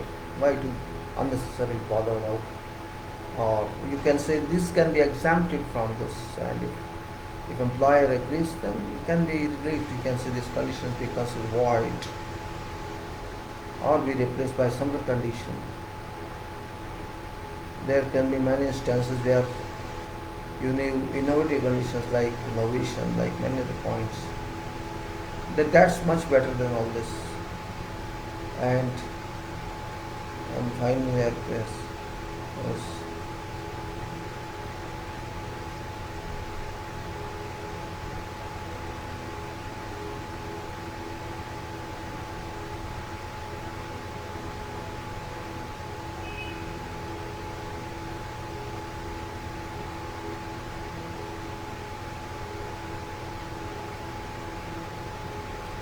It's very widely done in this field, I can say. I've done many times, and I hope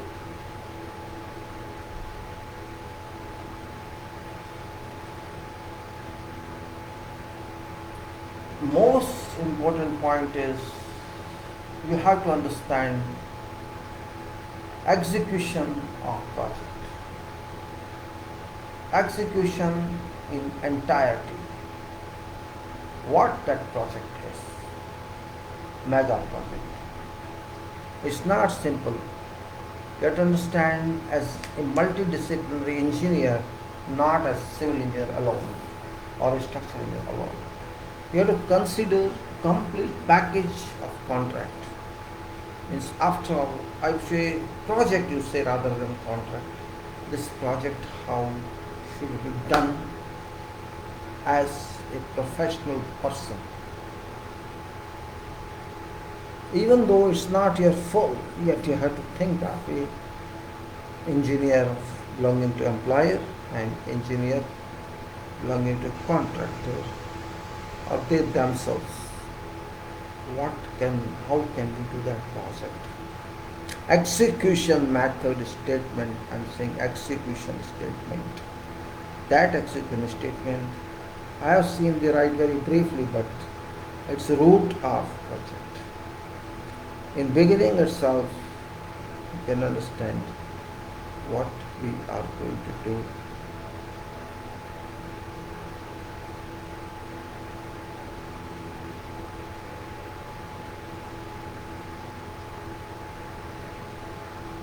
And if you understand that point, I think you'll make your life easy and your other people's life easy, whose lives are not easy. You'll make lives of those people easy because you understand what you are saying. That is very important point. And you got it. It's okay, fine. You have to see a wider picture of project from beginning to end. This stage. Yes, I'm not saying go to details of those, but main phases, and there's some phases, how it moves and how it can impact all parties or other contractors on that. If you understand that, then you can understand methodology of that. Contract methodology, technical methodology, and you can say interactional methodology. Interactional methodology means various kind of methodology. Methodology means innovative works also, and where there are problems in procurement. Procurement is also a big problem, very big problem sometimes. May not be now, but sometimes, because there is no item which can compete with that. Yes, you may compare in sometimes in such a bad way.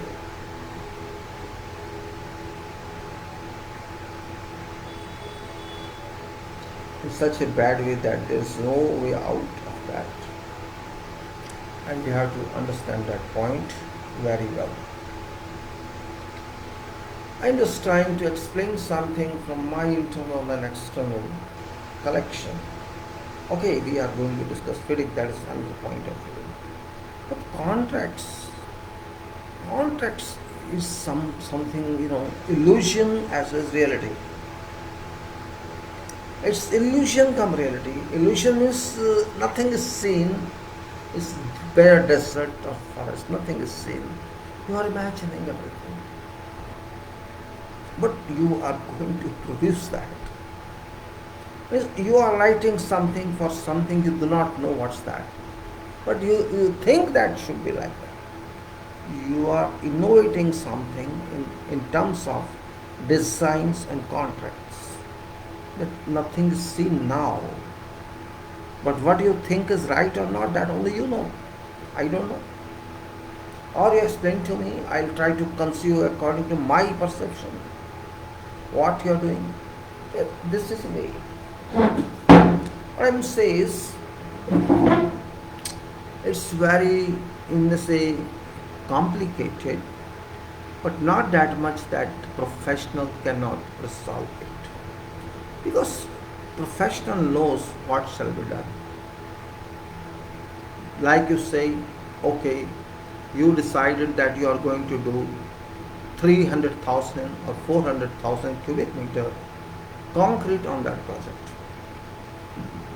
For you, saying 300,000 or 400,000 or 500,000 cubic meter may not be very big, because yes, it is concrete, you can do it. But without going through thorough study of availability of material or probability when you do this project, maybe 1 year, 2 year, 3 year, 4 year, what shall be probability of that material which you want to go use this? And what shall be probability of those ingredients which you are going to use in that material should be S. By chance, aggregate which you want to use may not be available. For example, it happens somewhere in some country, gabbro aggregate is not available. It's Qatar gives us gabbro, which is granite aggregate. Limestone is available and you are using granite in your specifications. This means there are some labs. You did not properly study that. Or you may say, we are going to use GGBS, glass, granulated, ground granulated blast furnace slag. But is slag available? You have to ensure from where it is. That point must be kept in view.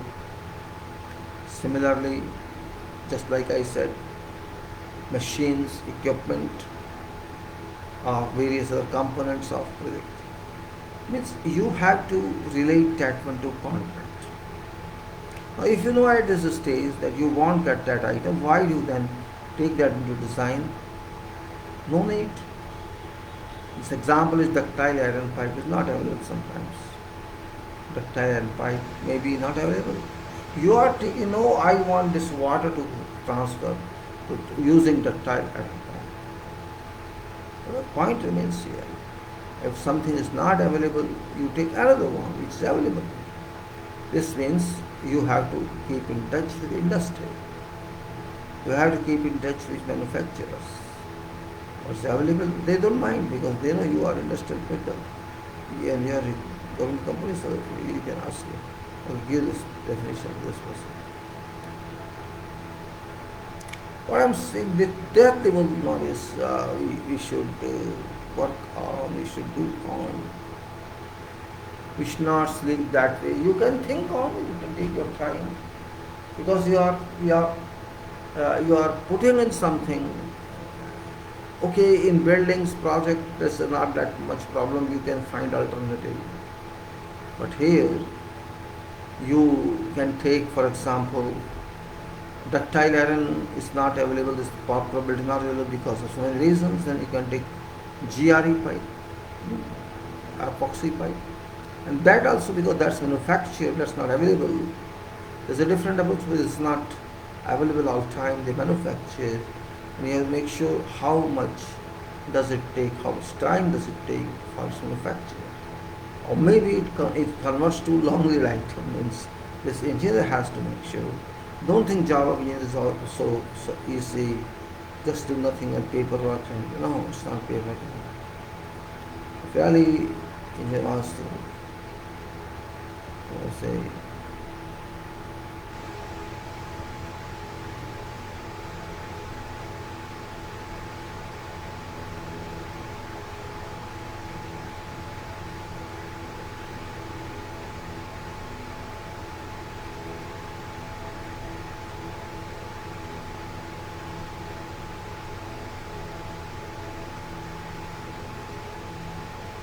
that's what I mean to say.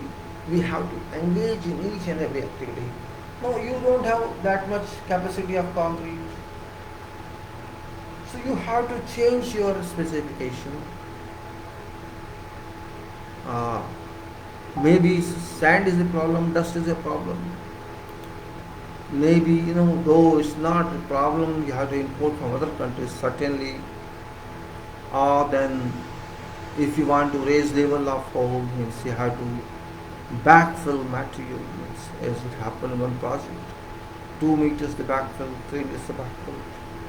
From where you get this material? This engineered material, this no ordinary material, cannot just backfill anything with anything. You have to, you need some strong engineered material. Will you be able to do that? Or we have to do some other technical adjustment here? These are points which are very important at the end, and because of this, contract conditions are impacted upon by this. Contractors are impacted, then list of material may be impacted, and you have to add some conditions in case this happens or in case that happens. You have to add that condition. You cannot say, because I noticed to contractor and contractor did not reply. Contractor cannot reply if contractor doesn't find an item. How can contractor reply? Because you force in your contract. Contractor did not say no at that time, but later on say, what I do is not available. It's beyond my control. Same thing anybody say, beyond my control. I could not force at that time, 3 years back. Well, this party will run away. It is certainly some probability and some drama to show, or some facts. Ultimately it should be factual, not probability or drama. We can do this with the antonyms. One has to be flexible also as far as approval is concerned.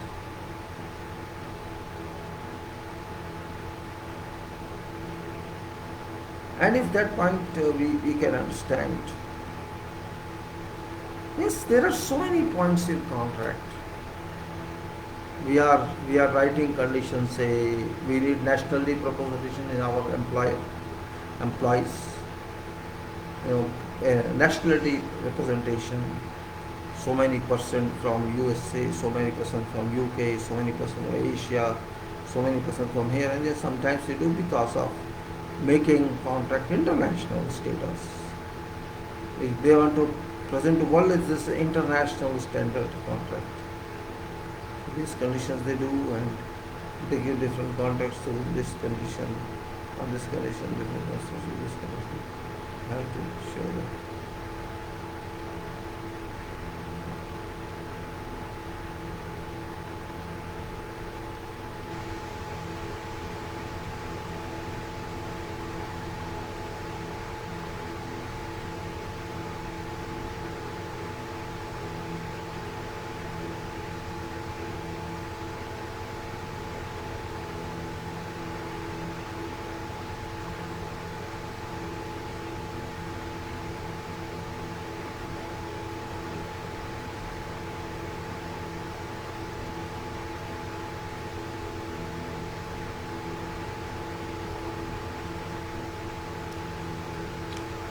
Well, don't mind that.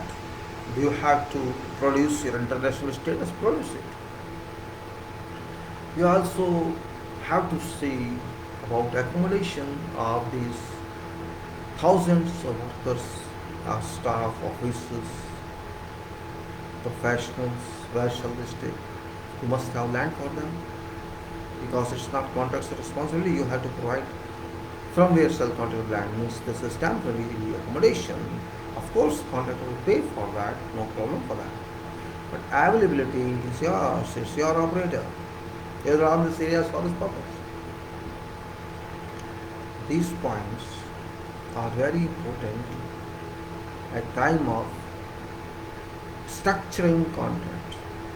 Don't be a hazard. Don't try to copy and paste. Copy and paste the same thing as doing nothing.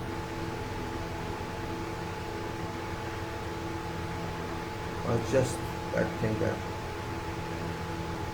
stops everything.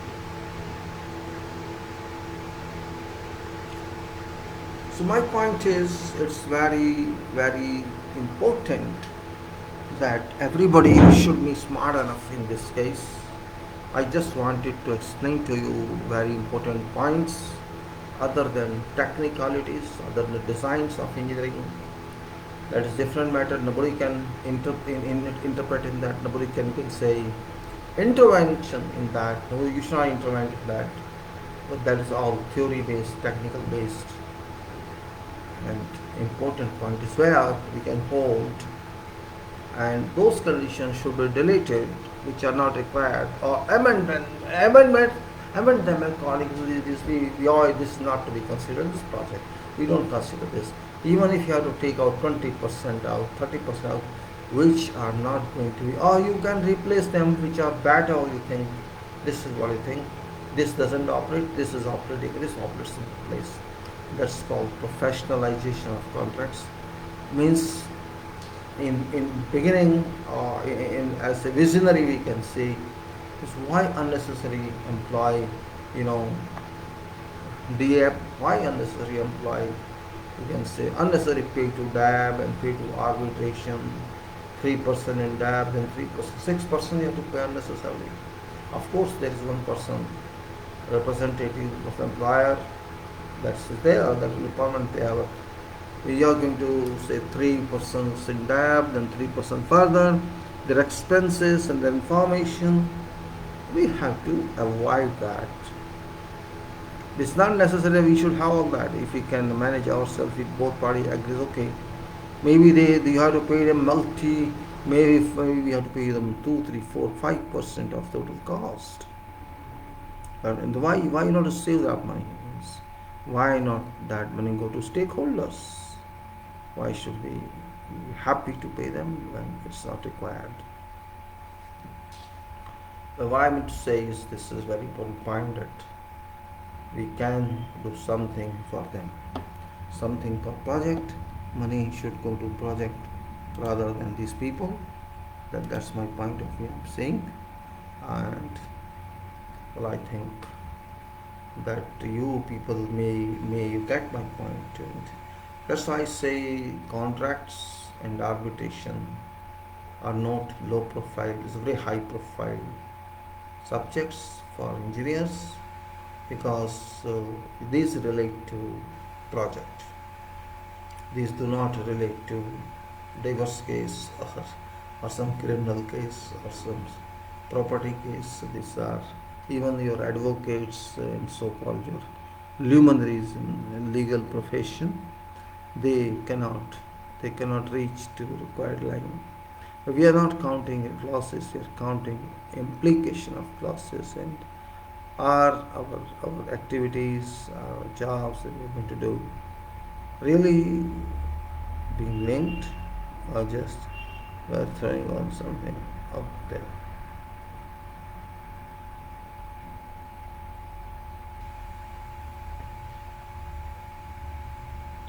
That point we have to make it in our mind, that profession requires analysis of contract, just like it requires analysis of structural forces, it requires analysis of time calculation, it requires analysis of cost, analysis of unit rates and prices, and analysis of every, you can say, just like in safety and quality, we should just think thoroughly, because if you spend 1 month or 15 days on this, I don't think it's going to cost something very horribly, because this project may run for 5 years, 6 years, or maybe more, or maybe less. So 15 days, 20 days engagement of very intelligent people or a group of people won't make any real risk, rather save time and cost, and employer may cost something, maybe 1%. No.